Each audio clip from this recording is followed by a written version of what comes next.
welcome to the Foxhole, everybody. Hello, everybody. Hello. I like how we every time we say it the exact same way, with like the same inflections and cadence every single time. Anyway, hope you all having a good time out there. Good day, good weekend. Got a lot of random nonsense to go over today.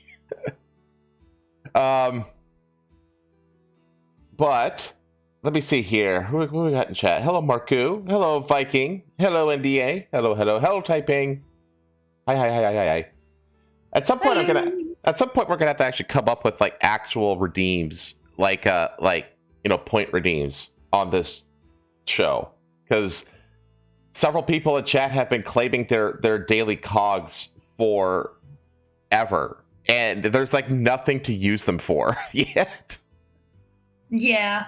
That'll have to be a part of the next version of the show that's gonna happen later this year. Once I got the logo, chat, the logo is like done. It's basically done. So that's like step one is done. Step two is artwork, and then there's a couple other steps that I'm not going to get into. But yeah, it's actually going according to the schedule right so far. So we'll see. But yeah, we're gonna have to add, come up with actual redeems to the list of things to do. 88 points equals one random slur. First of all, Rosa's dropped hard R's on this show several times. That's number one. So like, you don't have to pay to get slurs. Oopsies. Hasn't done anything to the channel so far. By the way, chat, we are two away from 100. Go tell your dead relatives or whatever. Yeah. Treat it like Democrats, like adding, getting people on the voting rolls. Just sign up the graveyard.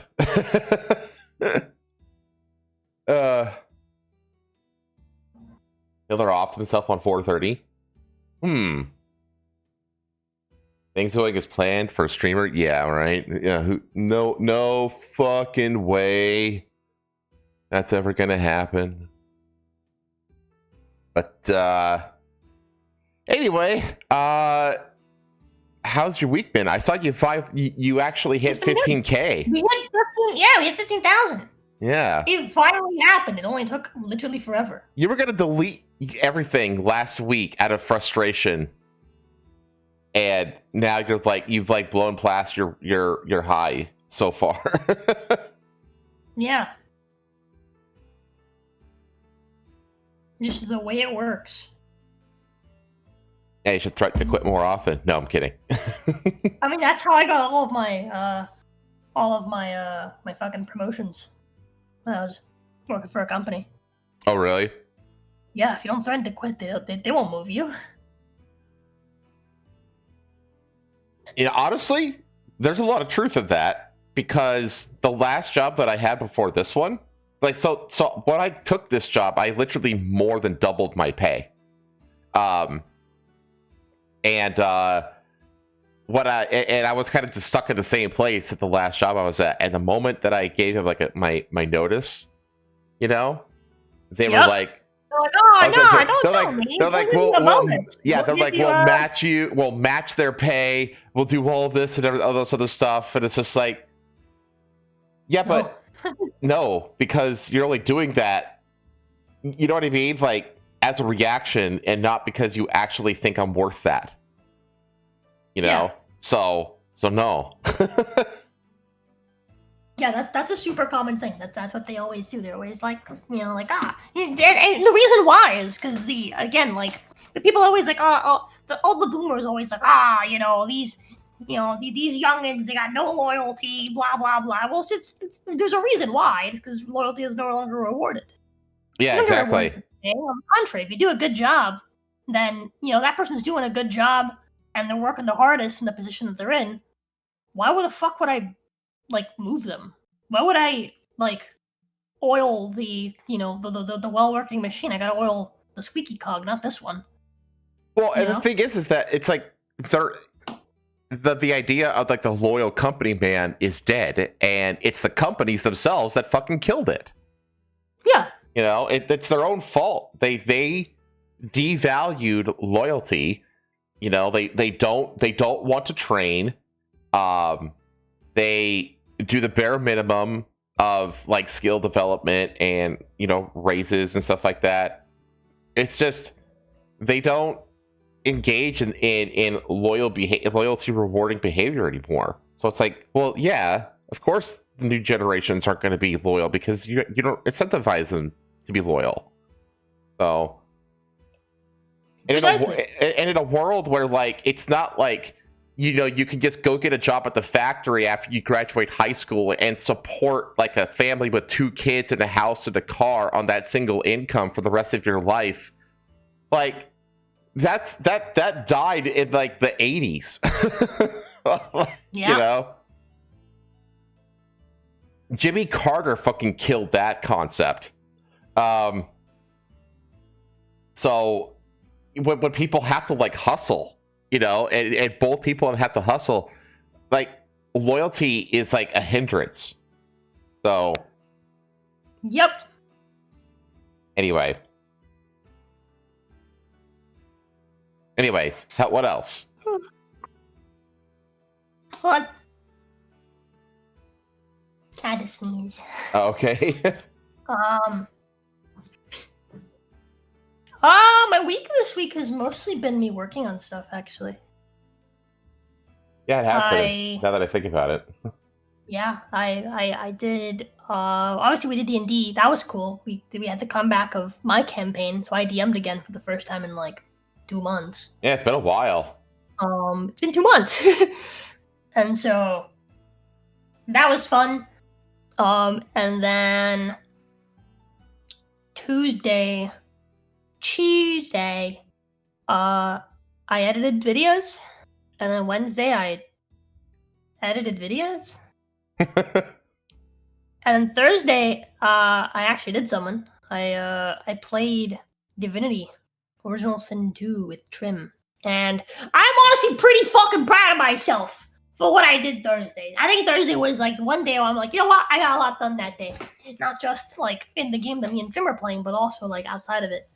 But I just need to tell you guys, okay, in Act 2, okay, of Divinity Original Sin 2, there's a fucking fire witch, that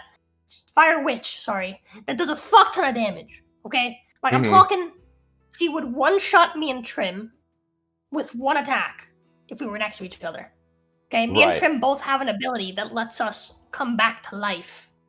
And then she'd one-shot us again. Okay? That's the sort of power we're dealing with, okay? She's the toughest enemy in the entire act, right? She's for a random little side quest, and she's ridiculously fucking strong. And you're not supposed to fight her till way later. I was gonna say she's supposed to be an end game kind of. She's also immune to fucking fire damage, which means she's immune to my damage type. Okay, so we were I was how the fuck are we gonna fight this bitch? Well, then she's I've been thinking about it since we got to Act 2, right? I've been thinking about this bitch. I'm how the fuck are we gonna beat her? And after beating something else, we walked around a little bit, and we ended up walking on some water that was underneath. So she's on a ledge that's over the water. I didn't know that the water underneath the ledge that she's on is shallow, and you can walk on it. I wasn't aware of this, so I was oh, idea. Did you push her off the ledge? No. Oh. I was can I teleport up to the ledge that she's on from here? The answer is yes, I could. She instantaneously killed me, but that's besides the point, right? See, she has a conversation with you before you fight her. Okay. So all right, Trim, you go up. You talk to her, and then after you start talking to her, I'll go up. And so I went up, and I used my teleport spell to teleport her to the water below. Okay. So now I'm not fighting her on a fire island. But now, when you start the fight with her, she summons fire totems that also shoot you and annoy you while you're trying to fight her. right? Okay. So I was like, all right, Trim, you just keep talking to her while she's down there, because the dialogue doesn't just end when you teleport her, right? So while he's talking to her, I'm fighting these fire totems, which is kind of a pain. Luckily, I had scrolls that do damage types that weren't fire, right? So I was able to get rid of all of those, and then once all those were gone, I was like, all right, Trim, now you can try to kill her. Go ahead and end the conversation. I did a quick save, and I was like, all right, go ahead and end the conversation, and we'll just shoot her from up here. Easy. Because we're playing on Tactician, which means that the game's extra hard, and enemies have, like, extra buffs and stuff. And her buff in Tactician mode is that she has an aura of pain. Okay. So she just deals damage to you that goes over armor in an aura around her. It just hurts to be close to her. Exactly. Well, she one-shot us from down there, but typical woman. Then I was like, all right, fuck it, I have an idea. So in my inventory, I also had some scrolls of like flame skin, I think the spell is called, which basically makes me immune to fire damage. I'll still take damage because she hits through armor, but I won't take the fire damage, and the fire damage is her primary damage and one-shots me. So I used that, I went down there, and so she would target me, right, and not Trim. And she did, and I survived. So then we just knocked out her fucking armor, her physical armor. I ended up just swapping to a sword, because my fire staff just wasn't going to cut it. I was going to do no damage to her. So I just swapped to a random sword. And we just fucking wailed on her, and then just knocked her down repeatedly to skip her turn, and then we killed her. Nice. And so when you hit her, it also damages you. She also, like, reflects damage back. So between that and her fucking pain aura, I had to have Trim heal me like once, and I managed to land the final hit against her with 7 HP. Nice. After hitting her. Which, for context on what 7 HP is in like this game, this isn't like D&D, right? Where like, you know, it's like 7 HP out of like 100, right? Right. No, this is 7 HP out of like 500. So, yeah. Basically, the best you could possibly do in the state that you were in, you were barely able to edge by her with that. Yes. And so we ended up beating her early. Because normally you'd be much higher level when you actually decide to fight her. But I wanted to try this idea, and the idea worked so well that we just killed her early. So I'm pretty proud of myself for that. Yeah. And then, besides that, me and Jacob finally went back to doing the rework? D&D revisions. Yeah, and we revised 3 subclasses. Wow. And I'm pretty proud of how they turned out. So. How much more do you have to do? Like if you, in terms of like all the revisions that you intend to do, like what percentage do you have done? Like 2. Oh my god. Because I plan to revise the entire game. Okay, and you're just starting with the character classes? Yeah. Okay. And, of the character classes, how close are you? Well, I finished Ranger, and I'm 2 subclasses away from finishing Fighter. And then I have Rogue, Paladin, Druid, Monk,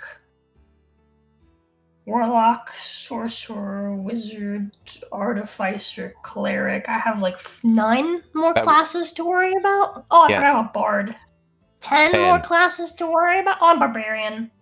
11 more classes to worry about. And of Acrobat. those, Cleric alone has like 16 subclasses. Oh, jeez. This is never gonna end. And like, Wizard has like another like, I think like 12 subclasses. Yeah, all the magic classes have like a fuck ton of like different. It's just those 2 routes to go.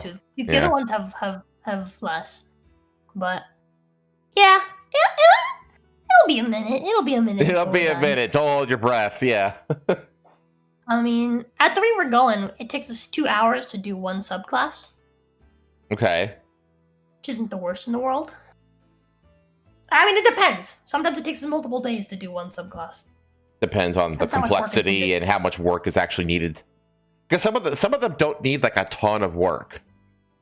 Yeah. And they The ones we did on Thursday, we took us about 2 hours each. Yeah. Okay. And then But we'll finish Fighter next week. okay. Cool. Was that your week? I think so. Besides that, You finally got to play DS2 today. Oh. Co-op. Yeah, we finally got to play DS2 today, but before that, I also spent all of yesterday modding Baldur's Gate 3 because we're like, I think like $30 away from hitting monthly on the D&D channel. Okay. So there's no way that we don't. You're like $30 from hitting weekly on your main channel. Yeah, that too. But yeah, so I went ahead and I was like, let me just start setting up all the mod stuff for that now. And it took me longer than I expected to, because of course it does. That always happens when you mod games. It happens to everything. When it comes to any project that you start, whatever the time and the budget is that you calculate and expect, you double it and then add another 10% or so. And that's going to be your actual budget and time. Like if you've done any home repair project, you know that this is the reality. Like, yeah, that should take a half an hour. That should take about an hour. That should take an hour. That's 2.5 hours. So I'll budget like for 3 hours. That means it'll take like 7. Okay. Yeah, checks out. It's the way it is. But yeah. So I did that. I'm really excited. I added some funnies in there into the mods list. Nice. I made sure everything worked with crowd, because at first I was like, all right, cool, I modded it, and then I was like, all right, all the mods work, the multiplayer mod works. That's the important thing, right? Because I added a mod that makes so that you can play multiplayer with more than 4 people. Mm-hmm. And I was like, all right, cool, that works. And then I started adding more mods, and I was like, all right, awesome. Oh, I should probably test the crowd control, huh? Goes to test the crowd control. It doesn't work. Of course not. The crowd control connected, so I thought it worked. But then when I actually went to go activate an ability, it bugged out. Yeah. Crowd control is really finicky. I had the Google AI. I didn't even use ChatGPT. I just had like Google. Like the Google AI, like I was like looking stuff up. Which is surprisingly useful. I had that like help me basically like vibe code my way into figuring out exactly what files I needed to alter and change and move to get it to work. And then it turned out all I had to do was open the game without crowd control once. Because I've been opening it with crowd control from the beginning. Okay. I had just re-downloaded the game, like a fresh download. Because re-downloading the entire game is faster than verifying the fucking files. Okay. And so I did a fresh download, and I never opened the game. Which means that the script extender never properly connected to the game, because every time I opened it, I wasn't opening the game, I was opening the crowd control version of the game, not the Steam version. Okay. So the problem was the entire time the script extender wasn't connecting, and the script extender is required for fucking The mods to work. crowd control. Well, for crowd control to work. So literally all I had to do, like, everything I did was like, I mean, it was good because it helps to basically clean up everything that I was doing, right? Mm-hmm. Now like the mod load order is like very clean. There's a bunch of stuff that's like really clean and everything's like solid. I fixed potential issues for the future. Okay. But the actual issue that I had of crowd control not working was fixed as simply as opening the game without crowd control, closing it, and then opening it with crowd control. Nice. Yeah. That's all I had to do. But yeah, and then I realized like one of the mods I added, like, changed the difficulty in a way that like was not what I wanted, and like just a bunch of stuff. So yeah. I ended up removing that mod, adding a bunch of different mods, adding some other mods to rebalance. Mm-hmm. I don't know. We'll see. Hopefully the game's decently balanced and not too fucked. I guess we'll find out. There's only one way to find out. Yay! Can't wait to play it and it be fucked. I mean, you have to go through the mods and fix stuff. I've never in my life finished a Larian game. Oh my god. Never finished. I've never finished it. I played them. I played Original Sin 2, and the Baldur's Gate. Just not your thing. And I just lost interest before I could finish it. That's fair. I never finished Baldur's Gate 3. So yeah, I don't know. It just never held my attention. Yeah. But anyway. I have finished Divinity 2, I think, like twice. They're long fucking games. Yeah, they're really fucking long. It's very easy to like lose interest after a while of trying to play them. Yeah. Especially if you're not playing like by yourself, you're like playing with. Actually, even like if you're playing by yourself, like especially I think because like you're controlling a bunch of characters at the same time. Mm-hmm. But then like when you're not playing by yourself, it's like scheduling issues. Yeah, me too. Junebug. I never got past Act 1 either. I've never seen Act 2 or 3 of the Baldur's Gate 3 game, like the game that everybody loves. I couldn't even get past Act 1 before I lost interest. Wow. So it is what it is. Anyway, I have had the whole week alone with just Archie and my parents' dog because they've been on a cruise this whole week. So it's been nice and quiet. And the animals are like, I wouldn't say they get along, but they can tolerate each other. They can be in the same room together.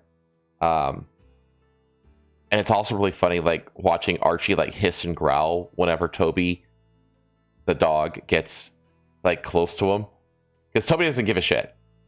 Like he doesn't care anymore. He finds Archie to be just this interesting animal that's just there. He doesn't really care anymore. But Archie is like still like really curious and still has like, because he's like really skittish. He's very much like a fraidy cat. And so like listening to him like hiss and growl is just fucking funny. And if Toby gets too close, he'll like bat at him. He'll like, you know, like they do. It's just, yeah. And Toby just takes it because he's like, "What the hell, man? Like I'm just trying to sniff you." Like he doesn't, like he knows he's not a threat, so he's like, "What the hell, dude?" And they'll just walk off. It's really funny. But they've fallen asleep on my bed together. Not like together, but like on top of the bed at the same time. On opposite sides of the bed, but still on the bed, which is like huge progress for the two of them. Other than that, I went out yesterday. I should say I didn't go out because I was all ready to go out, and then my car battery died. And I was like, oh, fuck off. So I was like, when do my parents get back again? They get back fucking Sunday. I'm just not going to go anywhere, and I'm going to order pizza and not go anywhere until they get back, because then I'll have a second vehicle to go out and get a new battery and come back and replace the battery. So yeah, I've just been stuck without a car for like the last day and a half, but it's like, whatever. I work from home, you know, I have everything I need. I mean, if I really have to, I could crack open. I have 2 buckets of like, that's like, they're like huge buckets of like survival food. So like each bucket will last like six. It's like 6 months worth of food. Like if I absolutely have to, like, you know, I could go a year like without leaving my house. You know, I can collect rainwater and eat my bucket food for like a whole year. And then gaming wise, what did I do? I played. I didn't really have anything to play on Tuesday that I was like, so I just kind of did like a really chill Crimson Desert stream just randomly. I was like, why not? I don't know. Like to me, it's not like a game that's like really the most amazing for like coming up with like comedy, you know, things that's one of the reasons I love doing the Yakuza streams every Wednesday, is because it's like nothing but opportunities to be humorous. You know what I mean? Because you're like, you know, there's like a ton of dialogue to fuck around with.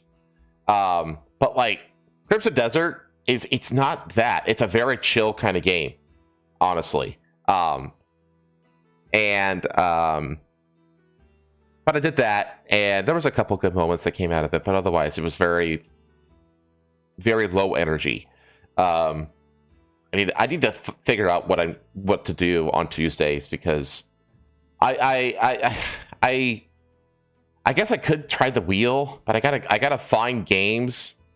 And again, because for whatever reason I can't fucking stream PC games because my PC just can't fucking take it for whatever dumbass reason. I would have to like come up with a bunch of console games, and it's like, man, like all the games that are like good for like spinning a wheel and play the game for half an hour, they're all on Steam. They're not on console, so it's like fuck.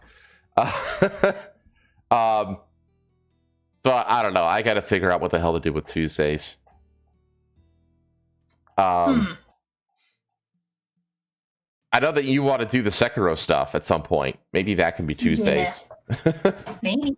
Maybe. Or we should start a fucking Sniper Elite.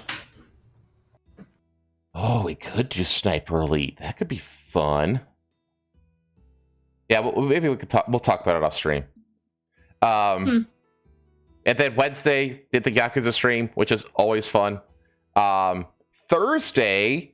So this last Thursday was like the last Thursday that I'm going to have free for a very long time, because the One Player versus Strahd is for realsies starting up this upcoming Thursday, which we're all really excited for. And but that's going to occupy Thursdays. So I actually moved my Japanese lessons from Thursdays to Wednesday. So now it's Monday, Wednesday instead of Monday, Thursday. And so Thursday was free, and I ended up watching the Max show, and I ended up going on the show and just basically like on the fly, guesting on that show again, because they were talking about Crimson Desert and they wanted to know like all my thoughts, and I was like, guys, I would have to join the call. I'm not going to sit here and write paragraphs and paragraphs in chat. You know what I mean? Like, I would rather just join the call and tell you everything.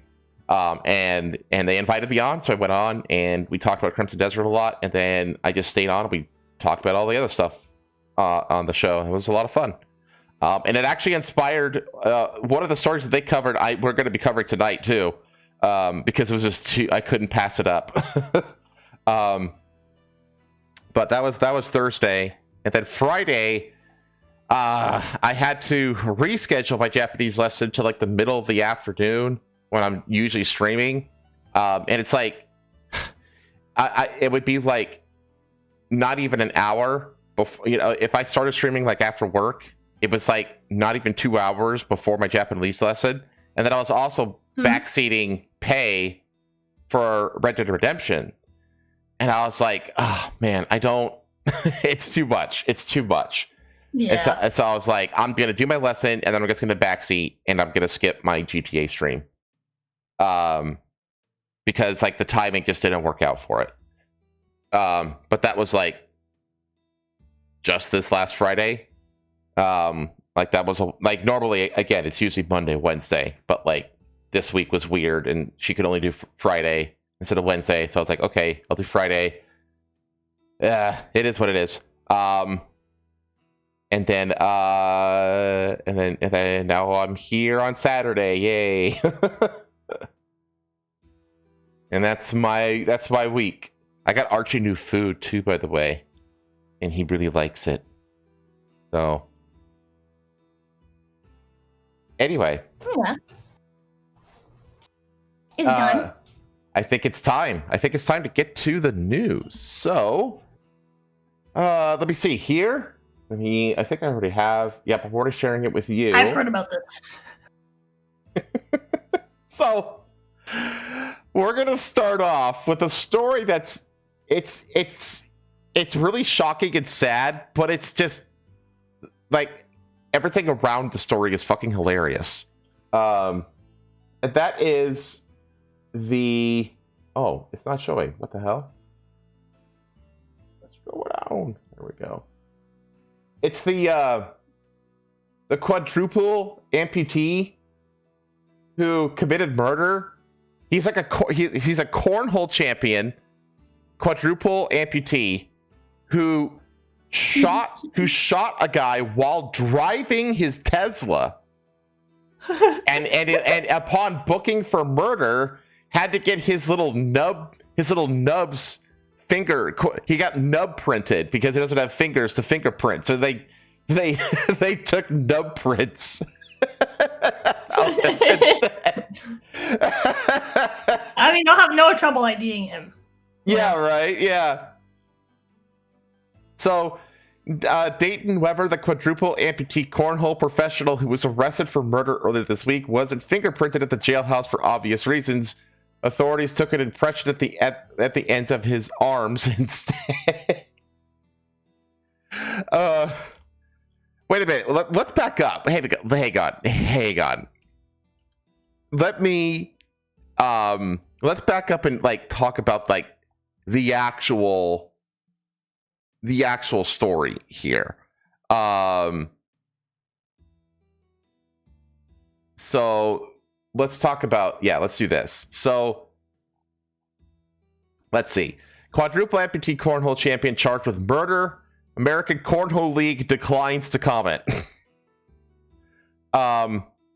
A professional cornhole player who is also a quadruple amputee has been accused of fatally shooting a passenger in the front seat of a car he was driving during an argument.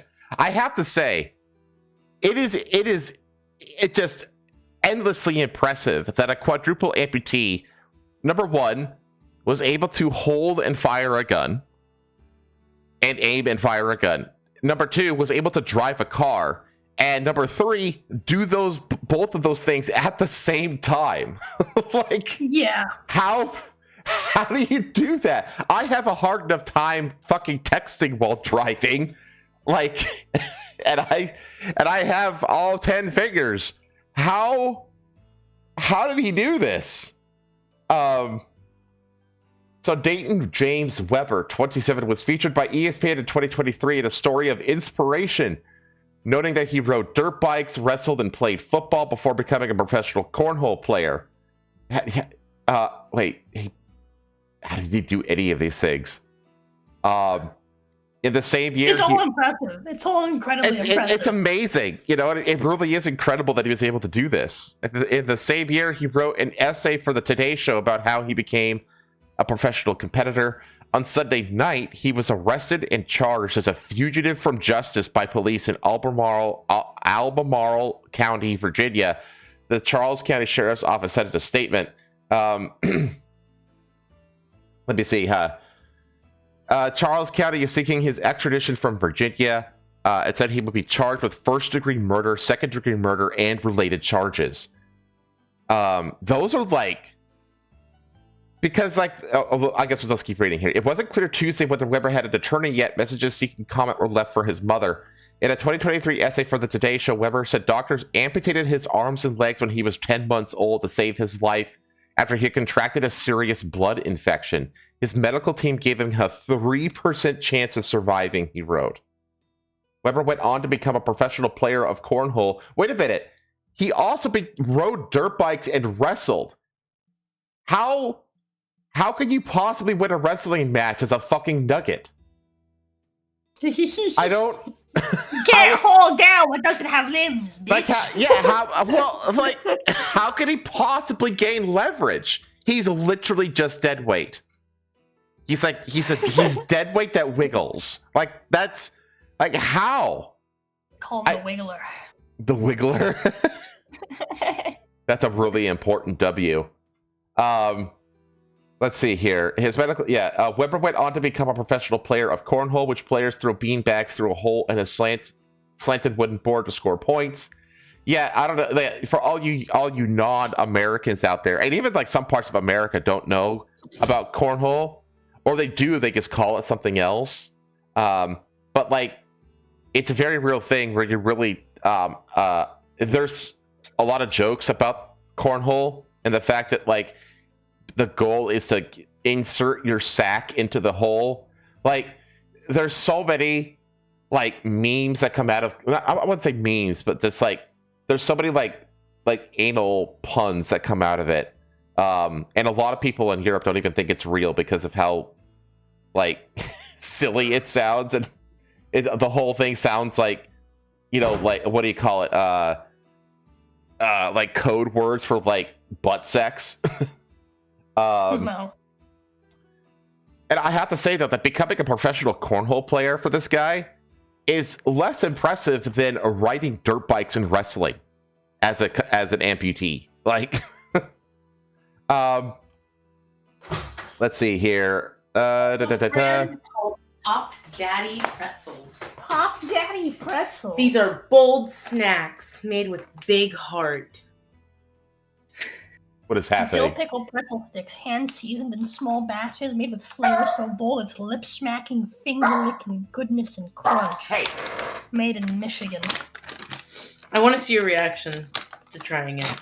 I'm curious. Pop Daddy. How much were these? $2. Wow, really? Yeah, This feels like the sort of packaging where like it would be $5. it'd be 6. yeah, I'm gonna show the video, Arthur. Is it good? These are really good. These are really good. You can't smell it. If you smell it, it smells disgusting. It smells putrid. But the taste is good. Yeah. What smells bad? No. Go vomit immediately. You like it? It's not my thing, but it's not horrible. Okay, can I continue? Yeah, sorry, I was eating my dill pickle pretzel sticks. No, you're fine. Weber pulled over after the shooting in La Plata, Maryland, and asked 2 passengers in the back of the car to help pull the victim out. The Charles County Sheriff's Office said the witnesses refused, got out of the car, and flagged down police officers. So this guy, he gets into an argument with the passenger in the front seat, okay, and then with 2 witnesses in the back seat, pulls a gun out from somewhere, shoots the guy in the front seat, and then pulls over and starts ordering the people in the back seat to dump the body in the forest. What? Like, goddamn. Weber fled with the victim still in his car. Yeah, so like the 2 people, they got out because he told them to get out and then take the dead guy out of the passenger seat and bury it in the forest or whatever, and they refused. And they flagged out police officers, which prompted him to flee the scene with the dead guy still in the passenger seat. 2 hours later, a resident in Charlotte Hall, about a 10-mile drive away, reported a body in a yard. Officers found the victim, Bradrick Michael Wells, 27, of Waldorf, who was pronounced dead at the scene. So he drove to this town after fleeing the scene and then somehow got the body out. I don't know how this guy does anything, honestly. I like, he got the passage. Have you seen videos of him shooting guns? There are videos of this. Yeah, there are. We're gonna show it. I have it queued up. The American Cornhole League posted a statement on its Facebook page saying it is aware of allegations involving Weber, but said it would not comment on what it called an active legal situation while proceedings were ongoing. And then, like I said, he wasn't fingerprinted at the jailhouse for obvious reasons. Authorities took an impression at the ends of his arms instead. So, Albemarle Charlottesville Superintendent Martin Coomer tells TMZ when an individual is being arrested for the first time and is missing a limb like Weber, authorities take an impression of wherever the appendage ends. You know, this guy, this guy kind of looks like Patton Oswalt. He looks like Patton Oswalt. I see it. In Weber's case, this means taking an impression on the forearm where his arms abruptly come to an end. I mean, is there a non-abruptly way for them to come to an end? As we told you, Weber is locked up at the Albemarle Charlottesville Regional Jail in Virginia, blah, blah, blah, blah, blah. Some people got cone hands. So here's pictures of him, like, doing things. The video? Is that video? Can you play? I gotta watch an ad. I'll try to skip it. Streaming solution. Live stream. So this is him hunting.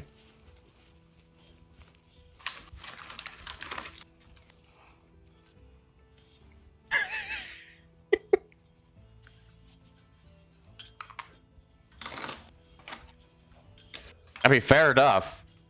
Also, okay, so he's an amputee, but it's not like right at like the fucking shoulder and hips. Like he still has part of the appendage. I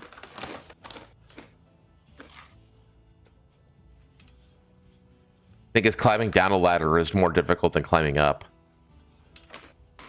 Maybe he gets tucks and rolls. He's like Lieutenant Dan.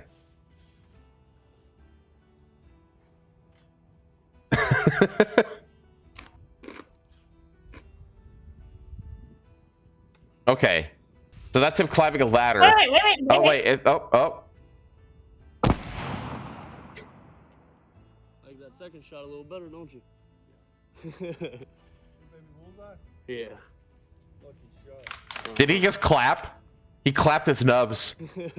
Watch him clap his nubs. Yeah. I just got to shoot it one time first. That gun is nasty. Heck yeah. Too hard for sure. No doubt. Okay. Because apparently this guy has a YouTube channel. And he was like a gun enthusiast. But like, if I pause this, there is... Where is it? There. You don't need to see you don't need to hear it, but this is him firing off his little 9mm, whatever that is.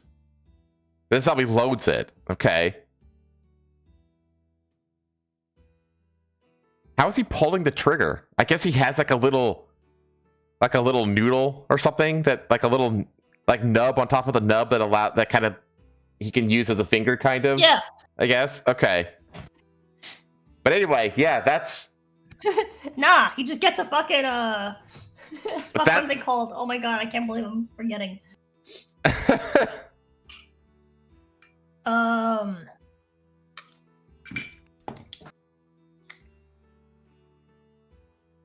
My brain! He's just forgetting everything. It's a fucking, a SIG. Oh yeah, the one that shoots itself when you drop it. Yeah. Yeah, fucking SIG P320. Yes. Yeah. Yeah. He just bumps it. Yeah. So he fled the scene. Yeah, and yeah. So there you go. That's the story. Yeah. This quadruple amputee cornhole champion fucking was driving his Tesla. Now, to be fair, maybe because it is a Tesla and Teslas have auto drive, so maybe he was able to like put it into auto drive so that he could kill the guy. But yeah, I mean, there you go, man. This guy is gonna have a horrible time in prison. Like he is just. I mean, there's no way he's gonna be able to fight back against the advances, shall we say. Like he's fucking screwed, literally. Oh man. But anyway, yeah. So that's the story of the quadruple amputee cornhole champion turned murderer. Man. Wait, and they're just putting him in there for everything? I mean, here's the thing though. Do they know why he shot him? That's the thing. It's like we don't know why. I think that the witnesses said that there was. Fuck you, blammo. Well, I think that there was like an argument. Yeah.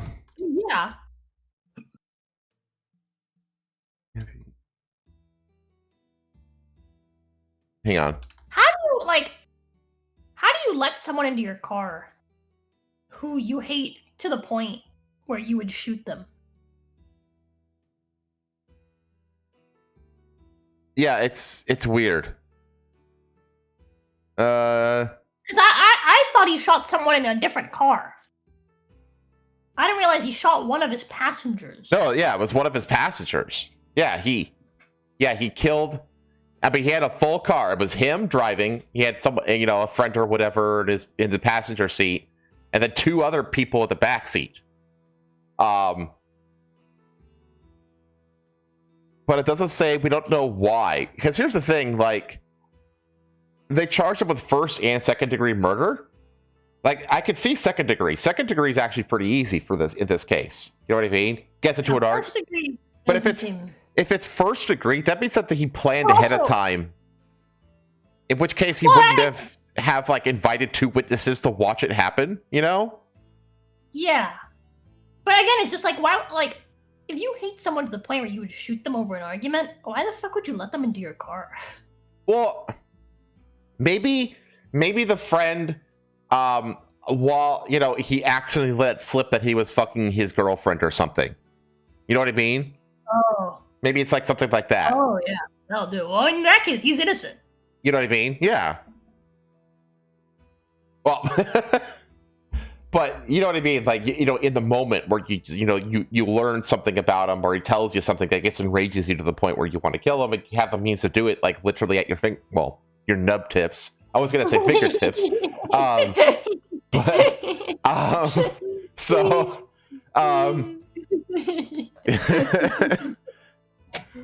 But like, I have a hard time seeing first degree getting, him getting hit with first degree here because he obviously like didn't want to get caught. He fled the scene. He tried to hide the body and fled the scene when they were flagging down the cops against him. So he clearly didn't like plan this thing out. You know what I mean? Like, he would have included the 2 people in the car with him in the first place if he planned it out. Because that's what's required for first degree murder.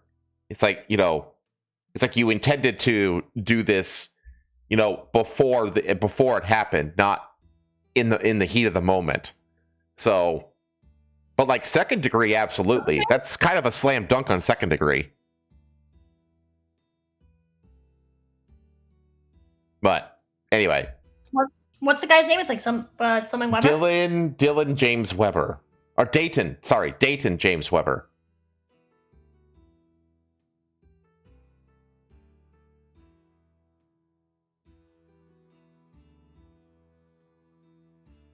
And that's the story. Really?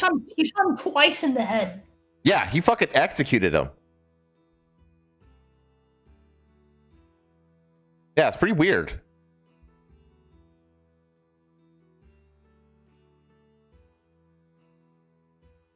Anyway. He had an angry dark side according to his ex-girlfriend. He would lash out and refuse to get therapy for his anger issues.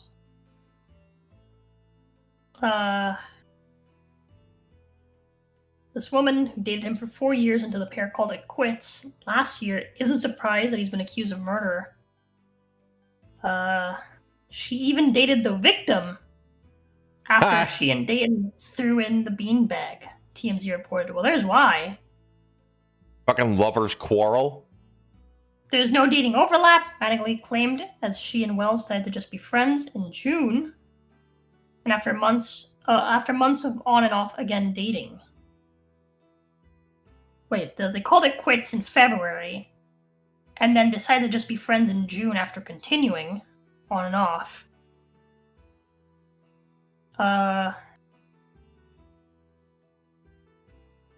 Wait. Oh no, sorry. She and Wells, the victim, were on and off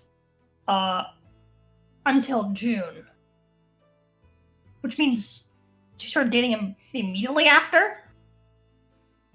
I don't know. Women, chat. Always the problem. Women. It's always over pussy. Weber was aware of that short-lived romance and also knew she and Wells had remained friends. Weber was arrested for allegedly shooting Wells during a late-night joyride.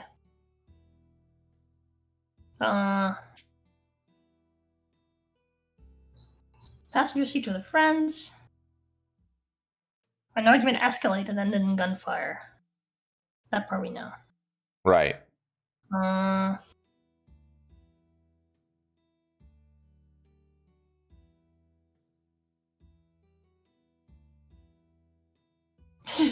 This top reply by Purple Nurple says, they say the investigators weren't stumped for long.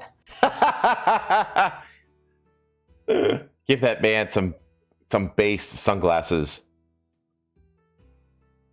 Okay, I think it's time to move on from this. You never realized she was just dating him for the hot nub action? Something. Okay. Yeah. Sounds like well, he dated this chick for fucking 4 years. They broke up, and then she immediately starts dating his friend on and off for 4 months. Hold on, from February to June. So It's like 5 months, 4 to 5 months, because we don't know when in the not month. even. Yeah. Yeah. Yeah, just for like a couple months. Just dating his friend for a while. And it's just like, well, yeah. Sounds like he got mad at his buddy for, Uh-huh. understandable, honestly. I think you should have shot her too. That's what I would I have was done. gonna say, like, it should have been the guy. He should have shot the girl. I don't know. Okay. This is what that Pay sent over.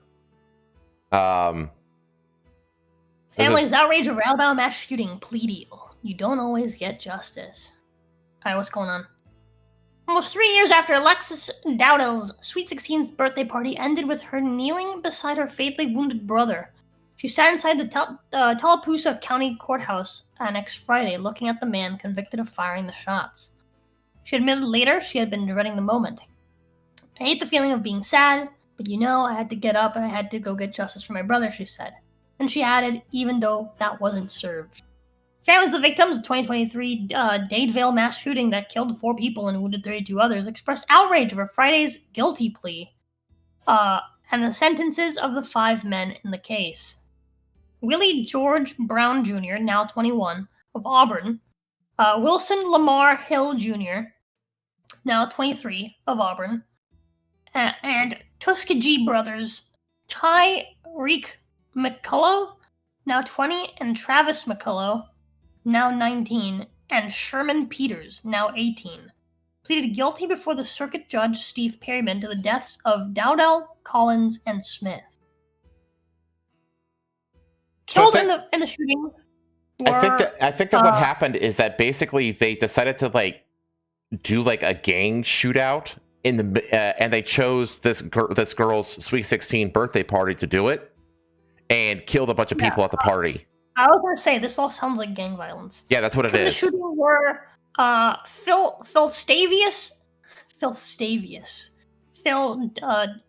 Dowdell, 18, Marcia Emmanuel Saya Collins, 19, Shankivia Nicole Kiki Smith, 17, and Corbin Damontry Holston, 23.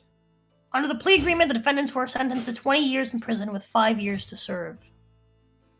The suspects served 3 years behind bars while awaiting trial. They're receiving credit for time served. I think that I think that they're getting roughly 10 years each. Yeah. So for Martin Collins Jr., father of Marcia Collins, the sentence was especially bitter. Collins was studying for his law degree when his son was fatally shot at the party. He's now practicing attorney in Houston, Texas. He unequivocally and absolutely opposed the deal. I know sometimes you don't always get justice, but you can at least try, he said. It feels like they didn't even try. Investigate, put pressure on them, make somebody talk. This is a general intent crime. They say they don't have weapons, but they have the suspects. I would have been satisfied with 10 years, honestly. In the courtroom, Collins said the sentence was insufficient for 32 people shot and 4 dead. He said he feels the state didn't want to try each defendant individually. This plea deal does nothing to discourage this type of event from happening again, he said.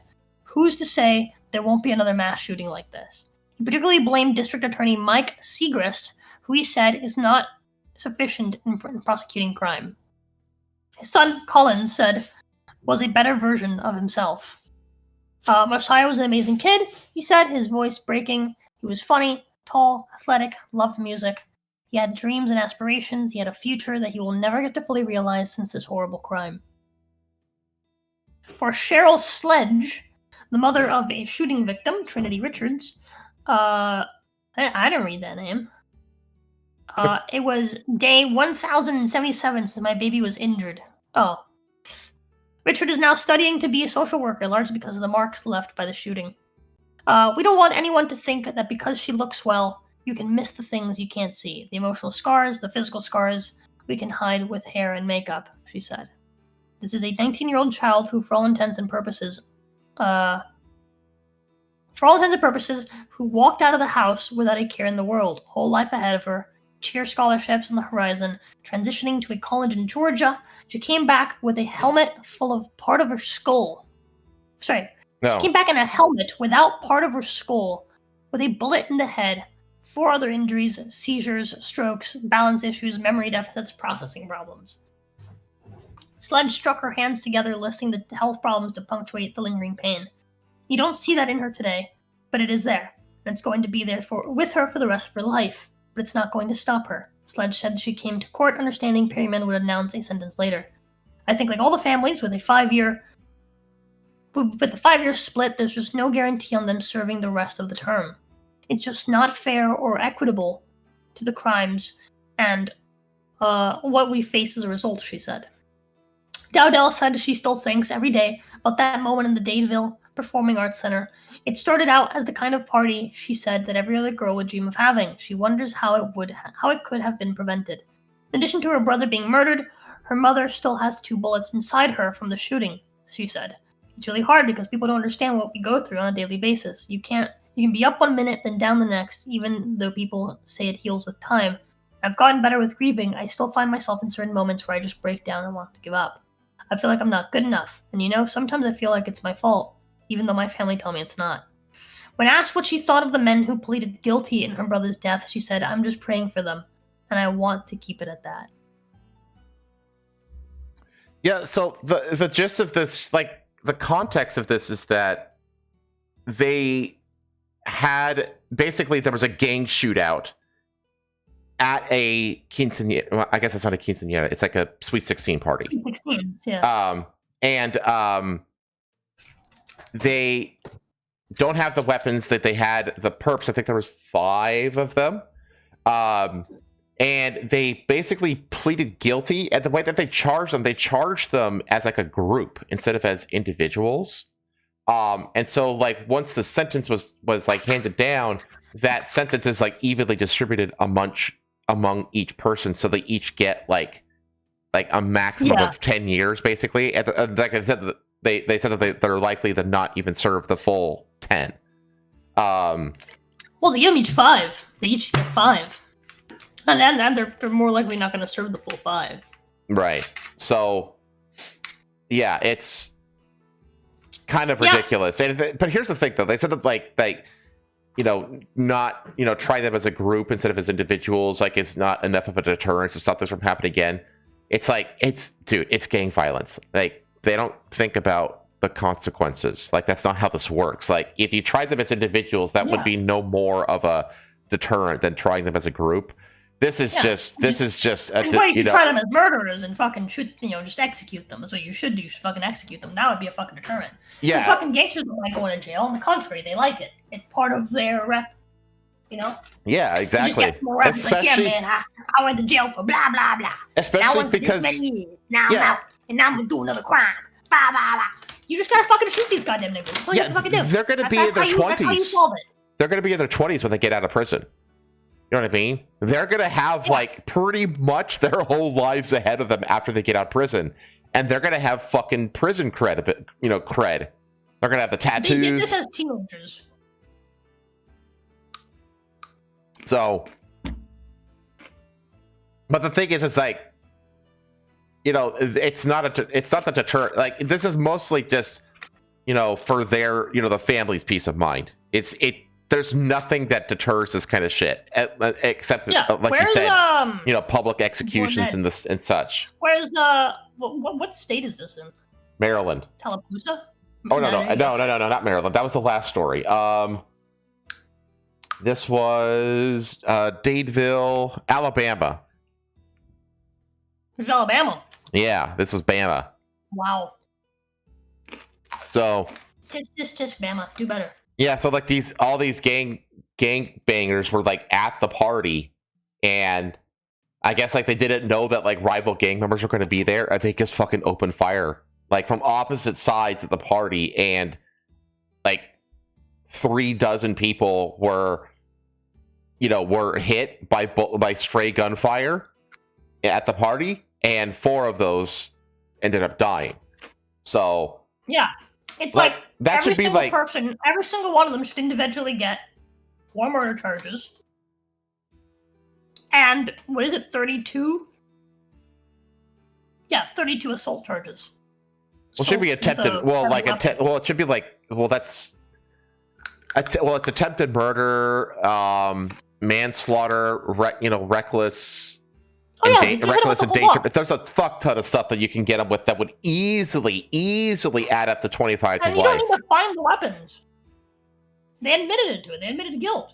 Yeah, well, that was the thing though, is that I think that was like it was like a plea bargain. Oh, that was the deal. Yeah, I hate that shit. Yeah, I can't stand that shit. To me, like the whole plea deal stuff is just number one. You have them dead. You admitted to being guilty. That must mean you feel bad. No, it fucking doesn't. It's like you have them There's dead. a benefit to it. You have them dead to rights. There's no reason to even offer a plea bargain. So, yeah, I fucking hate this soft on crime bullshit. I really do. But that's the thing, though. It's like you said, and you want to know another thing that I do agree with you that like basically like execution, because you basically got to get the message to the gangs that like, hey, you do this shit. You're not going to get prison cred for your gang. You're just going to be killed. you know what I mean? You have 0 to gain from it, essentially. Yeah. So, and do it publicly so that the public can bet on like how long people. I very much agree with like the George Carlin. I think George Carlin is probably one of the most overrated comedians of all time, personally. But he does have some really good bits, and one of them is that we should bring I don't think back. George Carlin's funny. I think he's just great at like social commentary. Yeah, exactly. He's not particularly funny, but he did have a thing where like we should bring back public executions, and we should basically allow the public to bet on them. Like put them into a guillotine, and the head is gonna like go down like a Plinko machine into like one of 6 buckets, and that the public can bet on like which bucket the head's gonna land in and shit like that. Yeah. Or like this guy's gonna get the chair. The public can bet on like how long he's or he's gonna get hung. You know what I mean? And it's like, will his neck break? It's like a 50-50 bet on like whether or not his neck will break. That kind of stuff. Like let the public make bets on like public execution stuff. I mean, would you consider like how like more like half the country are fucking FanDuel Americans at this point? Like that people would be betting like crazy.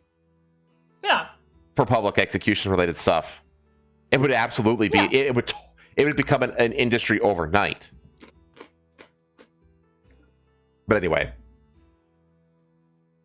if you find Wit funny, he's hilarious because he's witty. Yeah, but like you have to take wit and turn it into comedy, which is more difficult. Yeah. And I think, well, here's the thing about George Carlin, though. Like just a small tangent here. George Carlin, what he did though is basically everything that he thought of, he tried in front of an audience, and then he would basically just keep trying until he would. I mean, this is normal too, by the way. This is what comedians do.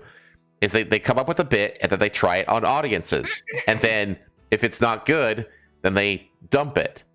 And if it is good, then they keep it and they keep testing it and refining it. And up until they have like an hour of like really good, of what they've considered to be really good comedy.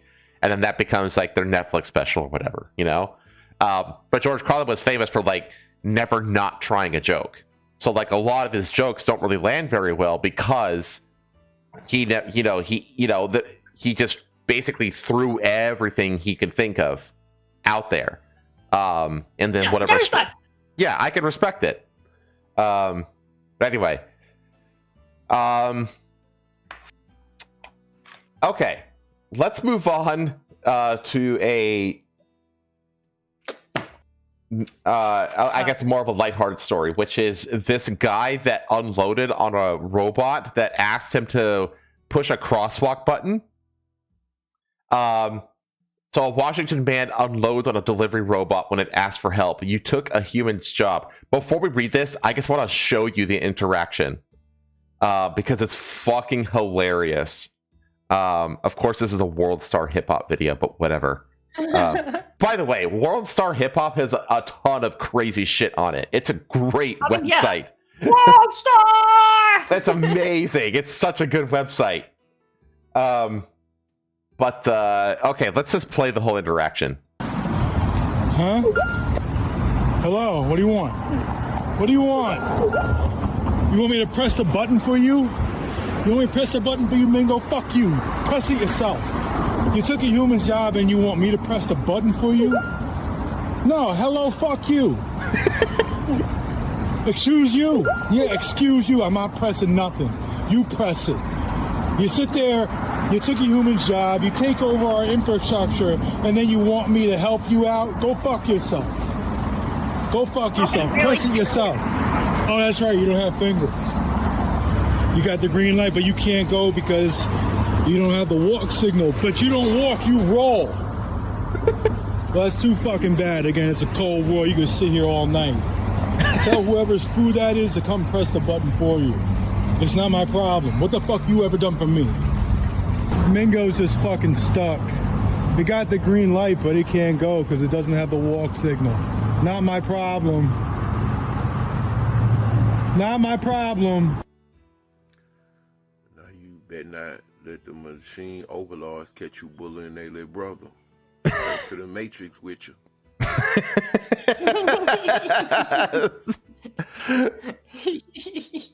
So a man was yelling.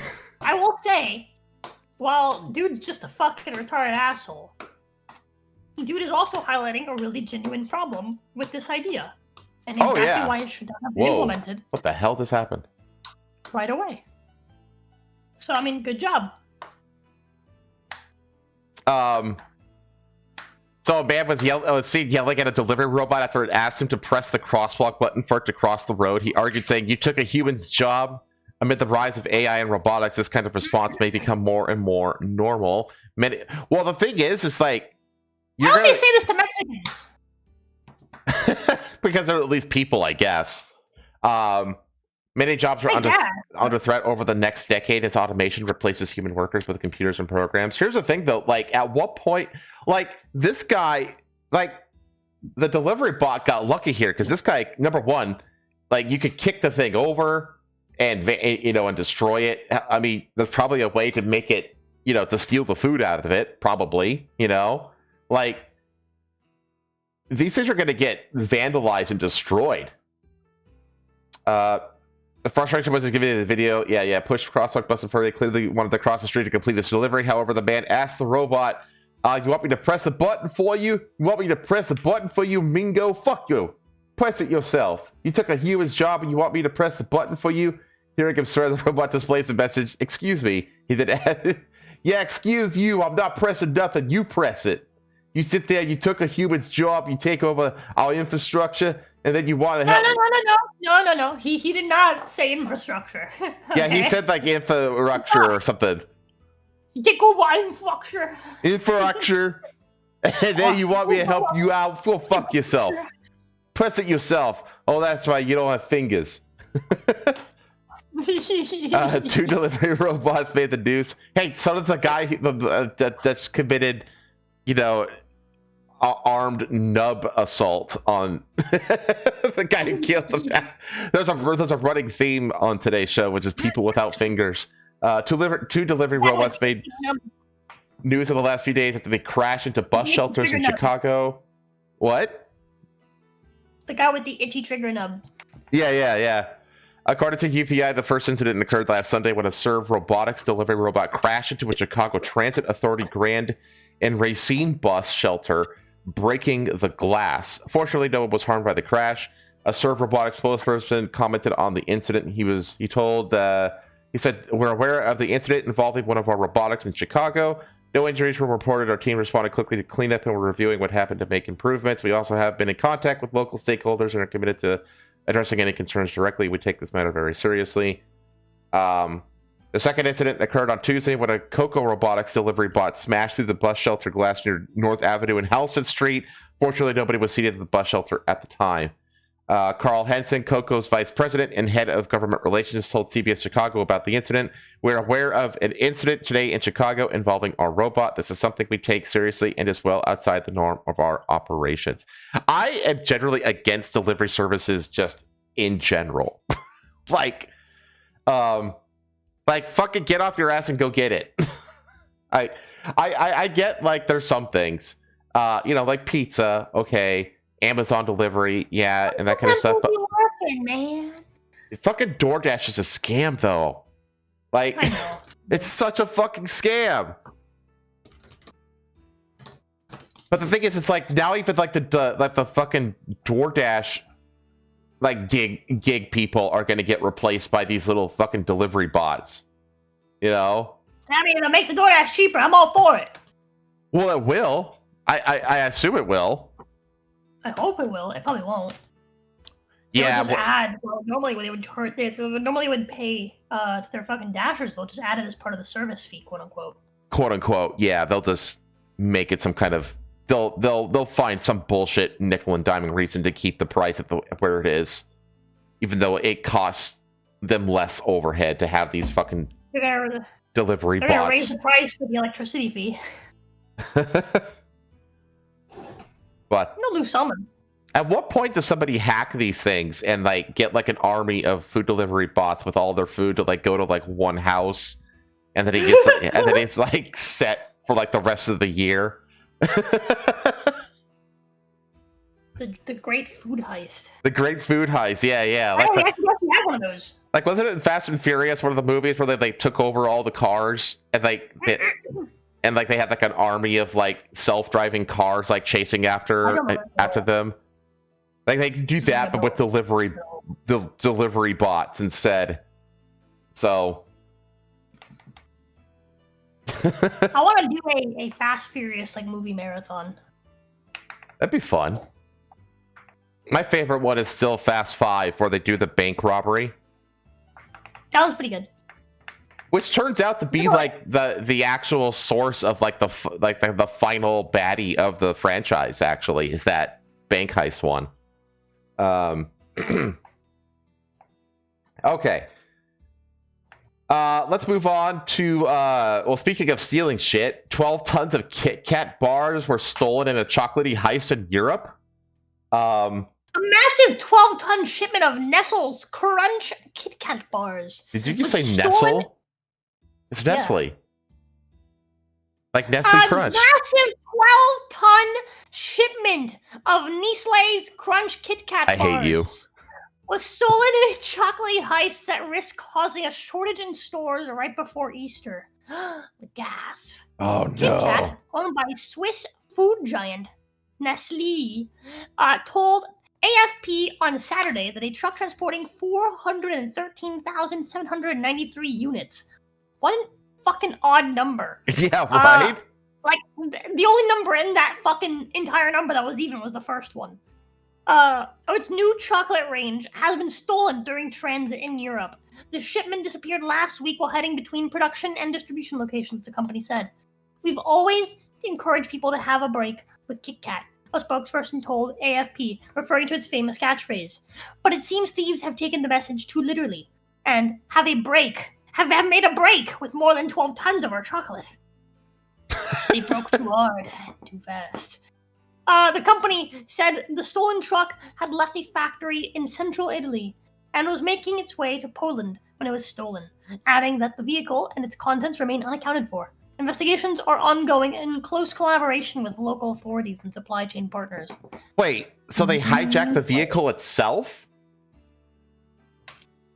Left the factory in central Italy, was making its way to Poland, so it was in transit? Yeah. That means that they had to the vehicle they had to pull contents remain unaccounted for. Yeah, so they must have pulled the driver out. Like a gunpoint. Shop to get some snacks or something. I guess. Yeah, it could have been like at a gas station or a petrol station. Yeah, it could have been anything. Anyways, investigations are ongoing in close collaboration with local authorities, supply chain partners. Neasley said. The chocolatier warned that the missing chocolate bars may lead to a shortage of Kit Kats appearing on shelves, and buyers may struggle to find their favorite chocolates ahead of Easter. Nobody buys Kit Kats on Easter, though. What? That's true. It also said the missing chocolate bars could enter unofficial sales channels across European markets. The chocolate black market. Right? Like, is there like a fence? Is there like a chocolate fence? Like, hey, yo, Yeah. I can launder that chocolate, yo. You give me 10%, and I'll take care of it. I'll get it on the market. I Chocolate black market. I know where people. they sell more than people. I know a guy named Willie. He has his own factory over in Britain. Hi, Willie. All right, he'll launder them. He'll make it seem like they're his own chocolates. He's got this whole river, and he just He'll fill up you the have river. no idea how much shit we've dumped in that river, yo. That chocolate river hides all kind of stuff. Anyways, Neasley also said it was possible to trace the stolen goods by scanning the unique batch codes found on each bar. Oh, they're If the eating match this is shit. found- The scanner, yeah. Fuck, you think you're gonna fucking sell it? No, they're not gonna fucking sell it. They're gonna run that shit through a fucking code fucking reader. Like they're not gonna. What the fuck are you talking about? And if they do sell it, they're gonna sell it for cash on the down low. You know how they should catch them? It's just they just gotta wait like 6 months and then just start scanning the headlines for anything related to like obese crew robs this or that. You know what I mean? It's like, that's them. They're the ones who stole the Kit Kats.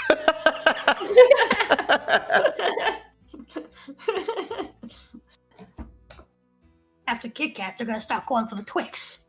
Oh no, not the Twix. They added caramel. They added caramel to the arsenal. And then they'll go on to Reese's. Yeah. But we can get ahead of them. We'll stock the Twix factories, both the left and the right. The left way and the right one. They have two different factories. It's like left-handed and right-handed baseball bats, This could absolutely be a movie. Right? Anyways, the next time the scanner will be given clear instructions on how to alert Kit Kat, who will then share the evidence appropriately, it said. I think they're going to eat them. I also think they're gonna... Or, you know what they could do? What if Wait, they're... chocolate has gotten really what if they're- expensive, more than double what it was 2 years ago? What? Huh? I don't really eat chocolate, so I wouldn't know. Yeah, I don't eat chocolate very often. Augustus Gloop's Great Kit Kat Caper. Well, you know who should be actually worrying is Japan. Do you know about Japan and their obsession with Kit Kat bars over there? Yes. Yeah. It's one of But they those have a bunch things. of different flavors. I imagine these are all regular Kit Kats. I don't know. It's hard to know. All of their flavors are like almost uniquely sold over there. That's true. They are exclusive to Japan. That is true. So I imagine they have their own.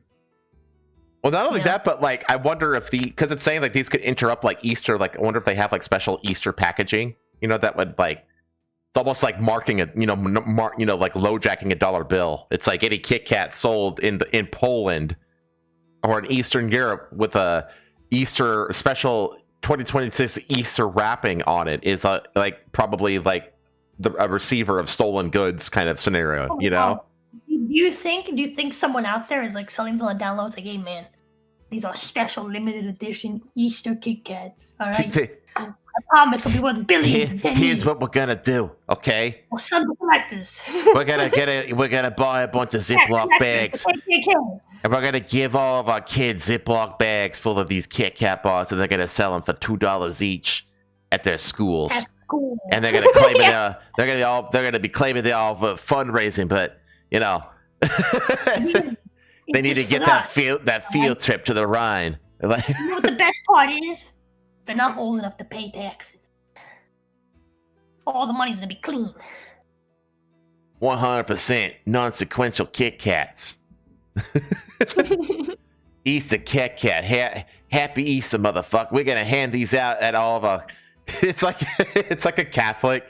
It's like a Catholic church conspiracy where they commission gangsters to like get their food and their snacks and stuff like that. Their priests need them kids in their places, you know, for reasons.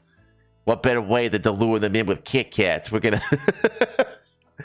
steal all the Kit Kats and lure the kids. Candy, all right, this is prime fucking candy, right? This is the number one candy in the country, all right? This will only lure in the premium kids. I mean, this premium candy to lure the kids.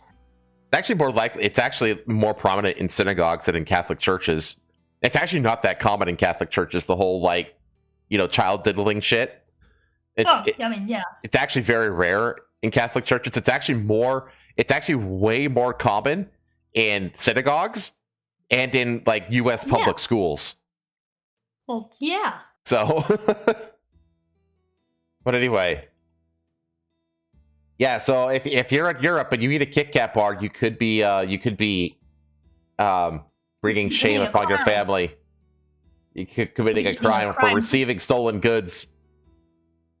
But you think it's like what for Easter though? Like the only candy that people buy for Easter, they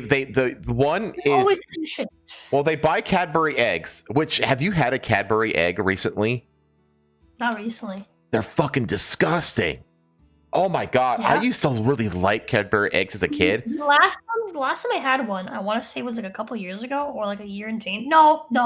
I had one semi-recently when Pei was still working at PetSense. Okay. And I think I didn't like it. But I also think that the reason why, I don't know, I think the reason why I don't like them anymore isn't because they're bad. I think I just can't handle that level of sweetness anymore. Oh, that's what it is. They didn't. Cadbury eggs are very much up there in terms of the sweetness. Oh yeah, they're like, oh man, that's exactly what it is. I used to buy the family size Kit Kat bars and eat them on my own. I can't finish a regular Kit Kat. Oh yeah, it's the same thing with like all the products from like Little Debbie. You know, like those. You know, like the cream cakes, and, you know, all that kind of stuff. I can still fucking chow down through a bag of fucking. Oh, really? Or like the zebra cakes and stuff like that. Oh man, that's. I could never handle more than a couple zebra cakes just because I don't really like the taste of them that much. But like, dude, a pack of cosmic brownies, I'll finish in a day. No problem. I'll fiend on those. I mean, I think it's just because as you get older, you get a. Dude, I just remembered something that I forgot about, and I'm really upset about it. Uh-oh. When we were in Miami, I was supposed to buy a fucking Entenmann's chocolate cake, and I never did. Shit. Yeah, those are really good. I grew up eating them, and they're fucking delicious, but they don't sell them over here for some reason. Aw. They just don't. I don't know why. I have no idea why. I can't find them anywhere up here. Interesting. Yeah, like I swear, like as I get older, like the less and less of a tolerance I have for like really sweet stuff. Like I just generally like can't really eat candy baby. Oh anymore. My god, those look so good. What? Holy shit! Thank you, babe.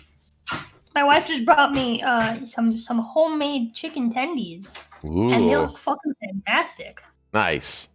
Oh my god. But yeah, I can't eat like candy at all anymore. Like I have like two of them and it's like I just start like I just can't handle it. My body just rejects it at this point. So but yeah, I had a Cadbury egg last year. I can't even remember why. It just that's right. My parents had them for some reason and they offered me one. They had like Ferrero Rochers. Which, okay, Ferrero Rochers are still good. But they offered me a Cadbury egg and I ate one and I was just like, it was gross. It's good at first because like all like sweet stuff is good at first, but like it really quickly like descended into like, I'm going to hurl kind of territory. Like, I can't believe I used to like eat these like just like M&Ms, you know what I mean? Whole ass Cadbury eggs. But like besides Cadbury eggs, the other thing that people buy are the special seasonal egg-shaped Reese's peanut butter cups. I don't know if you're muted, or if you're just chowing. I am. It's just I have a crumb stuck in my throat. Hold on. Oh, okay. But like that's the other thing that people eat during Easter are those the egg-shaped Reese's peanut butter cups.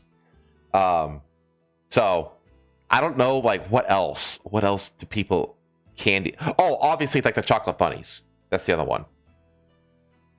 Which also, by the way, is why I think this might be like this weird number 413 793 is because like pallets of like certain sized items end up with like weird totals and stuff like that, so they end up with these bizarre like unit counts and stuff like that. I don't know, but yeah, the chocolate bunnies, the Reese's peanut butter cups, and Cadbury eggs. That's like the only candy that people eat during fucking Easter time. Nobody eats fucking Kit Kats during Easter time. That shit out of here. They must have real sugar and milk, so they feel real. A body doesn't recon corn syrup as sugar. Yeah, well, yeah. Your body doesn't really know what to do with corn syrup because it's like not. It's completely against nature.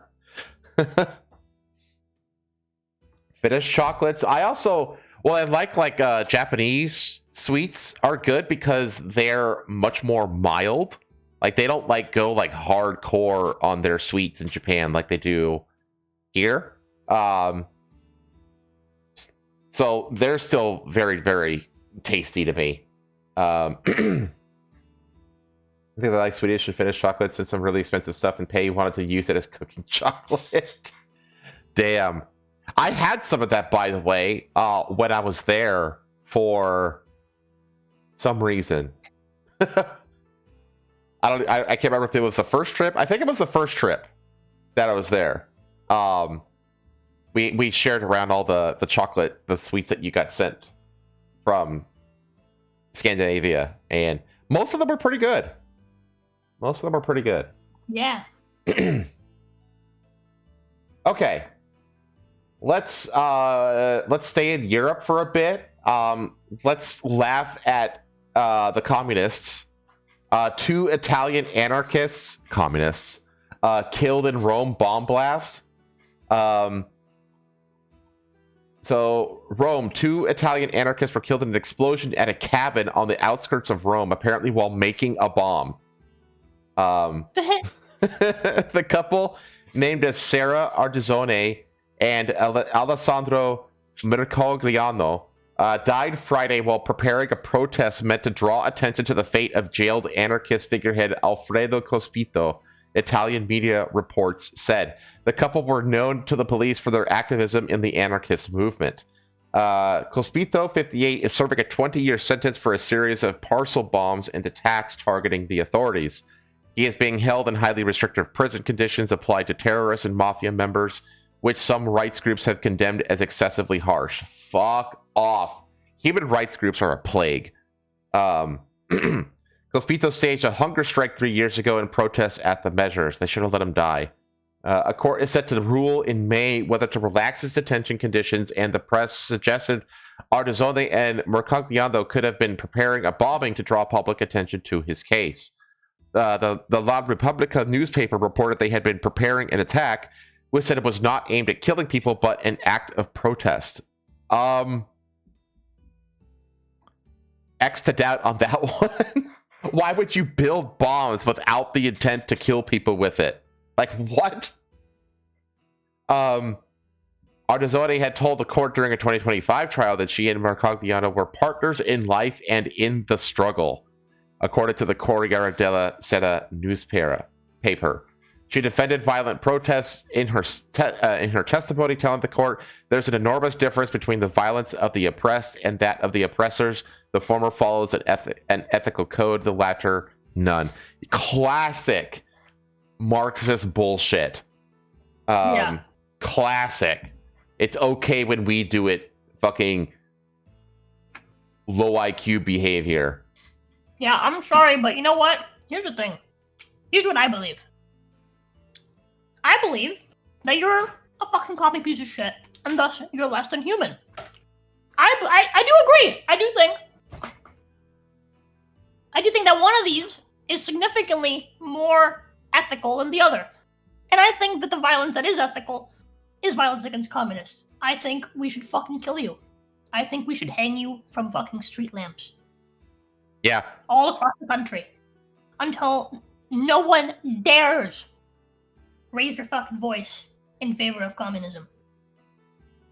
That's what I think. I think that would be better for society. I don't think communists deserve to get freedom of speech because I don't think communists are people. Yeah, animals don't have freedom of speech. That is what I think. And if that makes me a quote-unquote oppressor, then so fucking be it. I think you deserve to be fucking oppressed. I was just about to say, like, my takeaway from this is, like, the thing of the whole oppressor-oppressed thing, some people have earned their oppression, okay? Some people deserve it. Some people fucking need it for their own good. Like, parents oppress children. Or for the good of others. You know what I mean? Parents oppress children. And it's for their own good. Like, just because there's an oppressor-oppressed thing, first of all, it's just called hierarchy. It's not oppression. It's just hierarchy. And that's what they're really against. They want to flatten the hierarchy. It's either flatten the hierarchy or invert it. So, and this is usually the case, actually. They don't actually want to destroy the power structure. They want to be on top of it. You know what I mean? Yeah. And they'll say that they want to destroy the power structure, but what they really want is to be the ones in charge. The very, very normal thought process for these people. I also think it's sad, partners in life and in the struggle. Like, I've always said, like, you know, be firm in your beliefs and all that other kind of stuff. You know what I mean? But, like, if you see activists and they're fucking spiteful, miserable pieces of shit at all time who are constantly backstabbing each other because they call each other's allies, not friends. And they do that for a reason. It's because they don't actually know what friendship is, number one. But number two, they see themselves constantly in battle. And in battle, you don't have friends. You only have allies.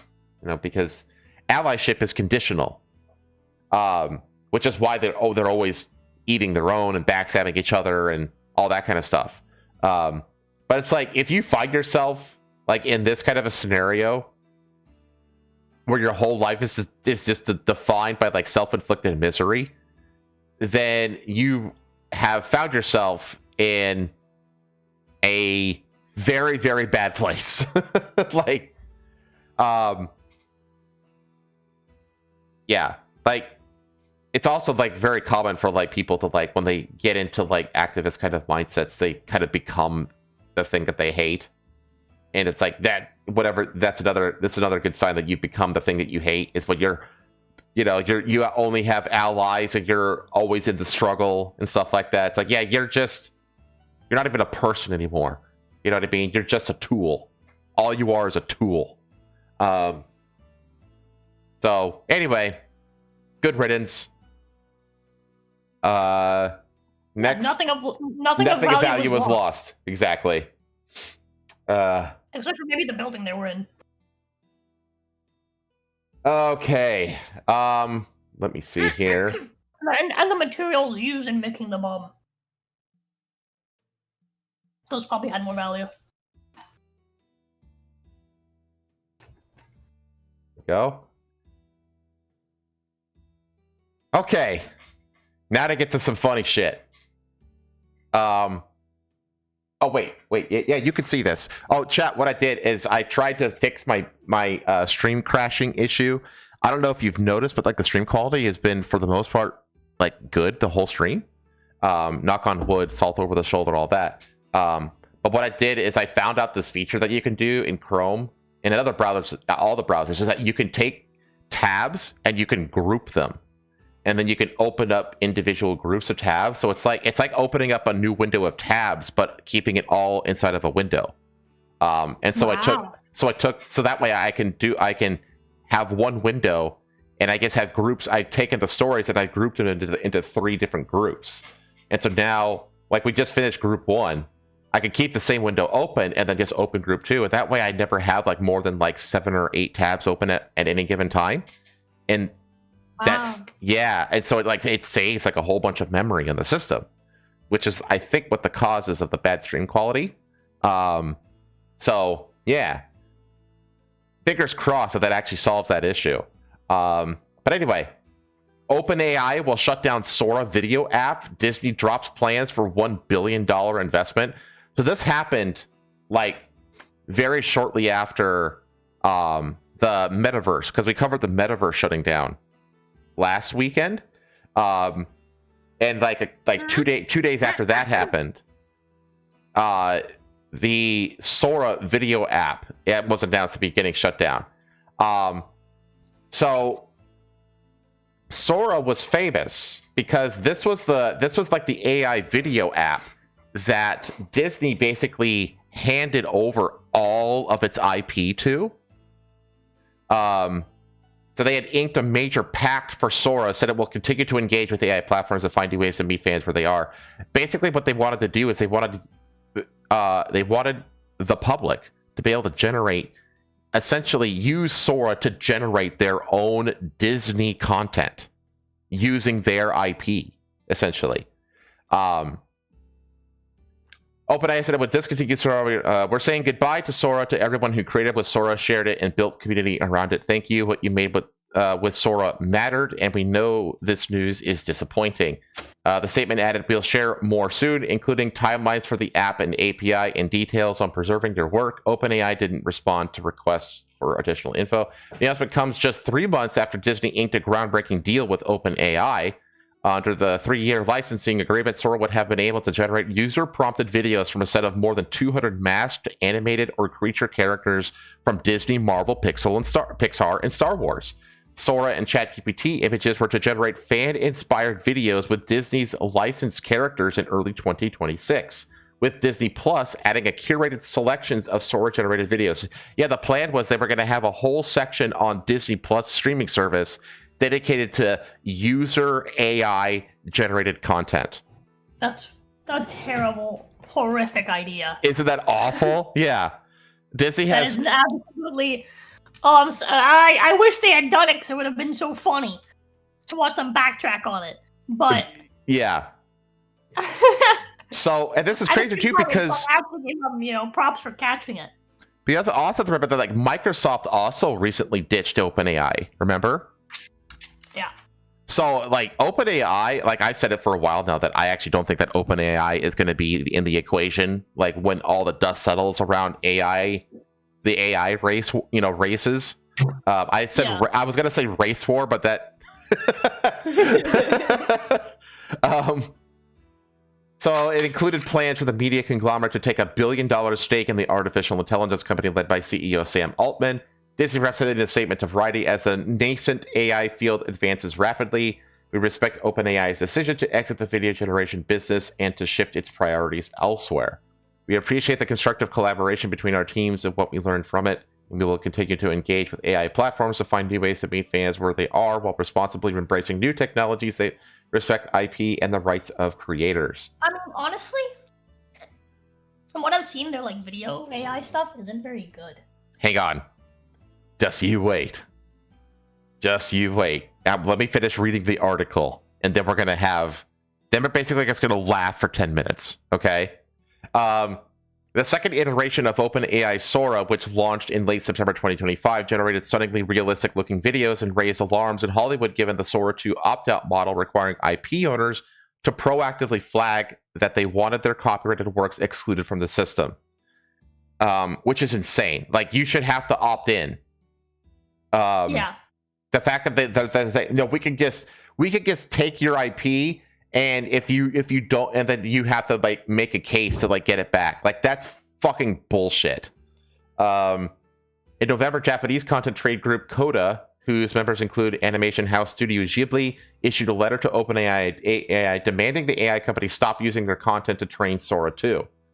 OpenAI had provided a preview of Sora, which uses a text-to-video model in February 2024. before releasing the first public version of it in December of that year. The standalone Sora app was released in September of 2025. Yeah, see, it's only been around for like 6 months. With the shutdown of the Sora app, ChatGPT will no longer generate video based on text prompts. Turn your ideas into videos with hyper-real motion and sound. OpenAI's Sora page says, cast yourselves and your friends in videos as characters. Other generative AI video platforms will remain in service, some of which Disney and other Hollywood studios have accused of copyright infringement. Shortly before it announced the pact with OpenAI, Disney sent Google a cease and desist demand alleging that the internet giant was engaging in copyright infringement on a massive scale using AI models and services to commercially exploit and distribute infringing images and video. Oh, the irony. That came after Disney had earlier in 2025 sent cease and desist letters to Meta and Character.ai, as well as lawsuits Disney filed together with NBC Universal and Warner Brothers Discovery against AI companies Midjourney and Minimax, alleging copyright infringement. Boy, oh boy, what a fucking legal shit show AI has become. More recently, China's ByteDance incurred a spat. This is now the part where legal starts to catch up. Yeah, exactly. The thing is that decide, in this case, deciding that this can't be the way it is. It really is. It really is. That there has to be the technology's there, the culture is there. People have, for the most part, culturally accepted AI. Well, right? To a degree, they have. Yeah. Obviously, not everyone, but I do think like AI has reached the point where a lot of people have accepted it. A lot more people have accepted it, and it's reached a point where I'd honestly say the majority of people that know about AI are either okay with it or use it. Well, here's what I think, though, is that because this is a part of the conversation that a lot of people don't bother to think about or talk about, is the consumer demand side of the equation, right? I've seen like trailers made of like hyper realistic looking like action movies, right? Like disaster films and that kind of stuff. And you watch it and like, for me, it's like, I'm not going to go watch that in theaters. you know what I mean? I'm not going to pay a dime to see that. Like, how successful do you think it would be if someone launched an entire, a streaming service that was nothing but AI generated content? Not very popular. Exactly. But hold on. Here's the thing, though. Here's the thing. Right. In spite of that, right, the popularity of AI, I don't think it's people viewing it. I think it's people using it for whatever personal ideas they have. But that's my point. So, for example, like with Grok, right? Grok has recently been moving a lot of features from, X has been moving a lot of the features from Grok, right, to be more exclusive, right? So, like, a lot of features that you used on Grok, even just a couple months ago, you now have to have a higher level account to use it. Right? And that they didn't just do that for no reason. They did that because the demand is really, really high. Mm-hmm. And like, depending on what time of the day you're trying to use something like Grok, it'll be slower or faster. Right. And it's because a lot of people are using Grok. And for the most part, people are using it for personal use. Yeah. Right? To make their own silly videos, for their own personal enjoyment, right? Not to make products that are to be seen or shared or, or have money be made off of it. For the most part, people use this culturally. It's like a personal assistant kind of thing. Yeah, but like even the case of like generating things like images and like video, people use it. Yeah. Like in their friend groups to generate memes and shit like that, right? Right. Like that is the primary use culturally for the average Joe, and the average Joe, I think, has accepted AI use for this. Yes. But that's my point. My point is that like when you think of all the different use cases of AI, right? Like culturally, we've kind of experimented with and figured that out for the most part. I feel like all the different use cases we can think of, we've tried, and for the most part, we've figured out that guess what, people, like to use AI as a tool, but people are very indifferent and uncaring about, generatively, or even negative about generative AI content. Like, and that's the point. Like, if they made a streaming service that you'd have to pay for that was only AI generated movies and television shows and stuff like that, nobody's gonna do that. Nobody's gonna buy that shit. There's no market for the content that AI makes. There's only market for the service that AI provides. Yeah, exactly. And so, yeah, we're saying the same thing, but in different ways at this point. But yeah, and so like when you have like this like Sora thing, it's just like, okay, yeah, it's like a fun little thing, but it's like it's not doesn't really amount to anything meaningful. You know what I mean? Like even there was like an author in Britain that was basically caught, like he published a book. I think his name is Matt Goodwin, I think is his name. He published a book and people like quickly sniffed it out as like having been written by AI. Yeah. Because like we've kind of like, yeah, we still get tricked. You know what I mean? But our brains are beginning to like rapidly develop like this sense for detecting AI, you know, just like almost on a subconscious level, you know? I think our brain naturally has that built in. That's what the uncanny valley is. Yeah, exactly. A lot of people theorize why we have that natural like ability to detect things that look like us. Mimicry, yeah. Yeah, mimicry. I think it really just comes down to the fact that, you know, once upon a time there were multiple different races of humanoid, right? Like, and we know this for a fact that like lots of different hominids existed simultaneously.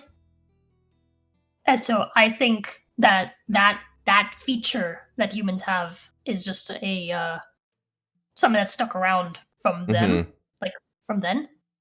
But we do have that built in. We can tell when something mimics not just us as people, but when something mimics the stuff that we produce, right? When something tries to mimic humanity in like not just, you know, physical appearance, but in terms of like artwork.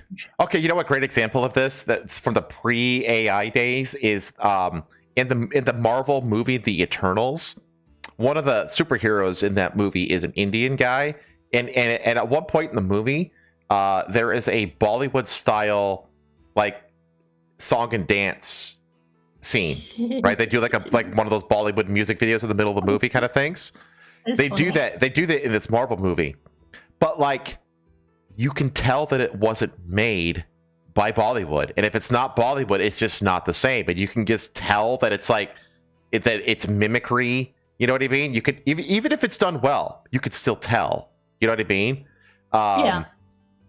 And people are like that with AI, where they'll see another great example is like do you remember like when Disney did like they had the blessing of James Earl Jones and they did an AI Darth Vader in Fortnite.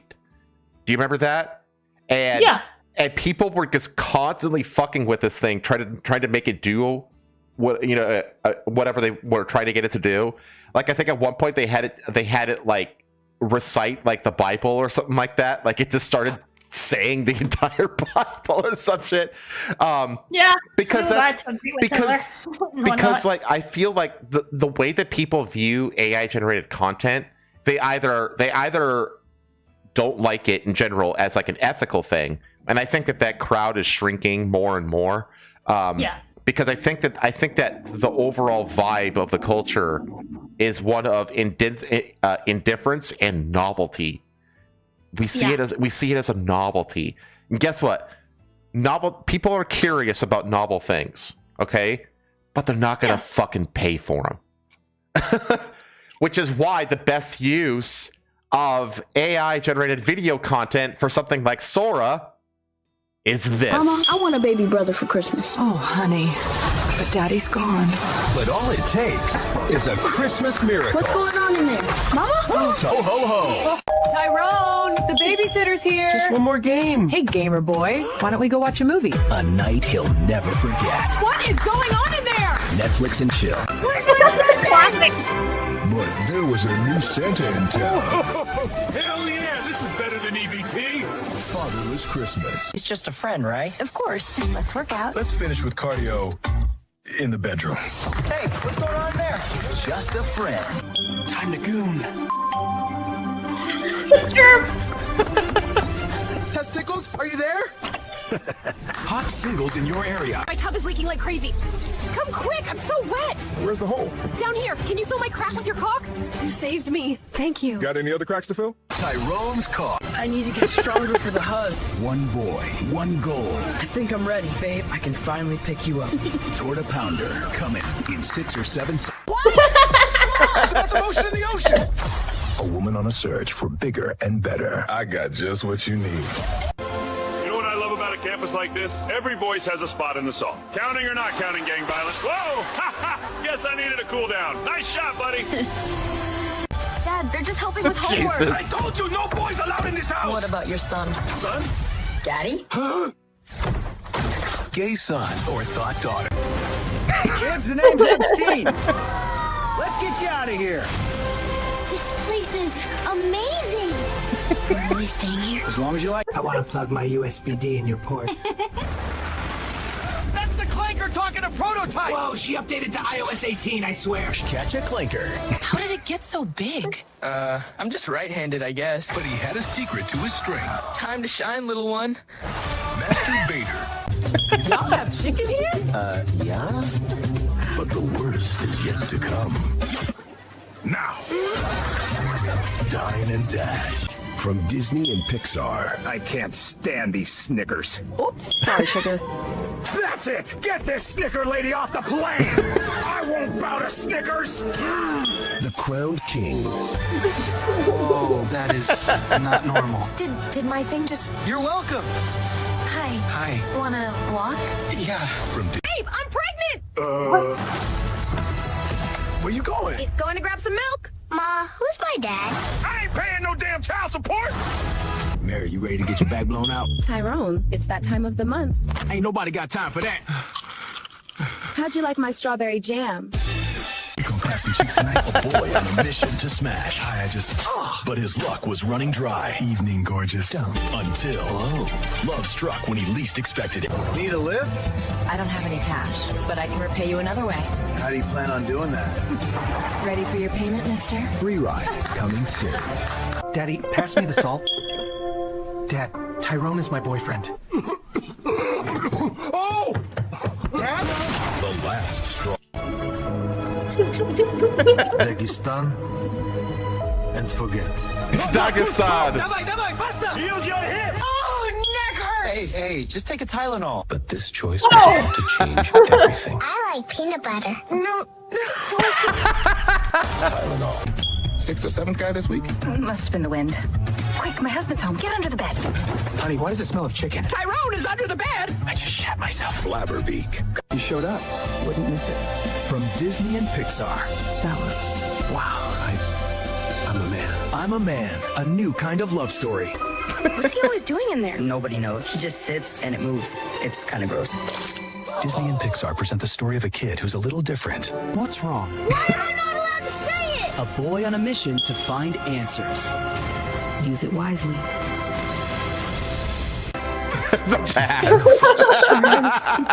Congratulations, Mom and Dad. But how? I mean, she's so different. Different can be a gift. I like girls. No son of mine is going to be straight. I like girls. That's who I am. I don't want to sit on the drag queen's lap. Yes, we can use some toys this time. Whoosh! The Starhawk dives in. Pew, pew, pew. Boom! Direct hit.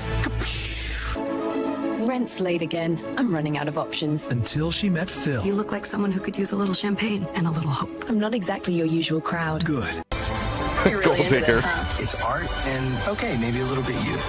This spring, step into the adventure. Nature. You are gorgeous. Oh.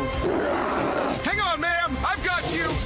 Whoa, whoa, whoa. Excuse me? I don't need saving. There's a bear. I can see that. Still don't need a man. If it's between you and a bear, I'll take the bear. What? She felt like she didn't fit anywhere. I don't know where I belong. Let me show you. Until someone opened a door Kitchen. to a place made just for her. The kitchen. This feels right. I can't wait to crack you. From Disney and Pixar comes a love story. Babe, we almost took him out. Not even my driving is straight. And that's why I love you. Driving a Tesla. You make me feel so confident, even though you hurt my nose sometimes. Vamos, Paco. Look at this place. I don't know how you do it, Booger Sugar, but when I'm with you, I feel unstoppable. Ready? Because I only speak one thing. Facts. This fall, Disney and Pixar present. Those men are guilty. Order! I told you I don't lie. From Disney and Pixar comes a new kind of hero. It's my first day on the job. I've been practicing my salute all week. He's got more heart than half the force. Sometimes that's all a city needs. Anyway. So that was 6 minutes of a 20-minute video of compilations of these cursed I was wondering when it was gonna end. trailers. I'm not going to show the whole 20 minutes. You get the idea. But this is what Sora is actually known for. So this was released. It was released in September of 2025. And for the last 6 months, there has been a flood of this right here ever since. But again, this goes back. This is this. It's hilarious. But it's a novelty. Like, would anyone actually pay to watch any of these movies? I take that back. Actually, because some of these, maybe, like, I would watch Officer Down. But this is what Sora got known for. But again, that's because people don't see generative AI as like an actually like useful, creative engine, or maybe not useful, but like how do I explain this? I think at best it is a concept art machine. Yeah, exactly.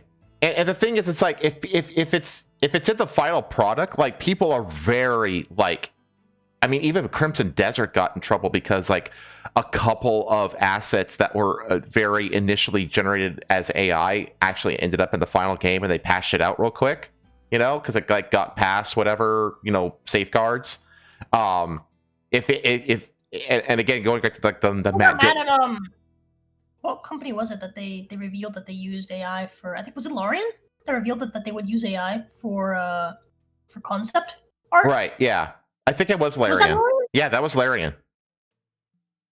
Yeah. So, and it's just like, you're not going to see it in the final product. We're not going to sell you AI, right? This is a really easy way. It's a development to get a tool. bunch of sketch work done. Yeah. And like Larian said that like also like the number of artists and what we pay our artists isn't going to change at all as a result of having this tool, So, but that's kind of like where we're at culturally with this stuff. And it's like, even if it got better, like culturally, it's going to remain in that same spot. Where apparently they did backtrack, and they're actually not going to. Oh, really? They got. Oh, well, they probably still will. And mood boards and stated all final concept art is created by their human hands, or by the human artists. Yeah, but you get the idea.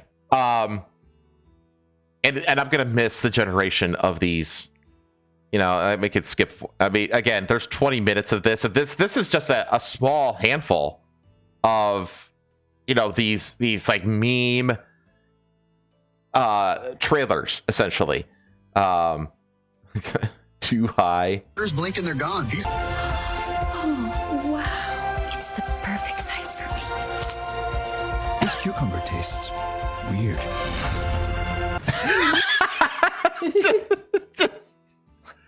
But yeah, but this is what people see. Oh my god, is that Boogie? Oh god. I think this is like a job application. Need to get a job. I'm escaping the Matrix. This summer, one man can't run from responsibility. Something's in the house because it has a name. In a world. Yeah. So, anyway, these there's, orders of magnitude more of this shit than anything that people like seriously like try to make with Sora in a more serious way. You know what I mean? Because this is where the culture's at. This is what the culture sees AI as. It's a toy. That's basically what AI is to most people. It's a fucking toy. And it's a toy that people don't really want to pay. Yeah, exactly. So anyway, Sora's dead. Metaverse is dead. We knew this was going to happen from the moment that generative AI hit the scene with like the image generation shit. Like everybody was immediately like, oh man, the lawsuits are going to fly with this one. You know what I mean? And now there are like massive lawsuits between like big companies getting thrown left and right in regards to like IP protection and all this kind of shit. Like it is a massive shit show right now. And we're also, I think it's kind of, it looks to me at least, I mean, I have no idea like what is being done in the world of AI that hasn't been shown to the public, but it feels like, at least in terms of like the chatbot kind of stuff, that we're kind of hitting like noticeable diminishing returns.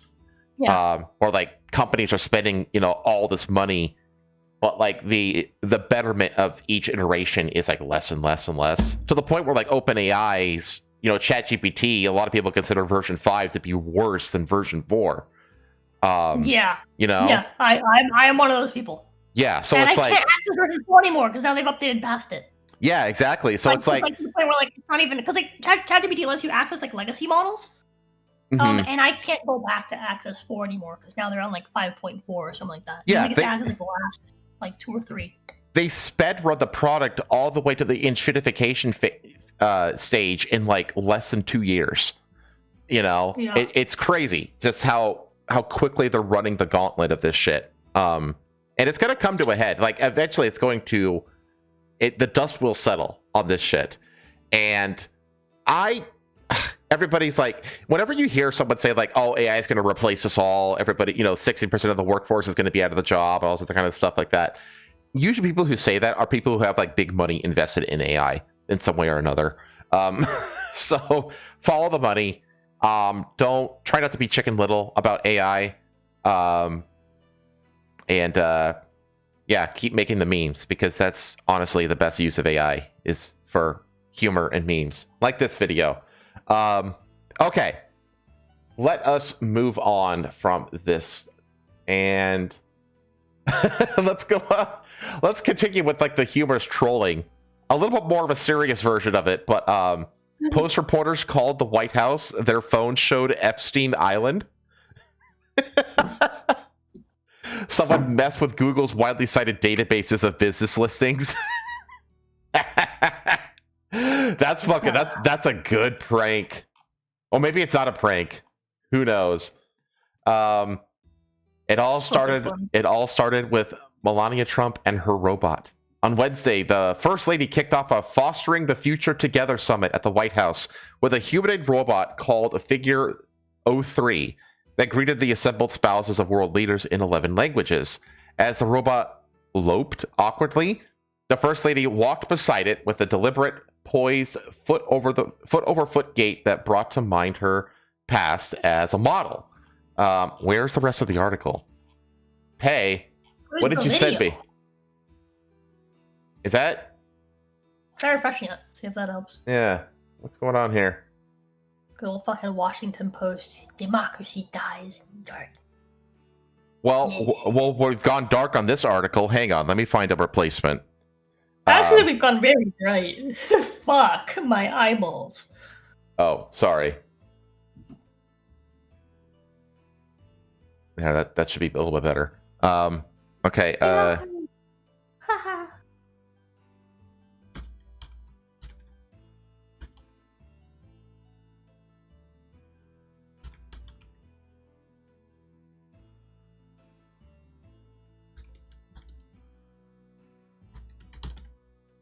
See here. No.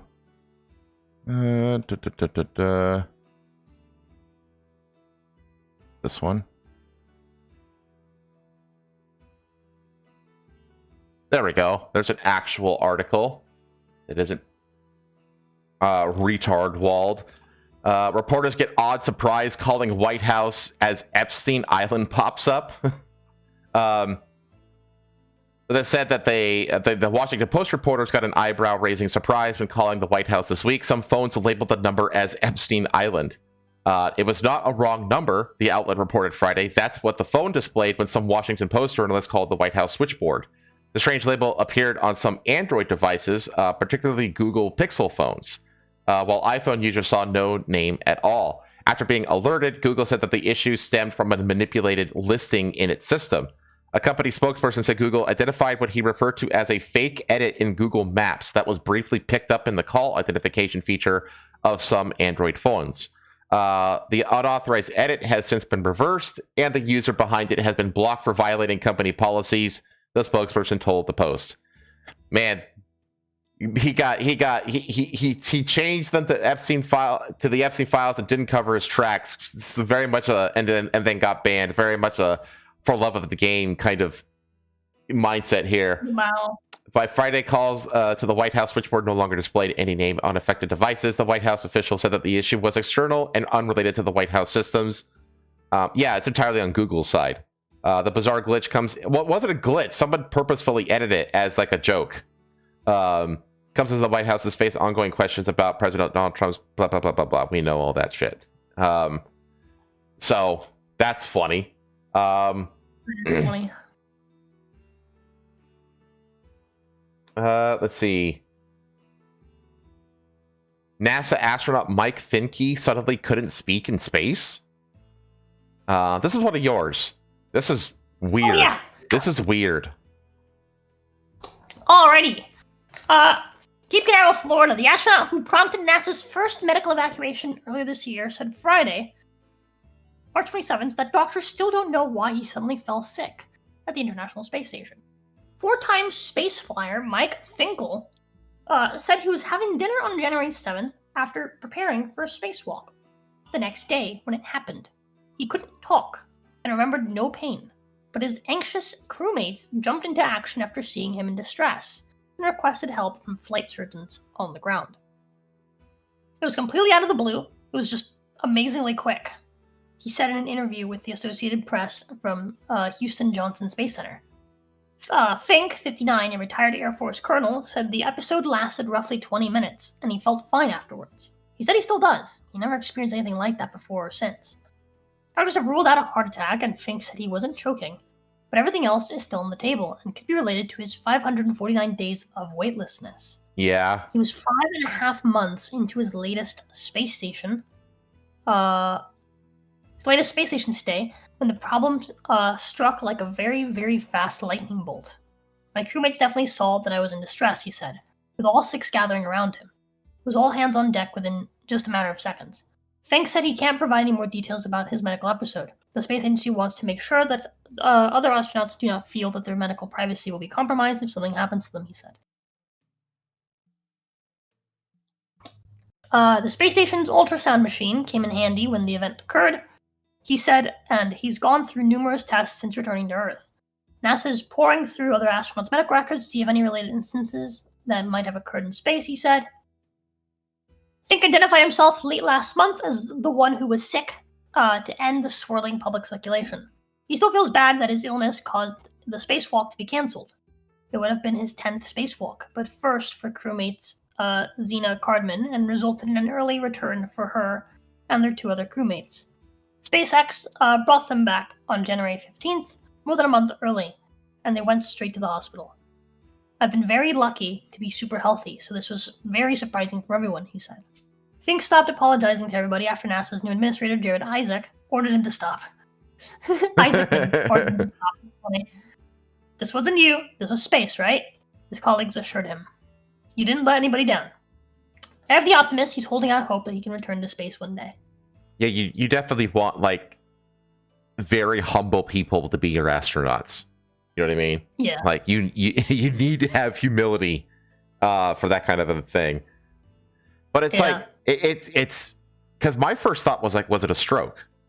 You know? But you're not like just fine after a stroke. Yeah. You know? So it's like, but we really don't. I don't know. Like, I know that we've done like some like medical kind of stuff like that, but like it's not like we've done like surgeries or stuff like that on the space station to like see what like surgery would be like. Because I imagine that like it's got to be weird because, like, when you sleep, like, gravity affects your blood flow depending on, like, which way you're laying down, which way you're oriented according to the pull of gravity. That's why you can only hang upside down for, like, a half an hour before you die, because gravity forces the blood into your brain and you literally, like, hemorrhage, you know. Yeah. You know what I mean? So, like, but in, like, 0G, like, it is a very different thing. There's probably all kinds of, like, weird physical ailments that afflict people, like, over long-term exposures to 0G environments that we just don't know how to deal with yet. You know what I mean? Like, he said he couldn't speak, but he had no pain. So I mean, yeah, it's my guess is it has something to do with his larynx. Something in his voice box for sure. But if he had no pain, it couldn't have been a blockage or anything like that. Yeah, it would. Yeah, because he didn't have pain. Did he feel anything though? Like, because, like, even if it's not painful, you might be able to still feel something, you know. But it said he wasn't choking. Not a heart attack. He just, it really is a mystery.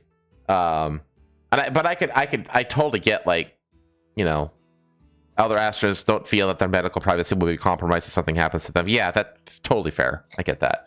But it is very bizarre, and like I said, like, there's got to be all kinds, because I know that like one of the, like, when astronauts return from the International Space Station to Earth, like, one of the first things they typically have to vomit because of the smells. Like, when you go up into space for, like, a prolonged amount of time, you literally acquire anosmia. Just, like, you lose your ability, your sense of smell. And then when the moment you, like, re-enter the Earth's atmosphere, you know what I mean? Like, all the smells, they come rushing back into your nose, and it fucks with you. And a lot of astronauts, they vomit upon re-entry because of the smell, like, the smells that just come, like, rushing into their nose. But, like, who knows? Like, there's a very, like, I think, still very fledgling and burgeoning field of, like, space medicine, if that makes sense. Because, like, blood, like imagine, like, how your body reacts, like, in terms of, like, okay, you have, like, all these arteries and your blood flows in a certain way and stuff like that, and your heart is conditioned to pump blood in a certain way, but that's all, like, attuned to, like, a gravitational pull. The moment you take that out of the equation, like, it's gotta fuck with your body. You know what I mean? Like, how your blood flow, like, not having that force just constantly on it at all times, it's gotta fuck with it. So it's interesting. It's very interesting. But the thing is, it's like, how would that have anything to do with losing your ability to speak? Like, how would prolonged exposure into 0G environment in any way affect your voice box? Like, that's just strange. So anyway, very interesting. 911, we need an ambulance. The location is Africa, I guess. No, wait, now it's Arabia and straight up. Yeah, it's true. Like, what? Because the whole thing, like, what is orbit? Orbit is basically falling down to Earth extremely fast. Let's see here. Okay, let's laugh at a BLM activist who got their comeuppance. Yay! So, like, basically, it turns out that a BLM activist is a scammer. What? No way. No fucking way, right? It's a scamming BLM activist once named Bostonian of the Year, ordered to pay back huge amount of ill-gotten gains. Chat, here's a reality, chat. Every donation you send to BLM goes to some fucking cunt like this guy. Alright? Every donation you send to fucking Palestine, right, goes to Hamas. Yep. Every donation you send to Cuba goes to the regime. Yep. Alright? Well, anything, anywhere in the world where you send humanitarian aid, even if it's not money, it will end up in the hands of the people in power, and they will sell it for money. Yeah, it will end up in the hands of the ones who are responsible for the shitty conditions of the place that warranted your donation in the first place. This is what happened in Cuba. I actually had an extensive talk about it with one of my cousins recently. when I was in Miami. Like, whenever anyone sends humanitarian aid to Cuba, the government gets its hands on it, and they sell it for US dollars. Yes. Because they know that everyone's desperate, and they know that for sure at least somebody has US dollars because they totally allow people to send US dollars to their family. Mm-hmm. And they do it specifically for this reason. So that they can sell their own people shit and stay on top. Stuff that they need. This happens every single time. And I understand people being like, oh, I just want to help, and I want to find a way to help. It's like, okay, you want to help? Fucking leave it alone. Leave it the fuck alone. That's how you help. You stop feeding the bad guy. Right. That's it. Don't be Hassan Piker. Fucking simple. Who kills a bunch of people in a hospital so that he can have the generators for his hotel and his gay commie music thing, music festival that he had. All that. Oh man! So it says a scamming Black Lives Matter activist once. Thing is, you don't need scamming. You can just say a Black Lives Matter activist. Like, we know that they're all scamming. This is redundant. Once named the Bostonian of the Year, has been ordered to pay back $224,000 she embezzled for shopping sprees and vacations. Who'd have thunk it? Dude, the leaders of the National Black Lives Matter organization literally bought a big-ass mansion after... and they sat around this posh table in the fucking back garden of the mansion, literally bragging about how they got away with it. Like, they're just race grifters. Monica Cannon Grant was ordered to make the massive payout this week after already being sentenced in January to 4 years of probation, 6 months of house arrest, and 100 hours of community service for her widespread wire and tax fraud. The activist and her now dead husband had scammed cash from donors and charities, including $3,000 from a BLM group for their nonprofit Violence in Boston, claiming it would help feed children and organize demonstrations over issues like police violence. It's just, I swear to God, like, how much of America's economy is just fucking fraud and scams? Like, a lot. At this point, I would not be surprised if it's like upwards of like 20% of the American economy. How much of American citizenship is black? Is it like 18%? Hold on. Let me rephrase that question. How much of America's residency is black? Oh gosh, I have no idea. Because that's probably closer to the actual answer. Well, it's just like, because like there was the Nick Shirley big blow up in Minnesota, and they've actually deported a few of those people and seized their assets, and they've arrested a bunch of them. Actually, they actually have been. That's just the ones they caught. Yeah, that's just the ones they caught. Like, we know that the Leering Center actually shut down. Like that's gone. Like, we know that. And now there's like this a fraud scandal in California over like hospice care that's even being verified by like mainstream left-wing media outlets as being true. What's the scandal there? So the scandal there is that people are just running fake hospice care where it's the same thing as daycare, but it's for old people and their medical needs rather than young people, children. Okay. But it's the same. Yes. Taking care of like their own, and like CBS and like other like mainstream like alphabet news networks that are like left wing, they sent reporters. Is it just taking care of their own parents and shit. Yeah, something like that, or they can literally just make up names. I can confirm firsthand that happens in Miami. Oh yeah, it happens all over the country.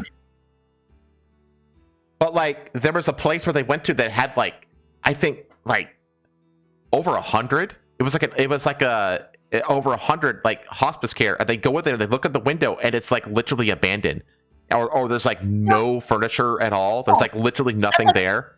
That's like a whole level further. Like, what I know, like a lot of people do in Miami is that they'll like register themselves as like a hospice worker, and then they'll just take care of like their own their own elderly family members at home. Yeah, and I guess bill the government. And then just They just get paid for it. Yeah, it's crazy. Just like, I swear to God, like, I would actually ballpark as 20 to 25%. 20 to 25%. I would not be surprised at all of the entire U.S. economy was just because you have to remember that, like, I think it's like 60%. 60% of our entire like federal budget goes towards Medicare, Medicaid. Okay, and those are the things that get billed for like hospice. I will say, in the case of like people like taking care of like their own elderly and then getting paid for it, I know how much work goes into taking care of like elderly person. Yeah, that's true. And, like, I can't really call it a scam if the work is being done. But like what you're saying of like just empty buildings being like used as quote unquote hospice, well, no one's actually being. Well, the only reason is because they have to have an address on their for their taxes, like a TIN number, a tax information number. They have to have an address to have a TIN. So they just register as these fucking, these ghost sham businesses. Like, look at all the commercial driver's license fake businesses that just issue out scam licenses to. They just arrested another one. They pulled over a trucker because they were just showing him like right turn only signs and stuff like that, and he couldn't read them. He couldn't read the traffic signs. And this is like a licensed CDL truck driver, right? No. Yeah, exactly. And like a ton of like all that like the fake CDL license shit that comes out of California. That's all California based, or most of it is. But like the hospice care thing, it's like it's even bigger. It's like the sort of shit you see in like South America. Yeah, and just like, man, this is like, I mean, I suppose that really just what it is. Like you import the third world, you get third world shit. That is a third world thing. Yeah, and then you add on top of that, like all of these fucking NGOs, You don't take a driver's test, when you want to, get a driver's license in somewhere like, like fucking Nicaragua or Colombia. Yeah, you just go buy it. Yeah, you just go purchase it. Yeah, you give the guy with the fancy hat, the badge, $20, and he gives you a thing. Yeah, he just prints one out for you. Yeah, that's it. But like, no one wants to do that job. No one wants to actually check. Just like, yeah, dude, I'll just give you the thing if you give me the money. Yep. But like another prong of like the massive amount of fraud are the fucking all of these bullshit NGOs out there that launder donation money. Basically, it's a donation. And USAID proved that it's largely a Democrat donation scam, is what it is. It's a front. Like a lot of these NGOs act as fronts that allow Democrat organizations to get around various campaign financing laws to fill their coffers. And even despite that, it's also funny because like the DNC is actually in debt now. And it's interesting how that coincides with USAID effectively getting shut down. It's not shut down, but it is effectively shut down. Because the whole thing was just a Democrat slush fund scam. But this one, like their nonprofit, Violence in Boston, we could just set up a bullshit NGO, call it whatever the fuck in whatever city, just like all these daycares and hospice care, learning for you, learning is fun, old people are awesome, whatever the fuck the name of the organization is, the bullshit name of it is. They come up with a name, they register it, they give it a fake fucking address, and then they just start posting online, give us donations, we're fighting for this cause, and then they just take that money and fucking run. Like, so yeah, it would help feed children and organize demonstrations over issues like police violence. BLM has never fed a grain, not so much as a grain of rice to a single child, let alone a black child. They have never sent a single black kid to college. Okay, they have never created or bought a house for a good black family in need. They have never actually helped out any black person ever. They have only used the money to fund their own pockets and engage in activist activities and buying mansions. That's literally the only thing that that BLM and all the related NGOs, that fucking spider web of NGOs has ever done with their money. They have never done anything to help a single black person. Like, if you don't, like, chat, if you donate $5 to Jazz's stream when he's streaming, you will have contributed more for black people than BLM has ever contributed for black people. Yep. So it says she instead used the money to pay for rent cars, shopping sprees, delivering meals, visits to a nail salon, and even a summer vacation to Maryland. She pleaded guilty in September to 18 charges, including wire fraud and falsifying tax returns. The $224,000 is for the $180,000 diverted from her VIB nonprofit, with the rest covering rental assistance and federal pandemic-related unemployment benefits. Yeah, a bunch. Yeah. You think I never even touched on all the scams that came up from after COVID. The ruling capped a stunning fall from grace for the activists who grew to prominence during the Black Lives Matter protests after the murder of George Floyd in 2020. But yeah, just race grifting their way to the top. Cannon Grant's activism earned her numerous accolades, including Boston Globe Magazine's Bostonian of the Year award and the Boston Celtics Heroes Among Us award, both in 2020. Wow. These are your heroes, black people. Yep, these are your heroes. Yep, these are the people that claim to represent you and your plight. I'm so sorry, but this is your fault for fucking pushing them up there. I'm telling you, it's the same thing with like the trans rights movement, all that kind of stuff. Like there's a lot of really cool black people out there. These aren't them. The greatest fucking contributors towards being anti BLM or anti-blacks or anti LGBTQ, anti-trans are the activists that you know what I mean, that quote unquote fight for those causes. Like, they are the most insufferable, corrupt, evil, retarded pieces of violent shit. And it really does seem to be a contest. Like, the more you are of that, the higher you get into these activist organizations. She betrayed the trust of everyone who donated and the public who supported her fraudulent charity. She was charged in 2022 alongside her husband, Clark Grant, who died in a motorcycle accident the following year. Oh. Good riddance. Good fucking riddance. Okay. Next one. This is another one of yours. This is weird. This is just a classic. This is just a classic Florida man moment. Hang on. You want to watch the video first? Jogging towards this little private plane, like a little Cessna. Why didn't it get closer? And then the Cessna's like, I'm gonna go over here. He turned his prop off. He's like, I'm just gonna drive over here. And then the guy's like, well, that didn't work. But it's like, what the hell was he doing? Like, what was the plan? I think he parked it out here because he wanted to stop the plane from being able to advance down the runway. Yeah, but you could have done that from right in front of the plane. Right? Yeah, exactly. Like, in fact, the further away you are, the easier it is for the plane to maneuver around you. Yeah. So, since we all live at the end of the internet, something new to see a crazy video on our social media feeds. However, the clip of the drunk guy going full Grand Theft Auto at a Florida airport managed to get me to stop dead in my tracks.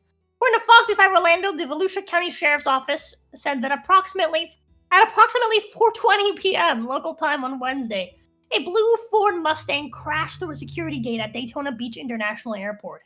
That's not good, but it didn't stop here.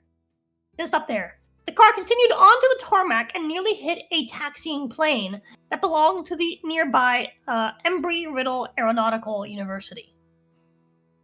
God damn. Anyways. And once again, it didn't stop there. Side note, girls like this aren't on dating sites, chat. You have to go out into the world to meet girls like this. Further side note, girls like that aren't real. Right, yeah, makeup. They just don't exist, yeah. Makeup. And once again, it didn't stop there. The driver then hopped out of his car and tried to enter the moving, occupied aircraft. All of this was caught on camera. This is the video I just showed you. It was watched. Obviously, he wasn't able to gain access to that moving plane, so he ran to another part of the airport and tried to hop in one that was a bit more stationary. I mean, that's something we've all done in Grand Theft Auto. You mow down the security gate, your car, steal yeah, planes. yeah. You do that in like every GTA game. Someone do that for real is just wild. I'd say this is what happens when they keep delaying GTA 6, but that's not what caused this bit of outright mayhem. Police arrested 58-year-old Brian J. Parker, who informed deputies that he was intoxicated on alcohol and drugs, and didn't remember what had happened. I think we all could have done the math on that one. I mean, goddamn, look at that old lady. Sorry. Chalk one crazy decision to an accident or even just bad judgment, but when you start stringing them together as Parker did, you usually had a little help. Parker has been booked on a slew of charges, including aircraft piracy, but he failed. DUI with damage, 2 counts of indecent exposure. What? He pulled his fucking nuts out? What? Burglary of an unoccupied conveyance, and more. Okay. You have questions? Indecent exposure, one for each nut? You do it 2 separate times? I don't understand. Why 2?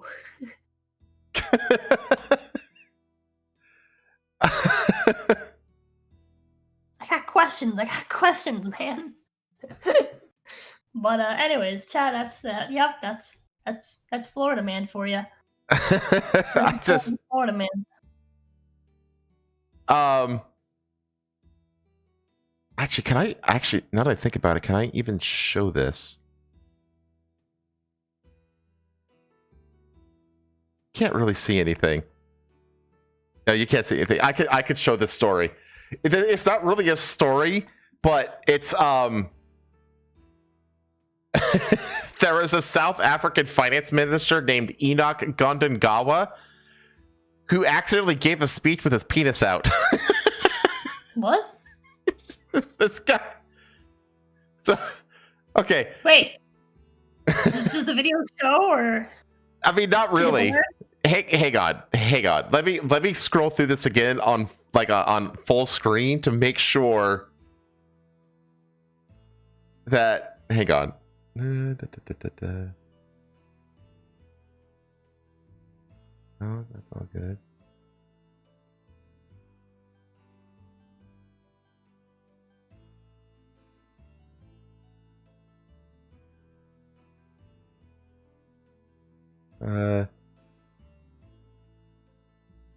No, you can't see anything. It's just a really fucking hilarious thing that you would expect to happen in Africa. But let's just watch the whole thing. Take your seat, please. Honorable Reddy, what's the point of order? Please, Honorable Speaker, my very favorite minister is on the floor. We are sitting here and being abused by something hanging out of his pants. Can you please ensure that that's put away? It's actually looking quite. I don't hear you. To us. He has something hanging out of his pants there, and we're not sure what it is. If you could please put that back inside and zip it up. Thank you. I think the minister has heard what you are saying, and he will attend to it. Order. Honorable members, you are actually live on TV. And society is looking at you. Oh.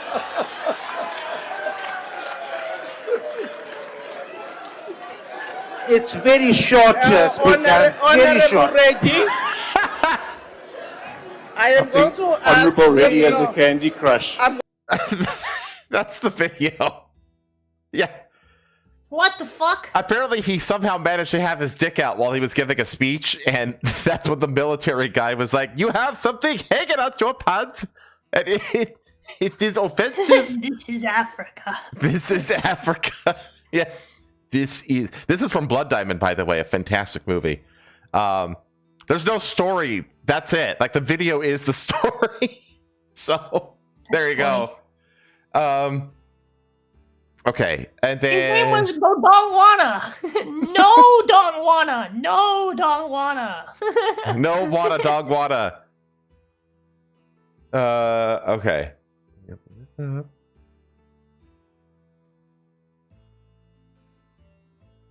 All right. Okay. This next one is an interesting. Remember how we covered that story? Like it's about, I want to say it's about a month ago or so, of that guy who abandoned his girlfriend on the top of a mountain. Yeah. You remember that? Apparently, this is like a common thing.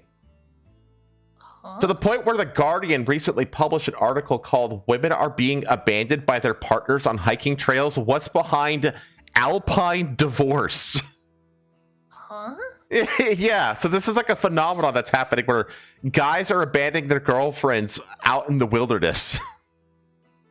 What the fuck? Yeah, exactly. So it says, MJ calls what happened to her in Zion National Park small T trauma. She knows women who have experienced worse from their partners, but she still feels the anger of being left behind on a hike by her now ex. It brings up stuff in my body that maybe I have not cleared out yet, she said. 5 years ago, MJ and a new partner, he was not exactly her boyfriend, and the pair were not exclusive, traveled from Los Angeles to Utah for an adventure. Stop. That's why you fucking left you behind, you dumb bitch, because you're not his fucking girlfriend. Alright, you're not his girlfriend, and you're not fucking quote unquote exclusive, which means you're not even fucking dating. You're just fucking this guy. Yeah. Alright, he's the guy you're fucking. You think he gives a fuck about you? You don't give a fuck about him.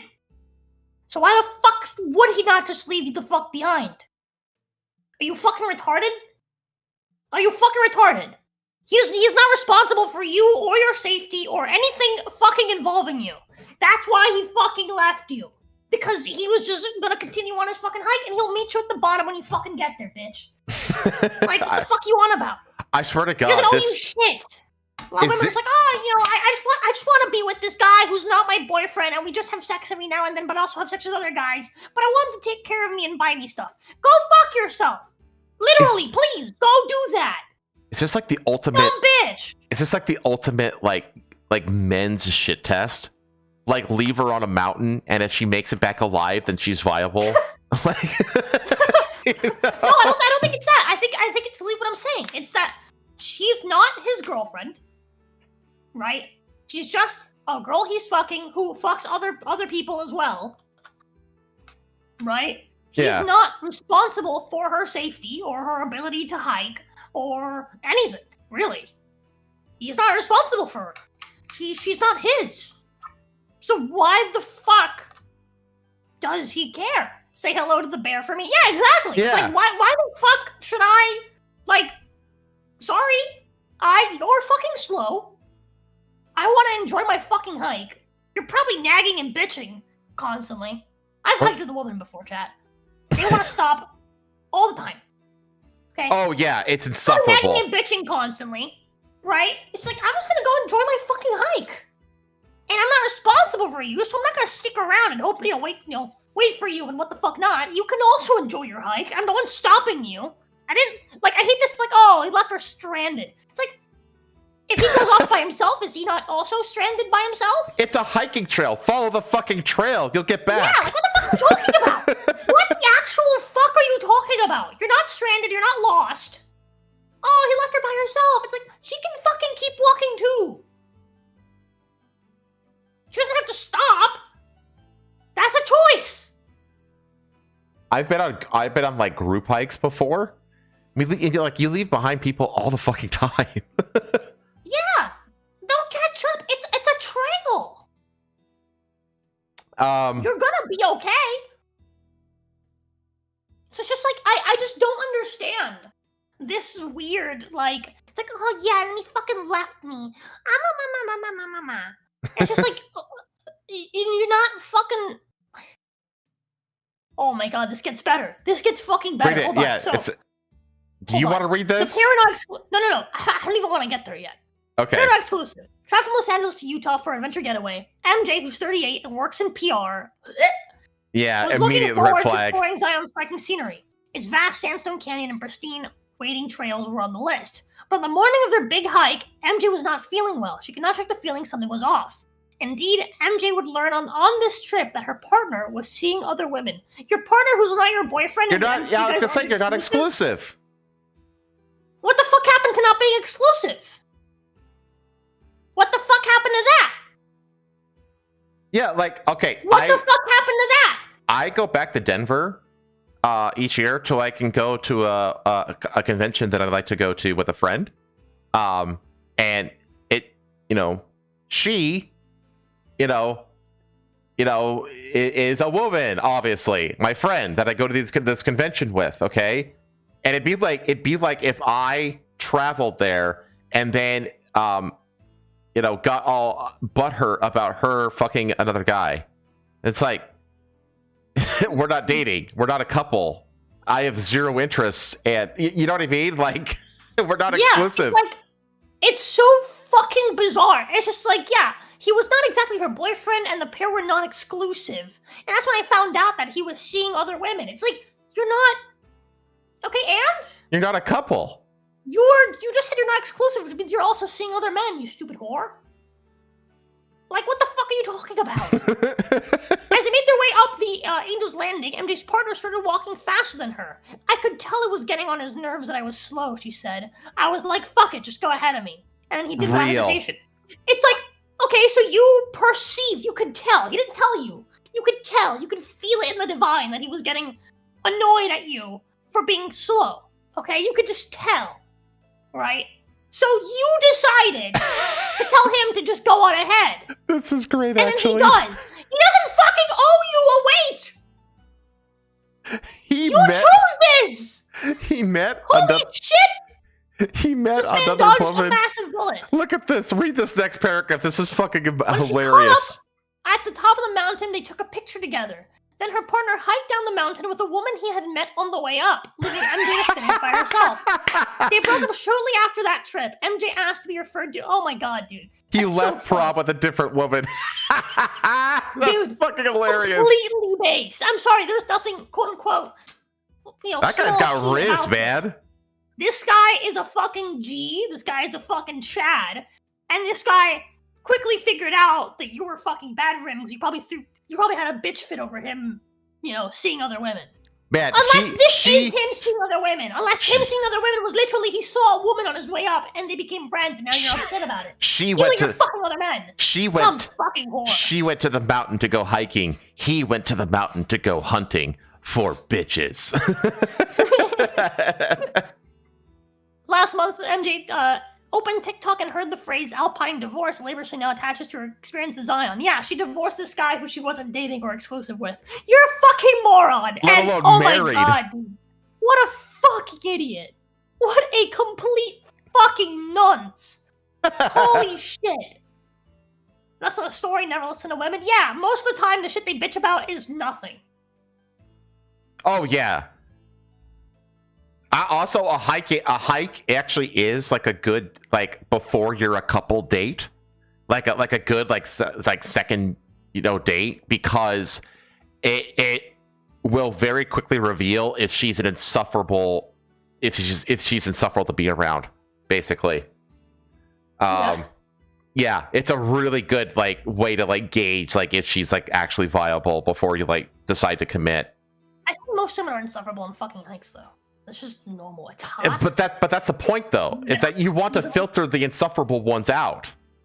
No, what I'm saying is you're gonna filter out a lot of good women that are just not big on hiking. But they all say on their dating profiles that they love to go hiking. Well, that's fair. That's fair. If she says she loves to go hiking, you take her hiking, and she's fucking insufferable, then yeah. Yeah, exactly. But chat, just a thing. If you're on dating apps, which you shouldn't be. You shouldn't be on dating apps. But if you are, any woman, and this is 99% of them of women on dating apps, that says that they enjoy hiking, that's an immediate red flag. That means that they got nothing going on and they just fell back on that default answer is what they did. Don't leave that shit on the curb. Okay, that makes interesting. Social media women describe alpine divorce as going on a hike, a climb, or other outdoor adventure with a male partner, even if it's not their spouse, only to be abandoned or left behind. Perhaps he went too fast and neglected to wait, or a fight on the trail resulted in him storming off. Breakups have quickly followed. In a TikTok with more than 4.2 million likes, a woman bawls as she takes shaky steps down a rock formation. He left me by myself. I should have never come with him. Oh Saw the woman man, who was responded she? to my request for comment. Was she fucking like streaming on TikTok on the way up? Like, if you're on a date and the girl starts fucking streaming and shit on the date, just abandon that bitch. Like, Yeah. I don't care if you're like the middle of like gangland fucking Chicago. You fucking get out of there. Like, you don't want to have anything to do with that bitch. Unless you guys like agreed to it. Like if I'm sorry, but like if you, even if it's not like a date, like if you're just hanging out and someone just starts fucking like streaming what you guys are doing, Oh yeah, 100%. that person needs to not be in your life.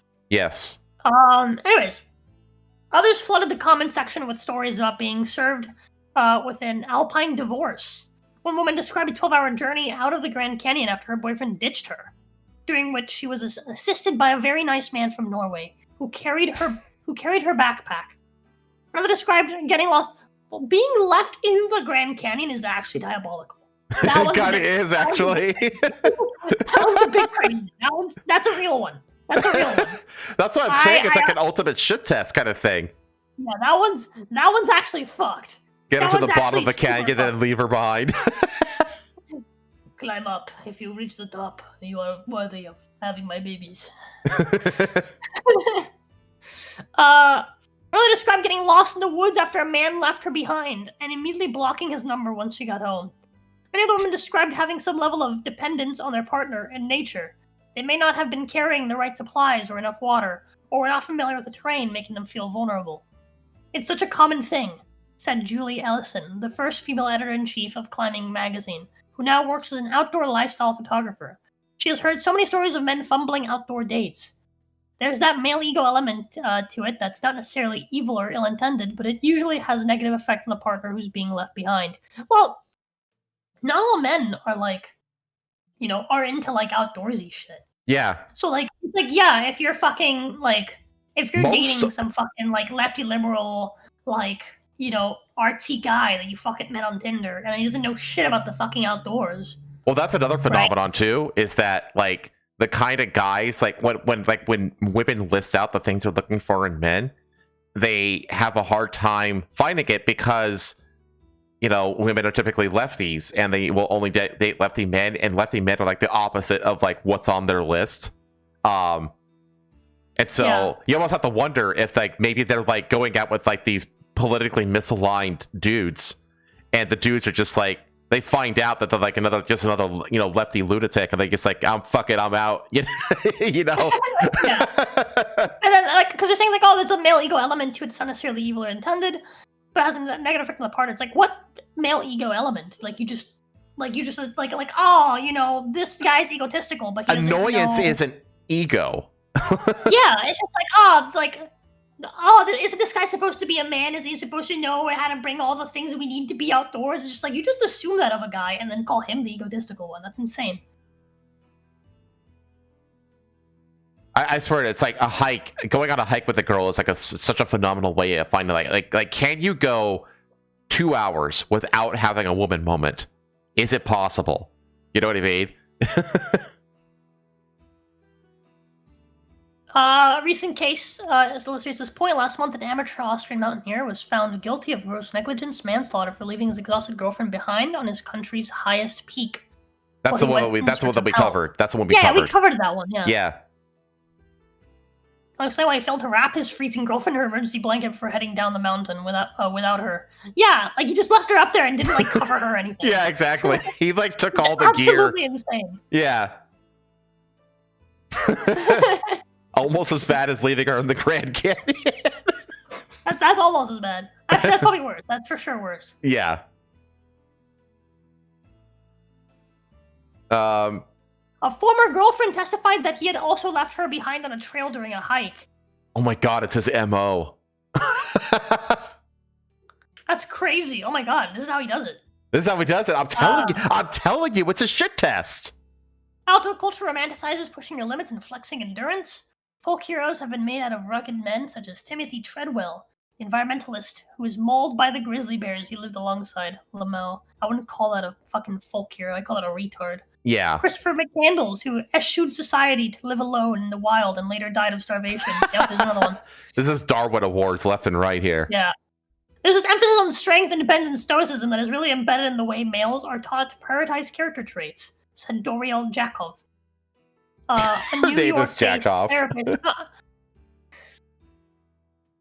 I'm sorry, but if you're someone who is live alone in the wild, or environmentalism. I'm sorry, but this isn't a strong, independent, stoic man.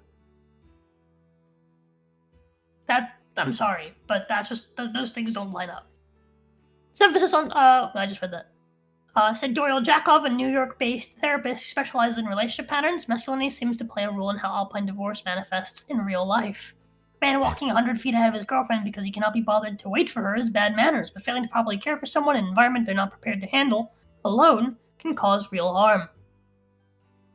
I can't see how leaving someone in a highly unsafe position wouldn't qualify as an abusive dynamic, especially if the man is aware to some degree that that's what they are doing.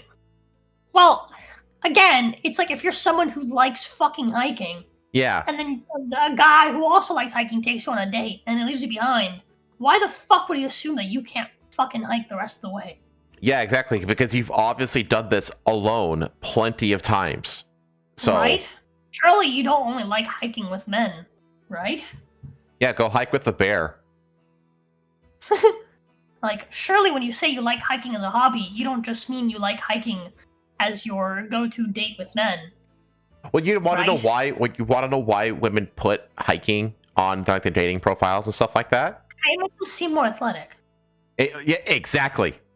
You took it right. Yep, you got it exactly right. It's a combination of I have nothing going on in my life, and I want to make it seem like I'm athletic and in good shape when I'm actually not. That's what that is. Naomi, 46, educator and member of the Wine Hiking Society. That right there. If you find out that she's a member of the Wine Hiking Society, chat, you run. It is your obligation as a man to leave her on the top of that mountain or the bottom of that canyon. That is your duty. You're part of a hiking society. Surely you're vegan, right? Surely you know something about hiking. I'm not part of any sort of hiking society. I just do it for fun. But you must be an expert, right? So go on. Community organization for women that promotes outdoor exploration and socialization.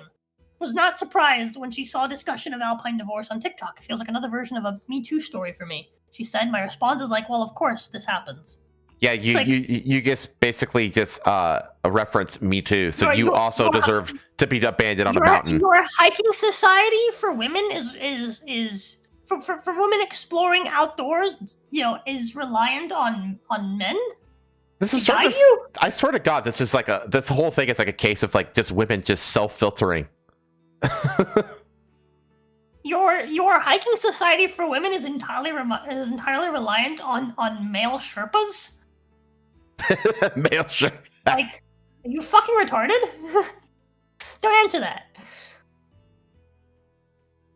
About 20 years ago, Naomi hit Deseret Peak, an 11,036-foot mountain close to her home in Salt Lake City with two friends, another woman and a man who she had a close but not romantic relationship with.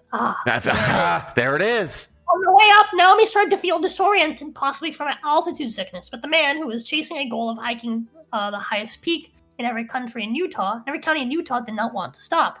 Naomi requested to use only her first name for the sake of privacy. The man and woman left Naomi on the way up. She knew that they would not come back for her because the trail was a loop. She feared she would pass out. I felt like I had to crawl on my hands and knees, and finally I made it to the top. Naomi eventually stopped hiking with the man. I realized at some point that every bad thing that would happen to me outside, he was the common denominator, she said. Not the woman involved. Also, you don't know what this sounds like. The woman who also left you behind. You know what this sounds like? It's the man I was close with, not the other female friend who went along with him. It's the man's fault. You know what this sounds like to me? This we sounds like a romantic relationship, but we were close, so he should have taken care of me. This sounds to me like when a business doesn't want, like, wants to get rid of an employee but doesn't want to pay a severance, and so they keep subjugating the employee to like more and more like awful shit to get them to quit so that they don't have to fire them. That's what this sounds like. The guy is just subjugating this woman to like more to like strenuous outdoor activities over and over again until she finally fucking decides to quit and leave. Just wearing her down. Anyway. So funny. Nami eventually stopped hiking with the man. I realized at some point that every bad thing, I read that already. Yeah. I would find myself in sketchy situations that were way outside my comfort zone, which is often a theme in these stories of either being left behind or pushing yourself beyond your limit. A few years ago, Nami was hiking Arches National Park in Utah when her group noticed a woman lying on the ground in distress. The woman told them she suffered from severe vertigo, not ideal given the park's topography, and her date had gone to retrieve his camera after she accidentally dropped it in the bowl near Delicate Arch. There was no way she was going to get out by herself. We hiked with her back down the trailhead, Naomi said. On the way, they learned that she was on a second or third date with the man. I just said it was a good second date. Last date, huh? Yeah, he went back to grab a camera that you dropped. He didn't go back for nothing. He didn't leave you. He just went to go get a camera. This goes on and on and on, but you get the idea. It's most of it at this point. I still want to read this and laugh. And laugh. Okay, hang on. Okay, go ahead. After this story, I have to feed my dog or my parents' dog, though. So he's bothering me. Talking about Alpine divorce might not know that the phrase comes from 1893 short story about the Scottish-Canadian writer Robert Barr. By the Scottish-Canadian writer Robert Barr, about an unhappy married couple who spends a week away in the Alps.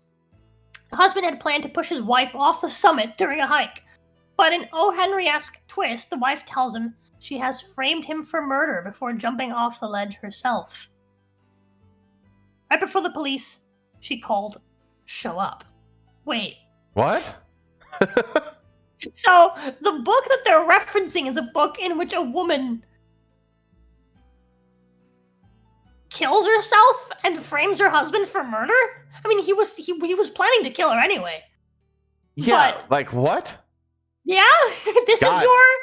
That really is like a woman moment of all moments, right? This is the fiction you want to cling to. That's how many Alpine divorces do not happen because the man has ill intentions. Maybe, like the Austrian hiker claimed, he thought he was doing the right thing. Maybe he was impatient or had a woefully uncritical view of the Hemingway-esque macho man archetype that he wanted to embody in nature. I mean, this is a view that you're applying to all of these men and assuming they have. Yeah.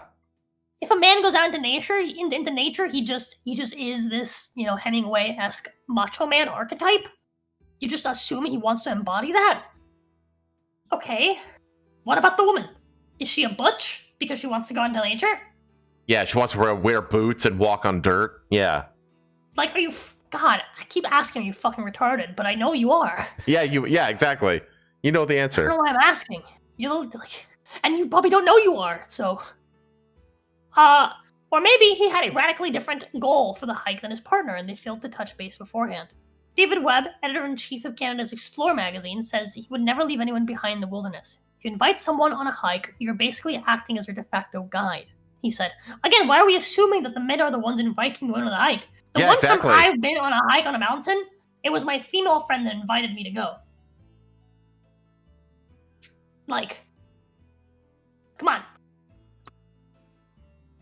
Bitches love hiking. Or so they claim. Or so they claim. Would a guide just storm off on their clients? Of course not. The guide moves at the pace of the slowest member. Always. But Webb does not remember a hike he took years ago with his wife.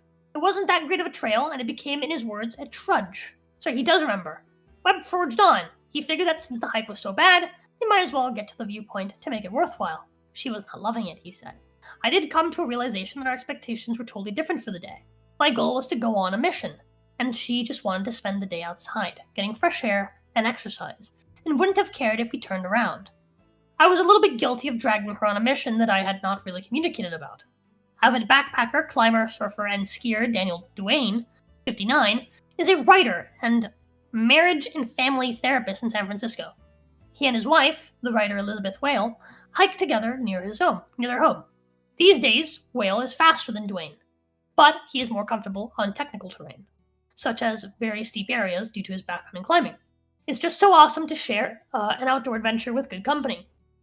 And yet we often have these personal hungers and ambitions when we go into the mountains, Dwayne said. Sometimes that more selfish part of ourselves takes over. He believes most people realize this as an issue in hindsight. I don't think it's very common to hear I blew up my romantic partner in the mountains so that I could run all the way up this peak. It devastated them and wrecked our relationship, but I'm so glad I did because I got to the top faster, Dwayne said. I think it's good to keep in mind that with the benefit of hindsight, the narrative is almost exclusively, God, I was a jerk, and I really wish I hadn't done that. Some women in the outdoors industry bridle at the gender stereotypes wrapped up in alpine divorce, chiefly the assumption that a woman cannot take care of herself or has less experience outside than her male partner. Believe it or not, we can do things that have nothing to do with men, said Ellison, the climbing editor. I really struggle with saying men do this and women do that, and those generalizations. And yet here we are. I was going to say, like, why does this article exist? You know? Yeah. Blair Braverman. That's an amazing name. This is a woman. I know. It's a great name, I have to say. Incredible. That is incredible. Is a writer, adventurer, and dog-sled musher who has competed in the Iditarod and Iditarod. It's like it's like the most famous dog sled race in the world. I see. She took 36th place in 2019. Iditarod becoming the first Jewish woman to finish the storied. That's a Jewish last name? Wow. To finish the storied 1,000-mile race. Personally, if I were with a man and he wandered away from me on the mountain, I'd be more worried for him than me, she said. I think it's interesting that the term assumes that the woman is the one with less capability. Well, you're the outlier. Yeah. Like outliers exist in everything. Hold on. There's a reason why this term assumes the woman's one with less capability. It's because every time this term comes up, is a woman bitching about it. Yeah, exactly. Like, you fucking idiot. You know, no, she's not an outlier. She's not related. She's not reporting a case of this happening to her. Like, every case where this happens, it's the woman bitching, and thus she is in fact the less capable one. And it didn't even happen to you in the other direction. You're just saying if it did, you know, that so like, you're not even an outlier. If there is a feminist spin on alpine divorce, it's what comes after the women are left behind. When her ex ditched her in Zion, MJ hiked alongside a friendly female stranger and her young son. Naomi helped the woman with the vertigo and arches. It happened to me many years ago, one user wrote in the comment section of the viral TikTok clip. I met two girls in the mountain and told them what happened, and we walked down together. They wouldn't let me go alone. MJ did not hike for a year after her alpine divorce. She figured her inability to keep up with her ex meant that she wasn't fit enough for the type of activities she grew up loving. When I got home, I was like, something is wrong with me, that I wasn't able to keep up with him. It took 2 of what she calls her eat, pray, love trips. Oh, God. Alone to Run find for the that hills, spark chat. Eat, pray, love women. Just leave them at the door. The reason why I love hiking is because it doesn't matter if you're fast or not, she said. It doesn't matter how long it takes. Hiking is something you don't have to be good or bad at. It's just there. Correct. You don't have to be fast enough to catch up with the guy who walked ahead of you. You don't have to be good at hiking. You just have to enjoy it for yourself. You fucking idiot. If you really had this mentality, you wouldn't have a problem with the guy who's not your spouse, who's just, or even your boyfriend, right? Just a guy you're close with, quote unquote. Continuing on the trail. But that's not the problem, is it? You don't actually feel this way. MJ's in a loving, committed relationship with someone in North Carolina, where she lives. She's not that outdoorsy. Sometimes he jokes. Aren't you glad I don't like hiking? After her Zion trip, MJ is content to have a personal relationship with the outdoors, unencumbered by a man. Amel. There you go. The phenomenon of alpine divorce. It's just women being retarded. Who could have thought? It's women being delusional about what their relationship is. Who could have thunk? That's, yeah. Anyway, I thought that this was hilariously fascinating because we had covered that story from before, that extreme example where she actually died. And then when I saw this, I was like, no fucking way. So, I hope that you got a kick out of that one. I'm gonna queue up the next article, which is another one of yours. But I have to feed my dog because he's bugging the shit out of me. So I will be back in like 90 seconds. All right, go ahead. Chat, ready to do a Florida man riding horse into Chick-fil-A drive-thru? Viral video amid rising gas costs. You excited, chat? Chat, I wish I could be a Florida man that has a horse. Chat, you can help me make this dream come true. Subscribe to the Myth and Mercury channel. Or something. I don't know. The dating version of the Japanese-Korean termination. Sam would have left her at the top of Mountain Doom.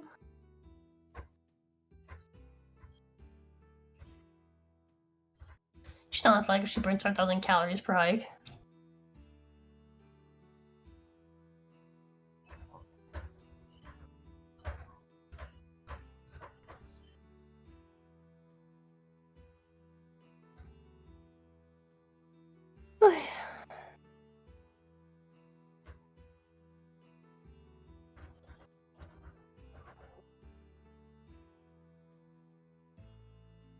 Free to roam Nordics are harder to dump in the wilderness. I believe it.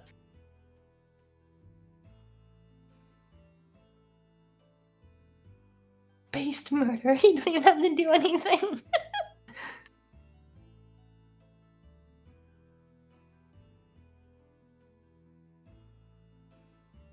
Florida man? Yes, we're gonna read about another Florida man, chat.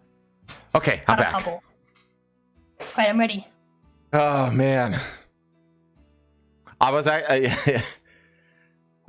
sometimes it surprises me which articles like really get Rosa going and which ones don't. Sometimes I'll read an article that I really think is like Rosa's gonna like totally go off on and she stays quiet. And other times I don't think she's gonna have like much to say and she's just like adds like tons like 20 minutes to the conversation. Like I have no idea. I just throw stuff out there that we just throw stuff out there that we think is interesting, and the chips fall where they may. Okay, go ahead with the horse riding Chick-fil-A ban. A Florida man said yeehaw at the opportunity to ride his horse into a Chick-fil-A drive-thru. Felipe de la Mora, who posted the now viral footage recorded on a camera mounted to his glasses, said the pit stop happened on a whim. I was on my way back home from a ride on my horse, and I got thirsty, so I stopped through the Chick-fil-A drive-thru and had an amazing interaction with the employees. De la Mora reflected on the experience per news flare. The fast food crew lit up when their newest customer trotted in. Let's watch the video. Whoa. It's okay, it's just TikTok.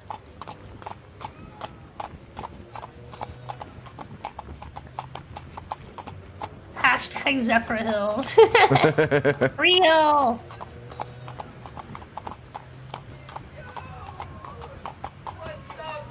Bro's got a horse and smart glasses. You are not. I'm sorry, but gas. What up, man? Gas prices are not a problem for you. Bro. Yeah, right? Yeah. Go ahead, okay? What up, man? Gitano? Yeah, bro.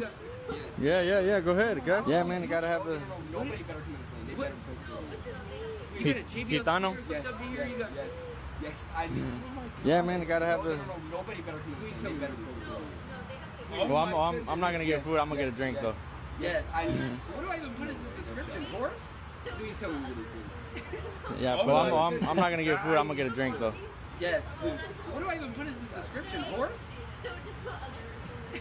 Yeah, put other. Nice. This hasn't happened yet. Never has a horse came to the drive-thru. This is amazing. This hasn't happened yet. Never. I'm gonna get a Sunjoy. To the drive-thru. This is amazing. Anything else for you? And that's medium, right? Or I feel like your conversations are these things in real time. Not gonna lie, right? Yeah, right. And that's medium, right? Or hey, I'll make it a large and promo it out. Alright, bet. I got you. Not gonna lie. You know what? Wait, this is all you wanted? Yeah. Guys, I got you. We have a horse.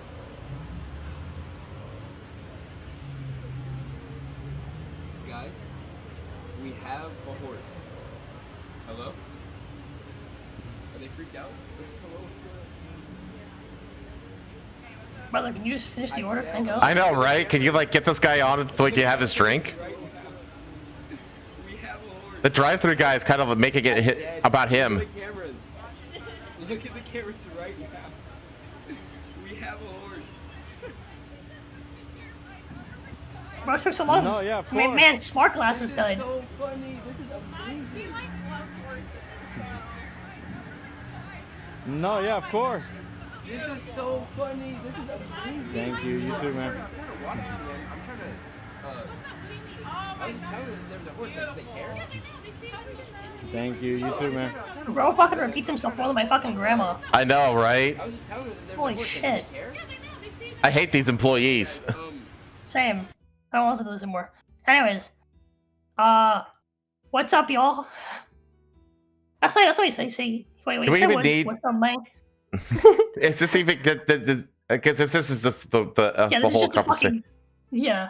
It's just the conversation that we just watched. According to a recent lending tree study, about a third of Americans have already made changes to their spending or saving Have you habits heard comments on because the video, gas price is crazy, to which the horseback rider replied, can't afford anymore. Bullshit. yeah, right. Oh, shit. More than 6 in 10 Americans If you with can gas-powered afford horse vehicles. feed, you can afford fucking gas. Shut the fuck up. Well, that's the story. We don't have to read the conversation that we just watched. Okay.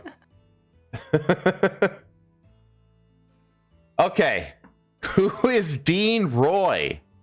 Oh yeah, that's another mine. How a 14-year-old ended up on Vermont's governor ballot. Yeah. Dean Roy, 14, will be the first candidate for governor of Vermont under age of 18 to appear on the state's general election ballot. The teenager earned a spot on the general election ballot by forming his own third party, the Freedom and Unity Party. The state does not have a minimum age for gubernatorial candidates, only requiring that candidates have resided in the state for at least 4 years. Roy was born and raised in Stow, Vermont, according to his campaign website, so he is uniquely qualified. There he is. He fit the criteria. Why it matters? Nearly all states have a minimum age requirement to serve as governor, often 30 years old. In Kansas, lawmakers added a requirement that gubernatorial candidates be at least 25 years old in 2018 after multiple teenagers ran for the position. I don't expect necessarily to win, Roy said. What I do expect is to start the movement and get more young people to come in behind me and say, yeah, we also want to make change. Roy is a freshman at Stowe High School. He previously worked as a legislative page at the Vermont State House. Okay. Okay, here we go. Roy enjoys Nordic skiing and running in the winter and summer, and making maple syrup with his family in the spring. According to his campaign website, he is also a fan of Formula One and driver Fernando Alonso. Roy said he does not identify with either the Republican or the Democratic parties. He said the biggest issue facing the state is housing. Yeah, that's a His common former issue. history teacher, James Carpenter, described Roy as an old soul with endless curiosity. It just really shows what type of kid Dean is. He's very earnest in what he's doing. There's no gimmick behind this, he said. I think he blends that youthful optimism with some pragmatism that few kids have. Yeah, this is good. Roy said he has thought Very about how he wholesome. would continue attending school and working full-time as the governor if he wins the election. And he has considered online classes and doing his homework at night after work. What I'm aiming for is that these career politicians look at me and they say, oh my god, he actually has a chance to disrupt things, he said.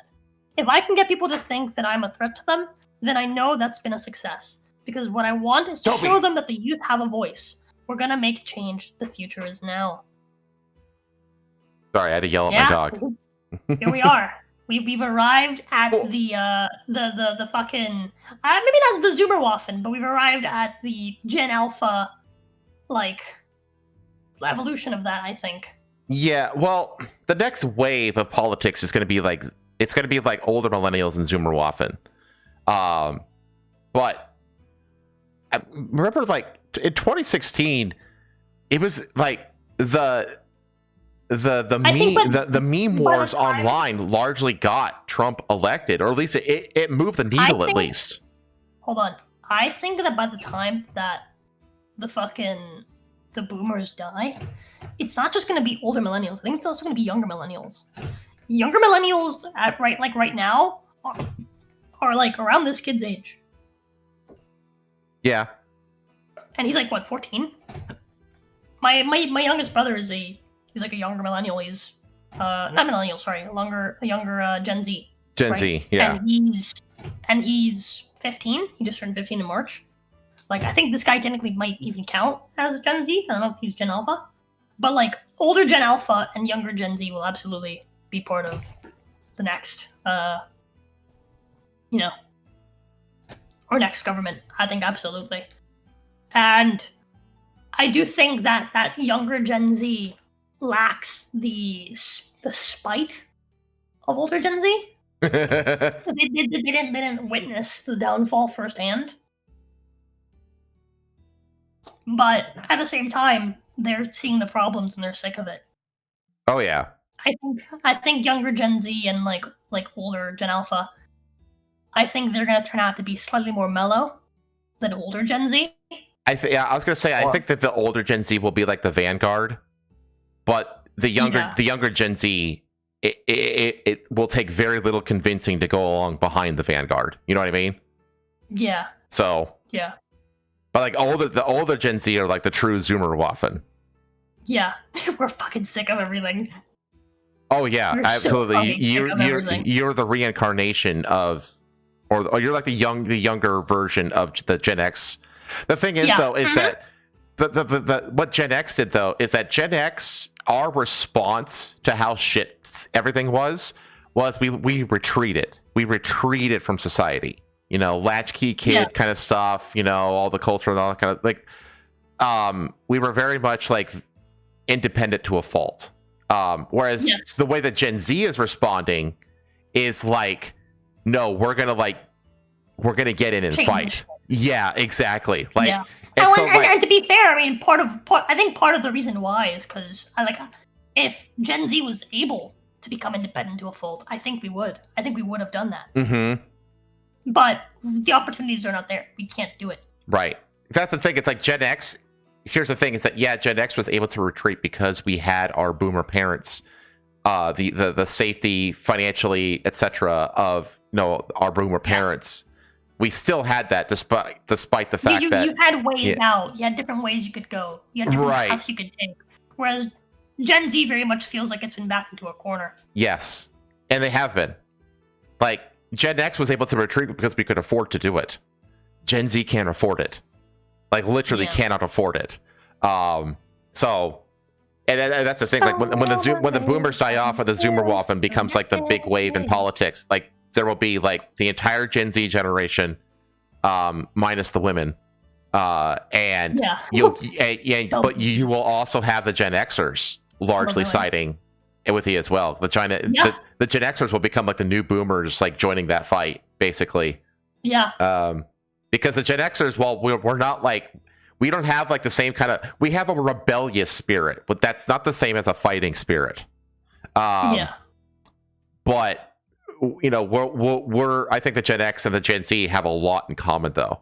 So and as far as this kid goes, it's like I was saying before, how like Donald Trump, like his 2016 election, the amount that the online, like the meme wars, the amount that moved the needle is the difference between him winning and losing.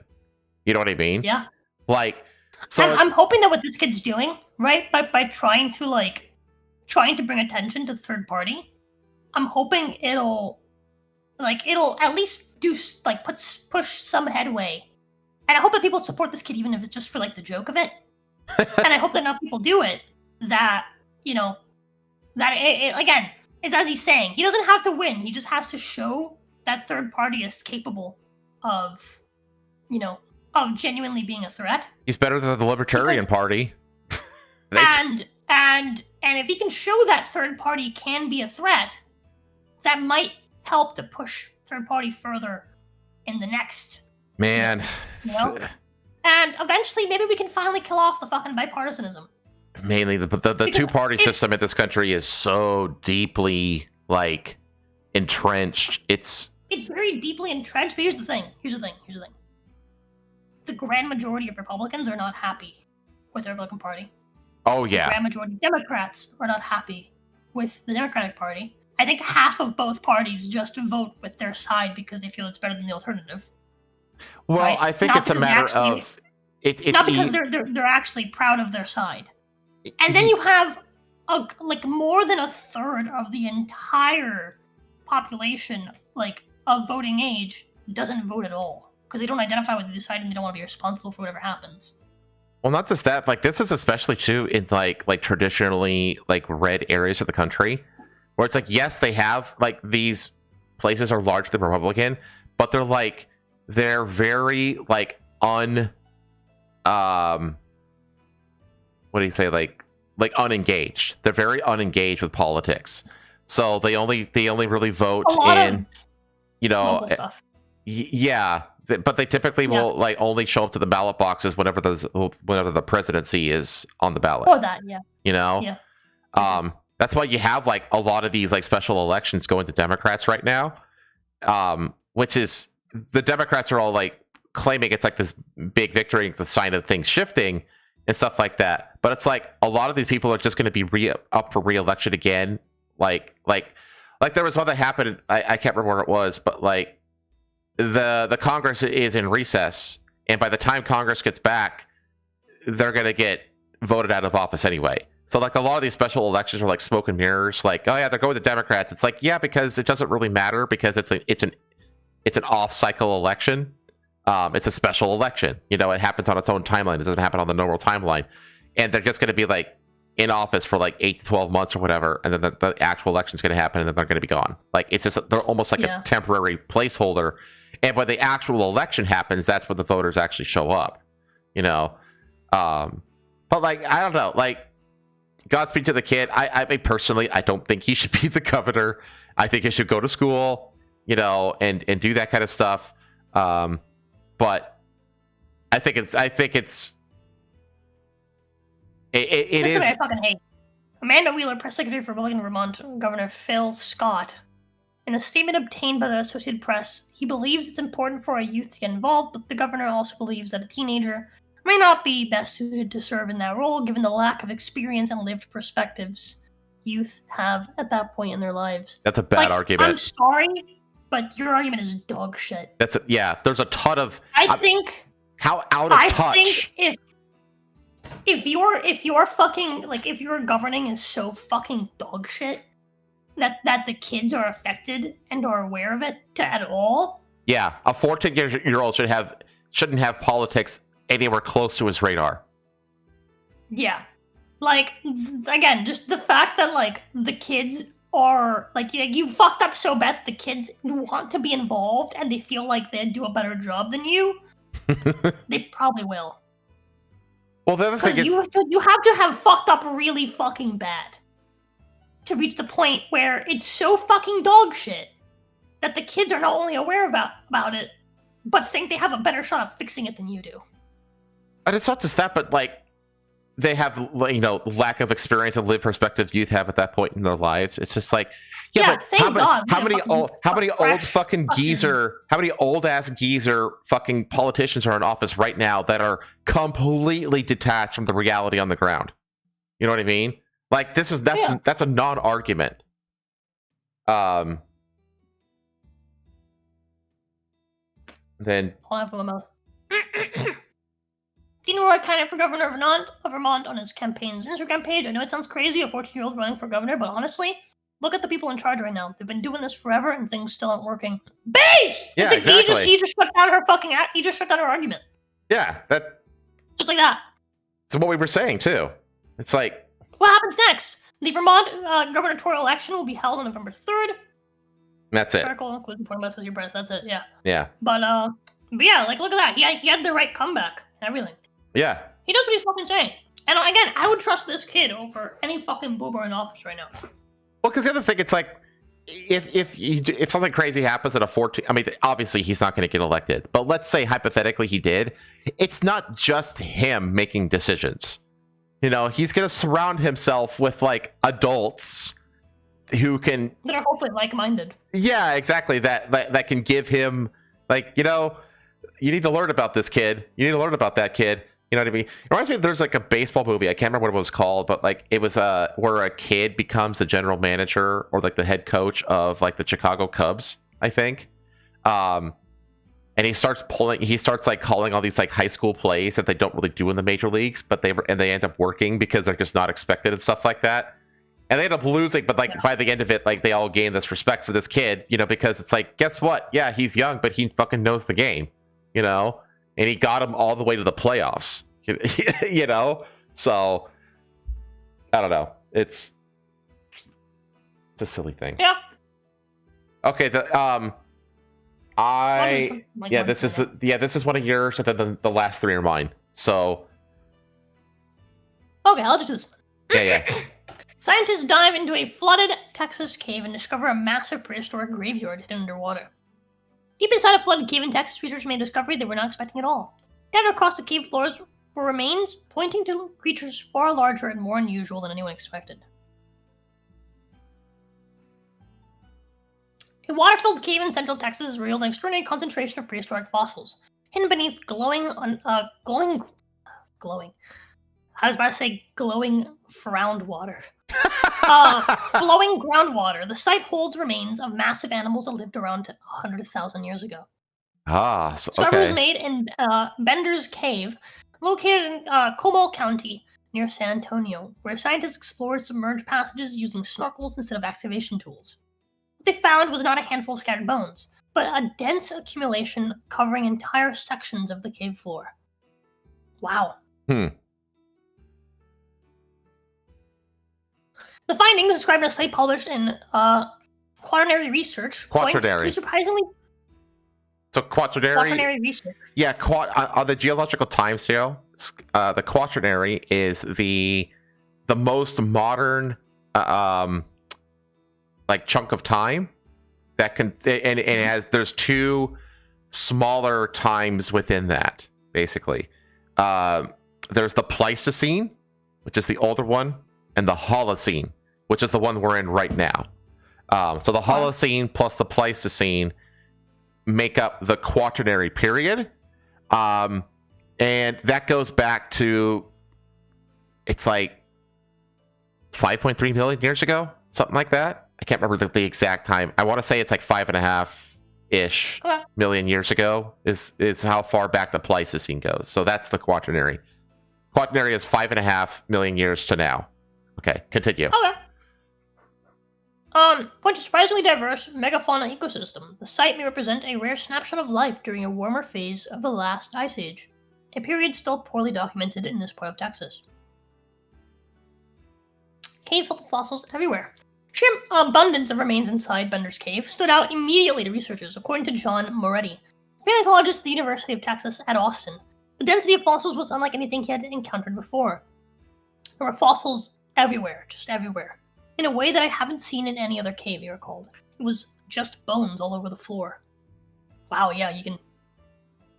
Exploration missions conducted between March 2023 and November 2024 allowed the team to survey 21 distinct areas. Instead of digging, scientists simply reached down to the water and collected specimens directly. The study in Quaternary Research found the cave's fluctuating water levels, influenced by rainfall, flooding, and sinkhole deposits, helps transport and preserve the bodies over thousands of years. That's what I was going to guess. Yes. Is that the water flow is basically all culminating in this cave, and it's just washing these younger, you know, we're talking like mammoths and saber-tooths and stuff like that, you know, Ice Age era fossils into this cave, and they're just accumulating at the bottom of the water.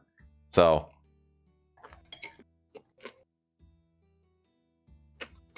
Giant armadillos, sloths, and mastodons once roamed Texas. Among the recovered fossils are remains of mastodons, giant ground sloths, ancient camels, and the striking Pampathier. Pampathier? It's like a gigantic armadillo. A large relative of modern armadillos. As explained by the researchers, this animal could weigh up to 440 pounds and had teeth adapted for eating coarse vegetation rather than a mixed diet. That means that the teeth are all going to be flat, like your molars are. My molars are not flat. Well, okay. Chat's molars, how they're designed for grinding, and not slicing or stabbing. I'm built different. Yeah, I know. You have like you're kind of partially vampiric in real life. I know. Yeah, all of my molars are like crowns. Like just each of them is just 4 spikes.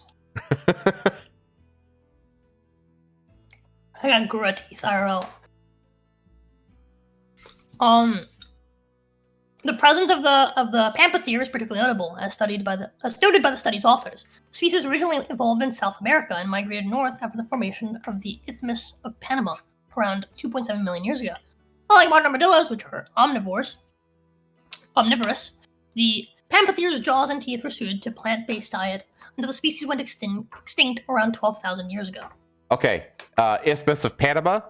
That is the point at which the sea level lowered and exposed basically where modern Panama is, and it facilitated. Yeah, and that facilitated a massive biodiversity explosion called the North American land animal exchange, where suddenly all these species that were sequestered on either the North or South American continents could migrate to the other respective continent. And so that's why we use like the fossil record of various animals that we know originated in South America, and if you see them up in in a formation of North America, we helps you kind of write down exactly when this animal. Yeah, we can kind of get a better idea of the timeline. Yeah. Helps you narrow down a little bit.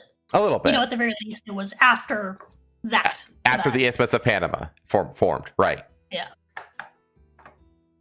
Okay. Sometime between that and 12,000 years ago. Yep. Dating of the fossils is still ongoing, though researchers believe they likely originate from the last interglacial period, approximately 100,000 years ago. John Moretti stated that this could represent something entirely new for the region. This site is showing us something different, and that's really important because of all the work that's been done in this region, he said.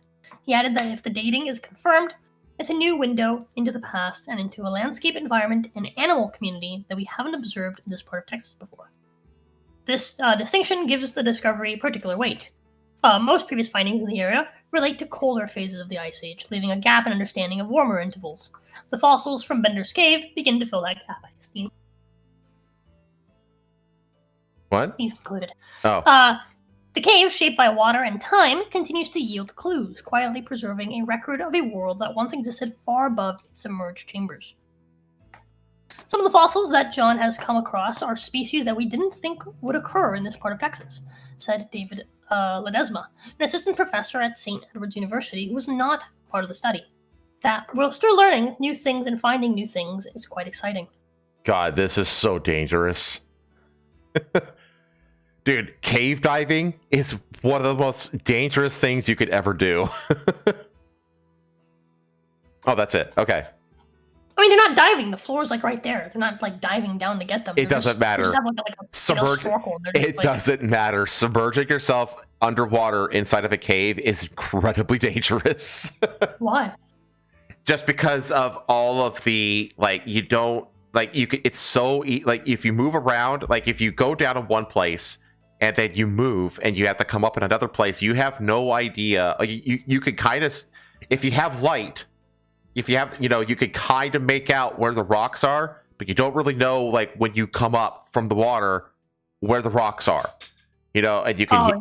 So you can hit your head on something. You can hit your head on shit if you're doing more advanced cave diving, with tanks and shit like that. If that shit snags on something, and the last thing you also want to do is if you could also enter into a panic state because of the claustrophobia and stuff like that. And if you have a bunch of gear on and you start thrashing around inside of a cave, you're going to start cutting yourself and snagging yourself and tearing stuff. And it's just, dude, there are so many fatal mistakes you can make while cave diving. It's so dangerous. I mean, at least in this case scenario, it literally looks like he's like that's maybe knee deep water. And he's probably like laying down, seeing where they are, and then crouching down to get the specimen. Yeah, maybe. It's just really dangerous. Because caving in and of itself without water at all is dangerous. It's there's a lot of surfaces that have the majority of cave surfaces, even if there's not a pool of water, have been shaped by water and have water dripping down. There's slippery surfaces everywhere. There's all kinds of falling hazards, head bumping hazards. It's just a really dangerous thing. Shit that's jagged. Yeah, I trust me. I've been in plenty of caves. I've been in fucking mine shafts and all that kind of stuff. They are incredibly dangerous places. So, cave diving is a super extreme sport. Oh yeah, absolutely, OC. But this is cool. This is really cool. It's always, that's the thing. Paleontology is highly romanticized in the scientific world, and especially outside. You could think Jurassic Park for that to a large degree. Yeah. You know what I mean? The vast majority of paleontology is spent in a lab looking under microscopes at microfragments of fossils and doing various carbon dating techniques on fossils and stuff like that. It's not super glamorous, actually. So when you're a paleontologist and you come across something like this, actual whole ass animal bones and stuff like that, that's exciting as a paleontologist. So good for them. I'm glad they found this stuff. Okay. The next one, we got a couple of crazy animal stories here. What the hell? Go away, ad. Jesus. Squirrels are vaping e-cigarettes after mistaking fruity aromas for food. This is absolutely nuts. Too easy. I should. I could say low hanging fruit. The e-cigarette scourge has become, get it, copy editor, New York Post. Jeez. So virulent that even the squirrels are apparently getting hooked on vaping. In a viral video circulating online, a gray squirrel is seen toting an automated smoking device while perched on a fence in Brixton, South London. The tobacco-toting tree hopper was clutching the device between its paws while appearing to chew on it, evoking the automated version of New York City's infamous cigarette-smoking cockroach. Hold on. You can't call them tobacco-toting. It's literally not tobacco. No, it's not. It's just nicotine. Yeah, it really is. Yeah, that's part of why I fucking hate vaping. It's you get all the fucking nicotine addiction, right? You get all the fucking lung damage, but you don't get any of the benefits of tobacco. Yeah, right. It's just what the fuck are you doing? And vaping is the nicotine, horrible for you. I recently found out that the nicotine hit from a single hit of a vape is a quarter to half a pack of cigarettes worth of nicotine. Mm-hmm. Yeah, it's awful. It's so much worse than smoking. Meanwhile, in October, TikTok user that guy posted a video of a squirrel in Philadelphia gnawing on what looks like an elf bar. What is this? However, these squirrels were likely not attracted to the nicotine, but rather the fruity smells wafting up from it, experts said. In the old days, you'd see lots of discarded cigarette butts, but I don't remember squirrels running around with them. Craig Shuttleworth, a red squirrel expert at Bangor University in Wales, told the outlet. It would be reasonable to assume that a vape would be more attractive than a normal tobacco product that's not fruity. Unfortunately, the detrimental effects could be the same. The wildlife aficionado said that the critters could inadvertently consume microplastics by gnawing on the vaping devices, but they could also ingest the nicotine. They don't encounter nicotine in the wild, so like many chemicals, it's something you don't want them exposed to, he lamented. Meanwhile, a spokesperson for the Royal Society of the Prevention of Cruelty to Animals, RSPCA, dubbed the incident a stark reminder of the danger discarded litter poses to our wildlife.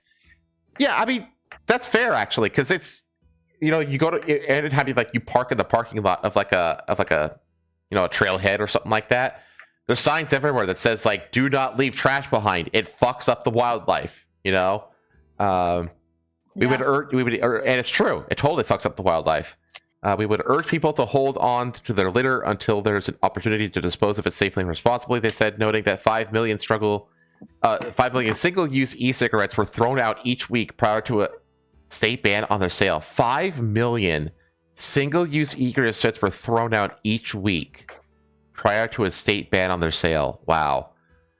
This apparently isn't a one-off either. Into a 2023 blog for the Animal Welfare Society, the RSPCA scientific officer Evie Button discussed a bird in New Zealand that died after swallowing a vaping device, as well as pictures of a squirrel trying to bury wood in Wales. We know that this will only be the tip of the iceberg, as so many litter casualties go unseen and unreported, particularly with wildlife, she lamented.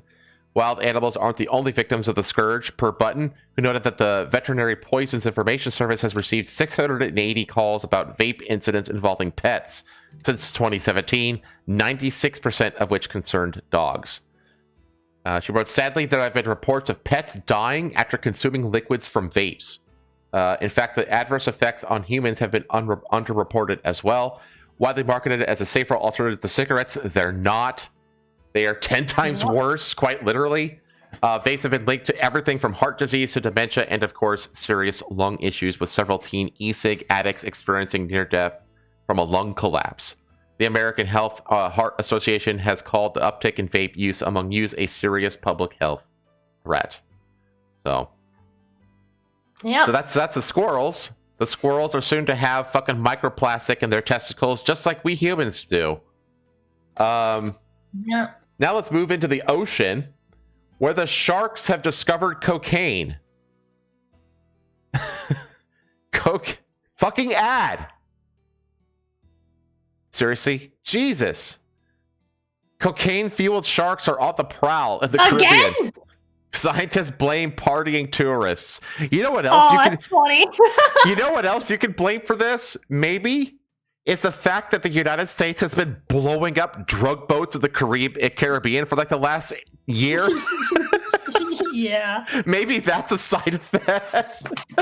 More cocaine sharks. We need Miku to come back and eat the cocaine. Right? Yeah. We need Miku. Cocaine. The shark's smiling. That bro's coked out. Right? That shark actually looks like it's cooked out. Dude, these sharks are fucking terrifying. They are. It's the eyes. It's the fucking black eyes. I hate it.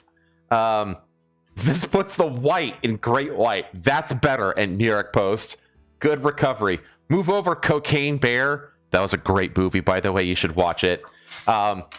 Brazilian scientists have discovered traces of nose candy, caffeine, and painkillers in sharks swimming in waters around the Bahamas. Okay, this is totally from tourists. That is so much worse than just just cocaine. They're coked out, they're caffeinated, and they're on painkillers. And they can't experience pain.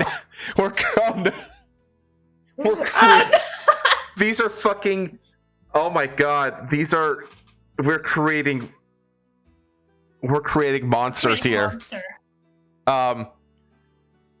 These blowfish, okay, that's pretty good too, actually. I can't wait for the movie. That is really good, actually. Oh my god, these blowfish aren't getting hooked on purpose. It's the fallout from an uptick in marine pollutants per a jawcalyptic study. Wow, they just can't help themselves. A jawcalyptic study published in the journal Environmental Pollution. You also missed the getting hooked part. Oh my god, I did. Dude, yeah, they're all in on this one. They're all in on this one. I love it. Pharmaceuticals and illicit drugs are increasingly recognized as contaminants of emerging concern in marine environments, particularly in areas undergoing rapid urbanization and tourism-driven development, the researchers wrote while describing the troubling sharkotics trend. Oh my god, and I love this article. To see whether these marine marauders were under the influence, the team had reportedly analyzed blood samples from 85 specimens around Eleuthera, one of the Bahamas' most remote islands. The subjects were drug tested for both legal and illegal substances. Of the samples, a shocking 28 sharks. So 28 of the 85. So that's like a third? spanning 3 species tested positive for drugs, the most common of which was caffeine. This was followed by acetaminophen and diclofenac, the active ingredients of the popular painkillers Tylenol and Voltaren. Meanwhile, 2 of the animals tested positive for cocaine, which researchers attributed to them chomping on drug packets that fell into the water. Okay, maybe it was the drug boats we blew up. The bite things to investigate and end up exposed. They bite things to investigate and end up exposed. Study author Natasha Wozniak of the Federal University of Parana in Brazil told Science News. This reportedly marked the first time cocaine had been detected in sharks in the Bahamas. Trace amounts had previously been found in sharks in Brazil, and the first instance of the critters testing. That was where the Mikui cocaine came from. Yeah, that's where it came from. It was Brazilian. I drew Brazilian Miku eating a cocaine shark. Yeah. And then when the image was cropped into a square, it just said Mikui cocaine. Yeah. That's right. Other critters testing positive for caffeine anywhere on Earth. Researchers noted that the drug-addled predators have been taken from popular tourist dive spots, suggesting that they've been exposed to wastewater from boats and urban developments, which may have been polluted with the aforementioned substances. It's yet unclear what effect the drugs are having on the predator's behavior, but the researchers found changes in metabolic markers in sharks with contaminated blood. This indicated that exposure to this chemical runoff was causing them to experience stress. What? Tennessee's becoming Florida. Look over to the left. Tennessee police advised public over threat of meth gators. Oh no. That's a Florida moment. That is such a Florida headline, even though it says Tennessee. Yeah. This indicated that exposure to the chemical runoff was causing them to experience stress and burn more energy while attempting to metabolize the pollutants, according to Tracy Fanara, Florida oceanographer who was not involved with the study. The researchers previously helped produce Cocaine Sharks, a documentary on how sharks were potentially being exposed to cocaine from distribution networks operating in the Caribbean. Coincidentally, research on goldfish found that caffeine ups their energy and focus just like with humans.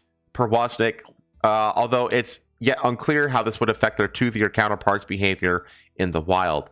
Nonetheless, scientists found their accidental drug use concerning, given the remoteness of the locale, suggesting that even the pristine marine environments are safe from the worldwide pollution scourge. We're talking about a very remote island of the Bahamas, lamented Wozniak.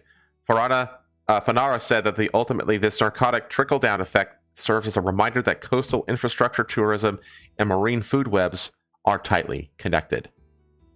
You see, here's the thing though. This is a a very remote section of the Bahamas, but that shark probably swims around all of the Bahamas. They get around. Daily. Yeah, they get around. Yeah. So,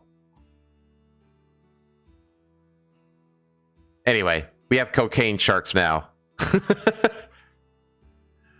Yay! And then the last story I have in my docket is about a 91-year-old who beats Resident Evil Requiem using handwritten notes. What? So a 91-year-old gamer in China has gone viral after completing Resident Evil Requiem without using any guides. Yang Binglin, who known online as Game Grandpa, has caught attention with videos showing him calmly working his way through Resident Evil Requiem. Clips show him methodically taking down lickers as Leon with well-aimed rifle shots and slipping past creepy enemies as Grace. However, what surprised viewers most is how the 91-year-old keeps track of his in-game progress. Rather than using tutorials or walkthroughs, Yang documents everything by hand, writing down map layouts, puzzle solutions, and key details in a notebook. While modern games offer built-in guidance, Yang continues to rely on his own notes and problem-solving, treating each playthrough as something he needs to work through. Reflecting on the series, Yang said Resident Evil taught him that no matter how difficult things are, as long as someone is with you, you can get through it. His growing audience has also become a key part of his gaming experience, with Yang mentioning that having kids in the chat playing along with him is definitely more fun than playing alone. This isn't the first 91-year-old game that the 91-year-old has completed, as Yang holds the Guinness World Record for being the oldest video game streamer. Before picking up a controller, Yang worked in scientific research and engineering related to oil and gas drilling in southern Sichuan before retiring in 1996. It was after retirement that he discovered video games, starting with early consoles before becoming a longtime fan of the series like Resident Evil. Over the years, he has played across multiple generations of hardware while building a large collection of physical titles.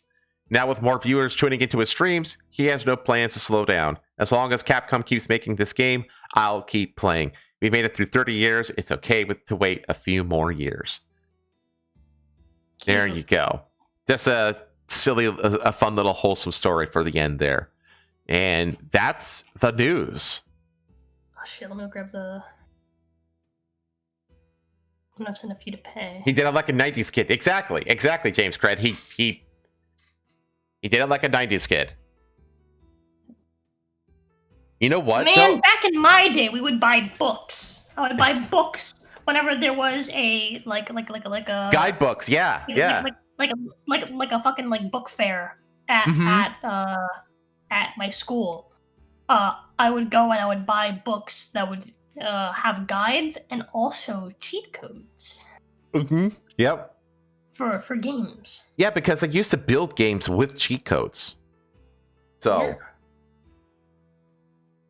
yeah, I remember having a stack of different video game guides and stuff like that. And what he's doing, he's basically just making his own guides. That's what he's doing. So, I get that. Like, honestly, I actually pulled out a pencil and paper for one of the puzzles in Crimson Desert. So, I don't know. I appreciate when puzzles are actually puzzles in a game that you actually have to think about and think through, instead of like busy work disguised as a puzzle, if you know what I mean. So cool beans. Okay, it is time for clips of the week. So I'm going to step away for like 30 seconds, and then I will start compiling. So, I'll be back.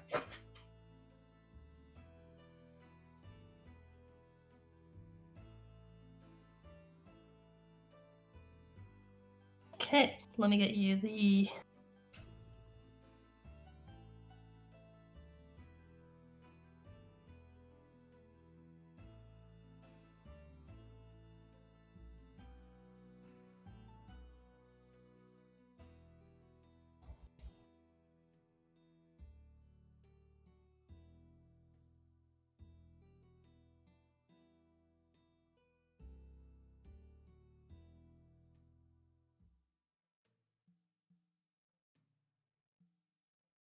Okay, I am back. All right, clips of the week time. Let me see here. By the way, chat, how was the buffering this stream? Was it better? I feel like it was a lot better. Like, it was very minimal this time around. I think that the tab groups might have actually worked.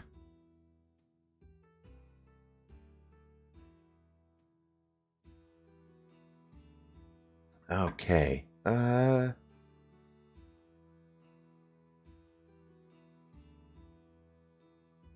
Okay.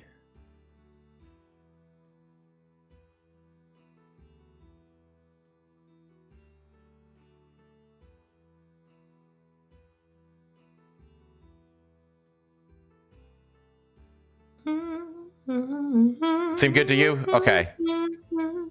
Because last week it was so bad we had to host it on your end for the second half of it.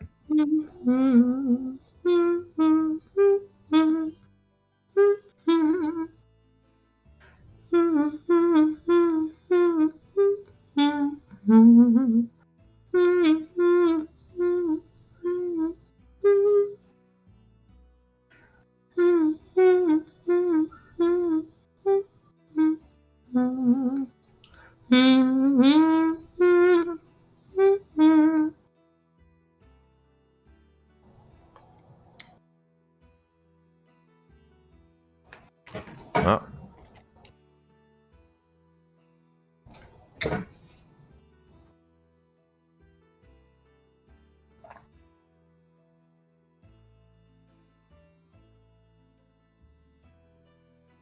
All right. Think marijuana is harmless? All right.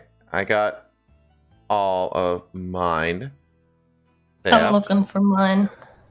Looking for them? You don't know where your shorts are? Well, normally I would just have them bookmarked, but I haven't had much access to Twitter. Oh, that's right. You kept getting banned this week, didn't you? Yeah. Oops. That and some of them are from YouTube. Yeah, like the one I from just. Yeah, I have one from YouTube too.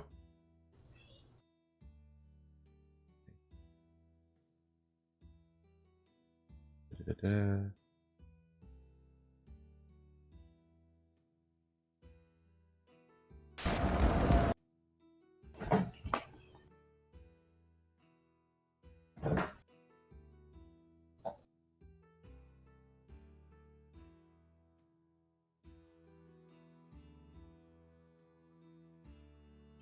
Okay. I got 2 from you so far. Yeah, give me a sec. Okay. I had actually bookmark some on my Jade account.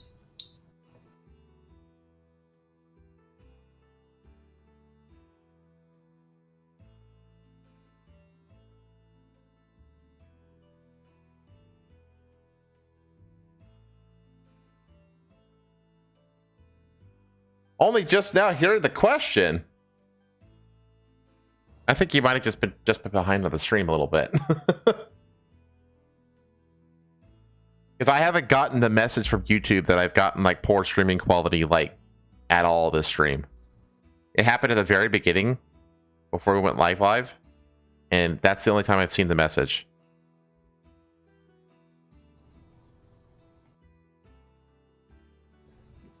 Okay. And then, even though I'm currently banned, I should still have some bookmarks that I saved.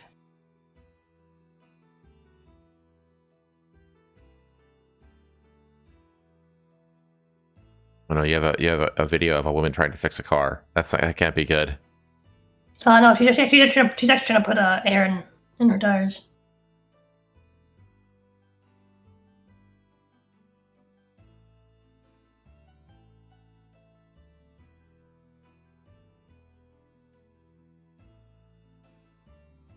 Good on your end? Yeah, okay. Thank you, NDA. Come on.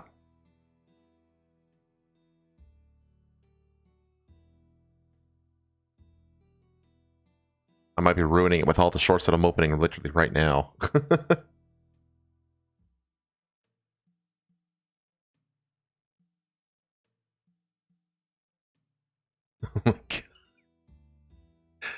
Oh my gosh, I got sent Pulitzer Prize winning cartoonist who portrayed President Trump as a sexual predator and pedophile in his vicious anti-Trump cartoons has just been arrested for possessing over 134 videos of child sex abuse material. What? Reset the clock. Somebody just sent me this Twitter post that says Pulitzer Prize winning cartoonist who portrayed President Trump as a sexual predator and pedophile in his vicious anti-Trump cartoons has been arrested for possessing over 134 videos of child sex abuse material. Ah. But it's a very reset the clock kind of moment, you know?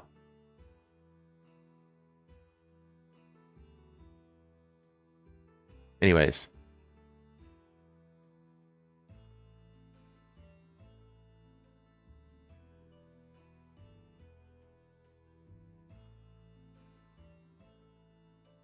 Hey. Is that the last one?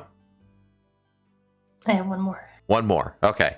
I think we have the exact same number this time then. That's it. That's all I had. Wow, we had the exact same number.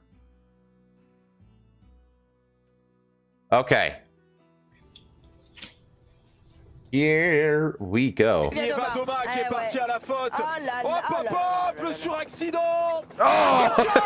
Oh man. This one, when I first saw this, I actually... Holy shit, go back. Dude, like the one that falls over the railing just dies. She looks like she dies. This is a female bike race. Oh!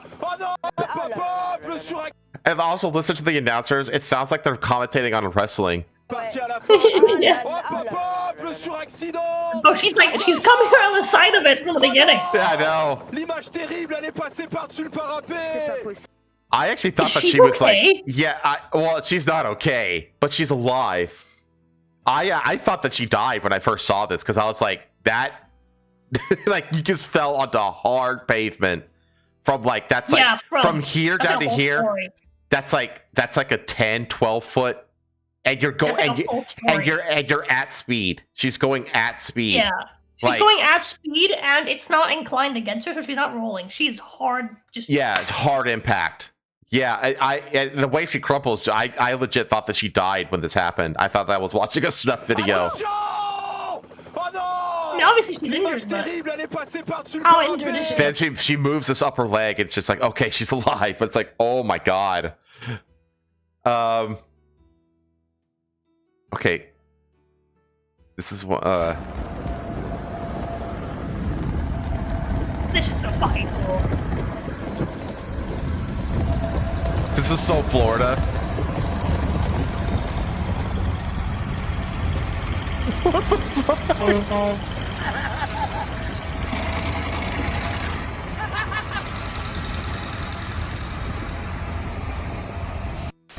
That thing is a fucking beast too, I'll bet.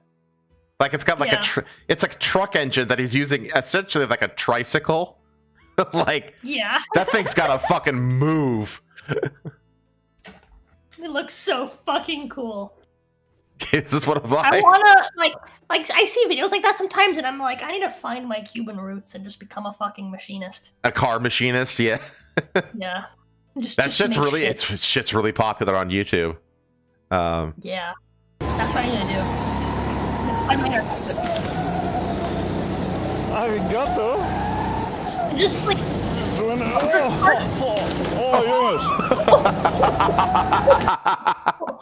The way that kid folds, man. What? Oh, you're so good, slow-mo replay, let's go! Just watch the range of motion this kid goes through. Oh, bitch! Get fucked! That's like, that is the maximum range of motion of your spine right there, chat. Holy shit. Oh, man. Okay, Wood. How would you pick me up if we were in a bar? I'm more of like a compliment guy. Like, I like your implants. But what if I told you they were big old naturals? I was talking about your teeth. Oh, that too? Those are called composites, and they're real. No, but those are nice too. Okay. How would you... I mean, literally Wood on every single one of them. Those are implants. Those. What if I told you they... So. I don't think those are implants, I think it's just wearing corset. Is that all it is? Yeah, they do that. They do kind of make it look like they're implants, kind of, don't they? I don't even remember what this is.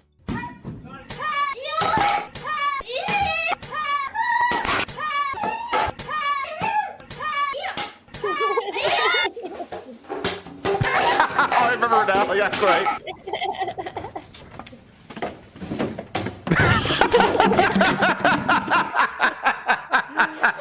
I completely forgot what that was. That's so good. Oh, That's man. so good. Okay, so we need to read this first. To everyone in the West panicking over escalation, watch this video. This is the shore of the Persian Gulf in Hormozgan. A little girl is calmly swinging on the beach while the Islamic Republic's military facilities burn to the ground in the background. We are not mourning the destruction of our occupiers. We are not crying over their burning terror machine, while Western diplomats wring their hands in debate of the humanitarian costs on their pathetic scales. The actual Iranian people are watching our rescue mission unfold. This is exactly what we asked for. Obliterate their military apparatus. We are just waiting for the smoke to clear so we can take our country back. دوست دارم پاشم از خوابو تموم شه دردامو زندگی کنم دیگه با خیال آسوده پاشم از جامو باشی فردا و یکی بهم بگه همه اینا خواب بوده پا کنم عشقامو ببینی سر پامو بگی چطوری تو بگم حال من خوب. Nice. Very surreal, too. Having a girl swinging in front of, like, a burning military site. Yeah. That is true, though. Like, obviously, we're not going to get into, like, Iranian war politics right now. Yeah. But it is very much like the case right now where, like, the Persians are basically just waiting for the dust to settle so that they can... Because if you don't think that we're not, like, trying to arm the Persians right now, like, you're mistaken. So that they can basically go in and do what the actual task is, which is Persian Revolution. But anyway. Yeah. There are friends and then this guy.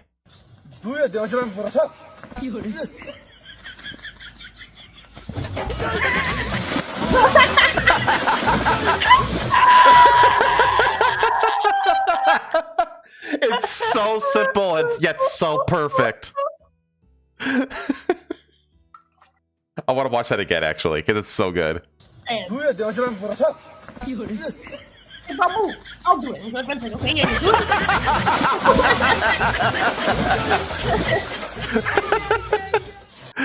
It reminds me of those pranks where they like have a guy like do like a monkey swing out over like a river, and you know, and then they hand the guy like a fake one that's not connected to anything, and he just jumps and eats shit down the hill and lands lands in the water.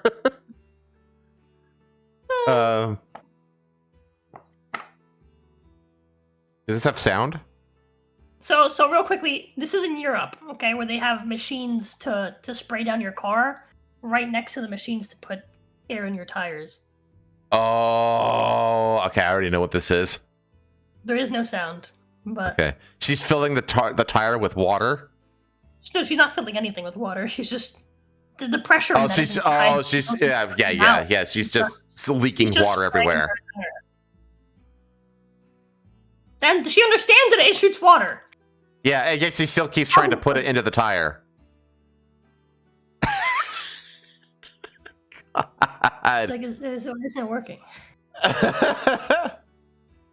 2 hours chat. 2 hours without going a woman moment. They can't do it. Okay. This is just an amazing video.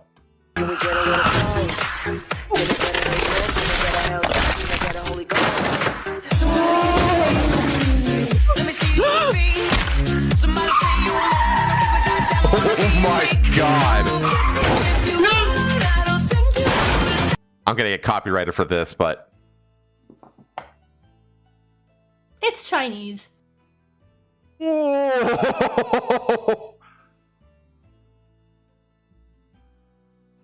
Fucking Jesus Christ. Oh my god. Oh, little girl. Oh my god.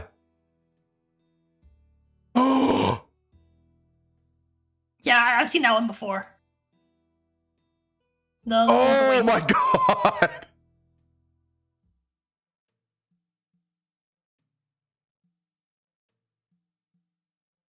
Oh god. And he backs up. Oh my god. He actually put it in reverse.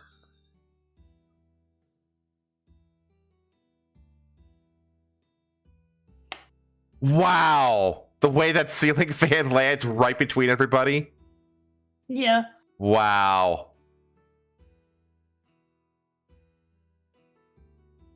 Oh. I've seen this one.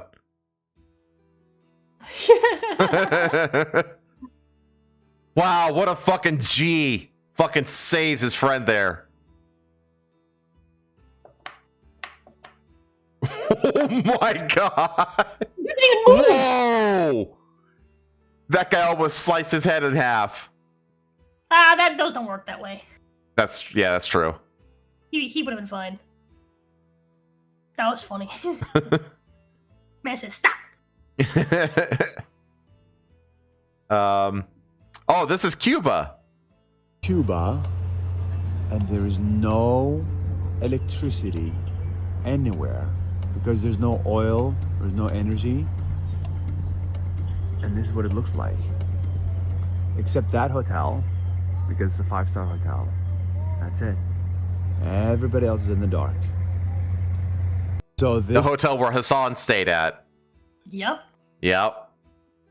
Remember, chat, Hassan said that they actually like it when there's no electricity. Because it's the island mentality. Yeah. It's the it's the island party mentality. He says as he's recorded, literally throwing food at kids so that they dance like dance monkey dance. It's such a fucking. I actually have. And of course he didn't record any of these interviews, because why would a content creator do that? Hang on, I'm on my Foxhole account now. Why would now. a content creator record these I made these interviews for their political channel? Where is it? There. It's this. It's literally this. 2 French women throwing grains and coins to starving children in Vietnam, 1900. This is literally what Hassan was doing. So, like they're feeding pigeons. This is an interesting video that I found. This is the audio studio from back in like 1941. Oh yeah, dude. Of Old how school they audio studios Yeah. are fucking so cool. Yeah, of how I remember watching a video on how Destiny originally, like how Bungie originally did the sounds for Destiny, Mhm. and they did it like old school, like old school style, where they found things in real life rather than making the sounds digitally.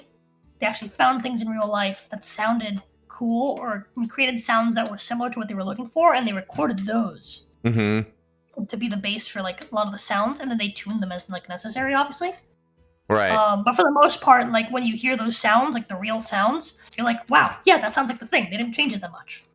That's cool. And it's really, really cool seeing stuff like that, like old school sound design, where they get real physical things and try to make wonky noises with them. It's really, One of my really favorite examples of this is the sound of the jump jacks from the original Speed Racer cartoon. They lifted that sound effect and didn't change a thing for the Speed Racer movie that they made. It's exactly the same sound, and I was like, oh my god, it was music to my ears. But this is like a 1941 animated short that they're doing the audio recording for this in real time, and this is just fascinating to watch. 1, 2, 3, 4. All aboard! All aboard!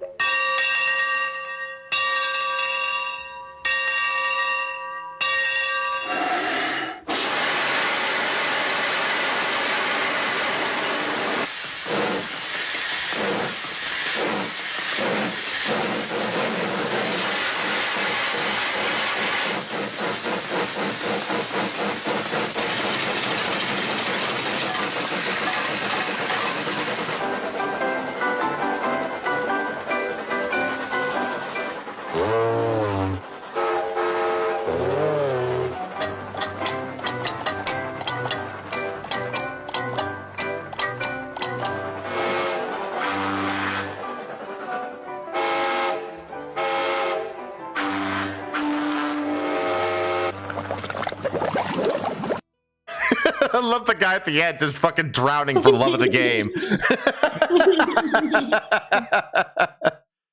I love shit like this though. I love like It's all so like cool. all the practical shit that they would do. Like another one of my favorite ones of this is all the practical things that they did to make all the real world sound effects in the Looney Tunes cartoons. Another great example of it. I'd love to see that. Oh yeah, I could bring it up for you at some point. Maybe you know what I'll do is I'll find it and I'll play it as a clip of the week for next week for you. It's freaking cool. Okay. How much? So cheap. I got you. There you go. What? Toothbrush. Wait. Naruto runs away. So I've seen several still videos of this happening in Taiwan. I'm pretty sure most of them are staged, but it's still funny. Yeah, I was gonna say this is staged. I'm pretty sure.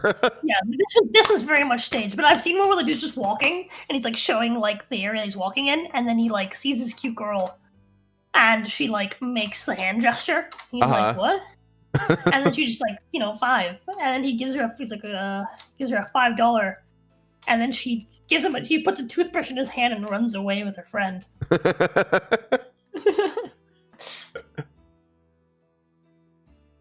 Oh god, this. All I'm gonna say is this poor kid.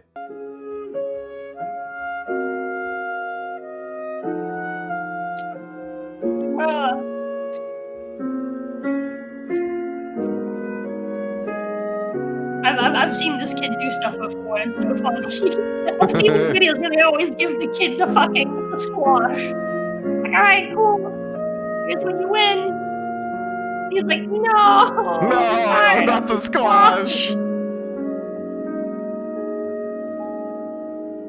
They just bully him. But also, like, it's like they're letting him play the game, he just happens to get the squash every time. I wonder if they recorded until he gets the fucking squash.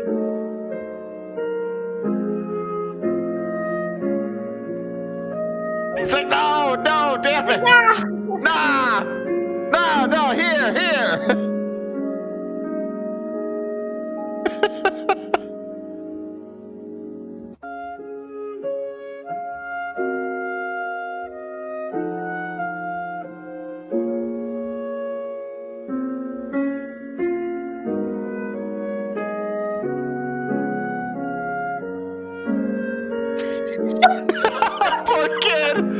Poor kid!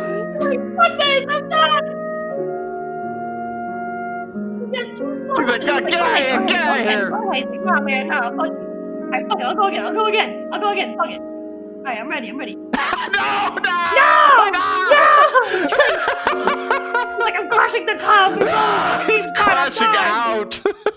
Poor kid. The caption for this, by the way, is destined by fate. Even if you try to run, you can't escape it. Can't escape the squash. Poor kid. Gotta change Spoon's name again to Squash. I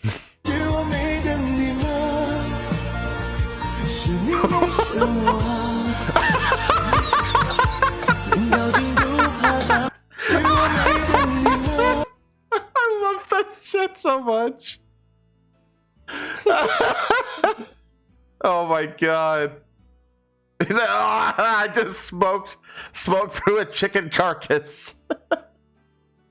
Weirdest bong ever, bro. It's like salmonella. Yeah. This is what I found. This is an anti-marijuana drug PSA that was run on cable television when I was a kid. And this is real. Wow. This is real. Think marijuana is harmless?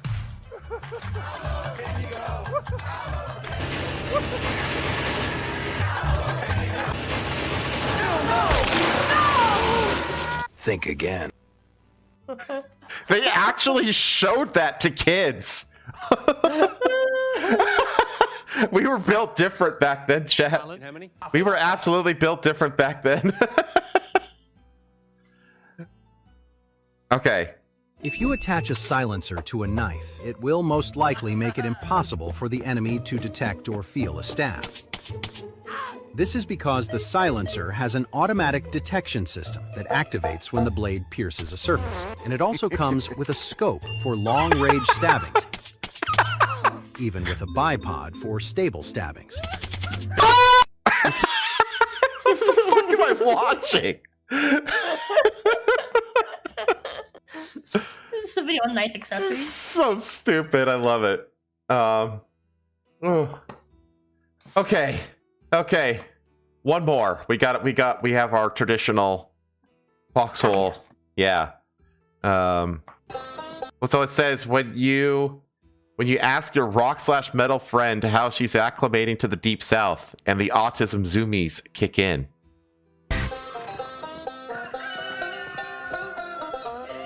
Good job. Howdy.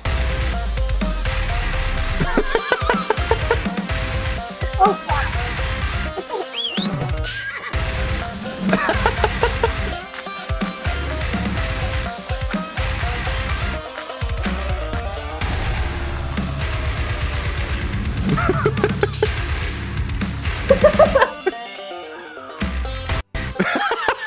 Yo, that was awesome. Damn.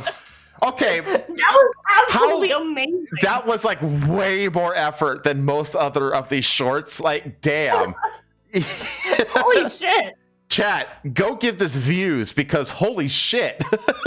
I just tried to click on my fucking on the screen to like it. But I'm watching you share it. Oh my god, that was amazing. I was. Holy shit. That was incredible. That's the show. Yeah. All right. Yeah, I hope you guys enjoyed Oh that. man, that was fun. All right. Well, what do you got going on next week? You want us to give it views? Then link the damn thing. That's a good point. Okay. How long did that take to make it? I asked the editor. So that's why the editor asked if Yeah, that's a good question. I was into rock/metal.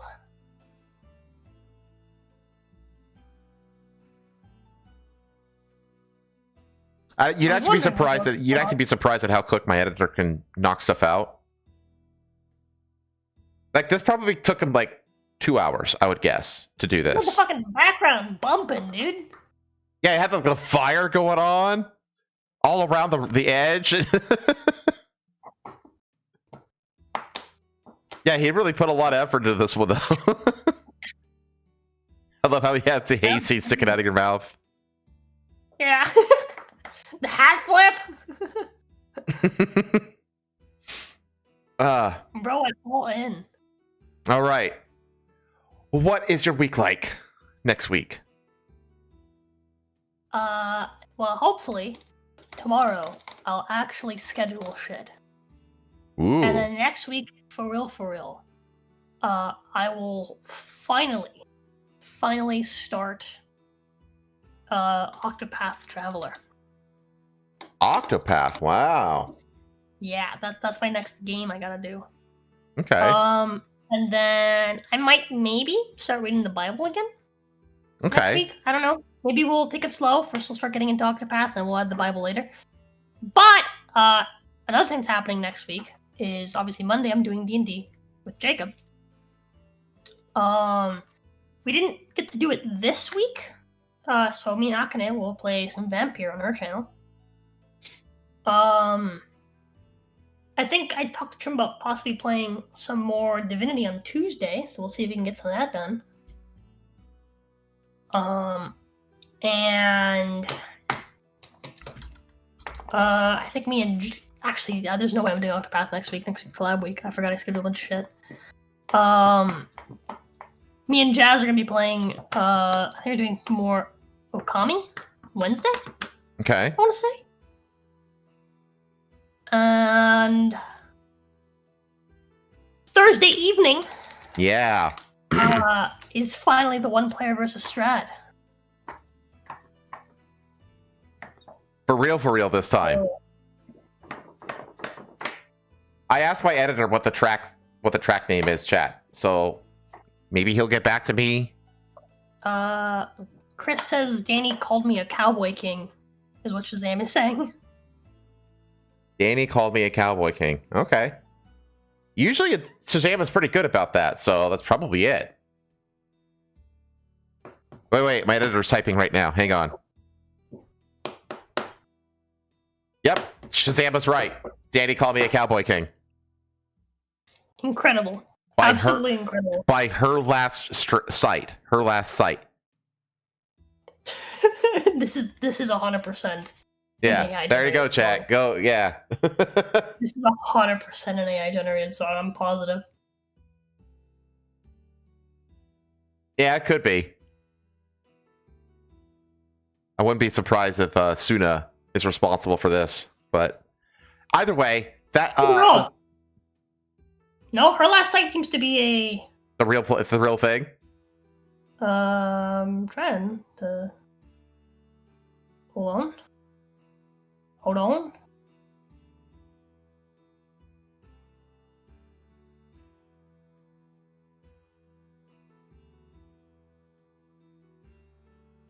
Oh yeah, they're real. They play live. There you go. There you go, chat. Danny called me a cowboy king by her last sight. As for myself, are you done? Wait, are you done with your week? Yeah, I'm done. Okay. Still don't know what the hell I'm doing Tuesday, but we will be our usual Yakuza and GTA San Andreas streams on Wednesday and Friday, respectively. Then we're back here on the Foxhole podcast for next Saturday. Same time, same place. We are... Hang on. I think we're... Hang on. Oh my god, we're 1 subscriber away. We got a subscriber during the show. We're 1 away, chat, from hitting 100. Chat, we can do it. Chat, we can do it. We can do it, chat. You gotta get all your newfound subscribers over on your channel to believe. Right, I'm gonna create a post. Yeah, to come over here. But anyway, with that, we're gonna go ahead and sign off. I hope you had a good time. I know we did, and we will see you all on the next one. Yeah, I'll see you guys later, chat. Don't forget to go fuck yourself. It's healthy. The watch is yours as always. Take care. Bye.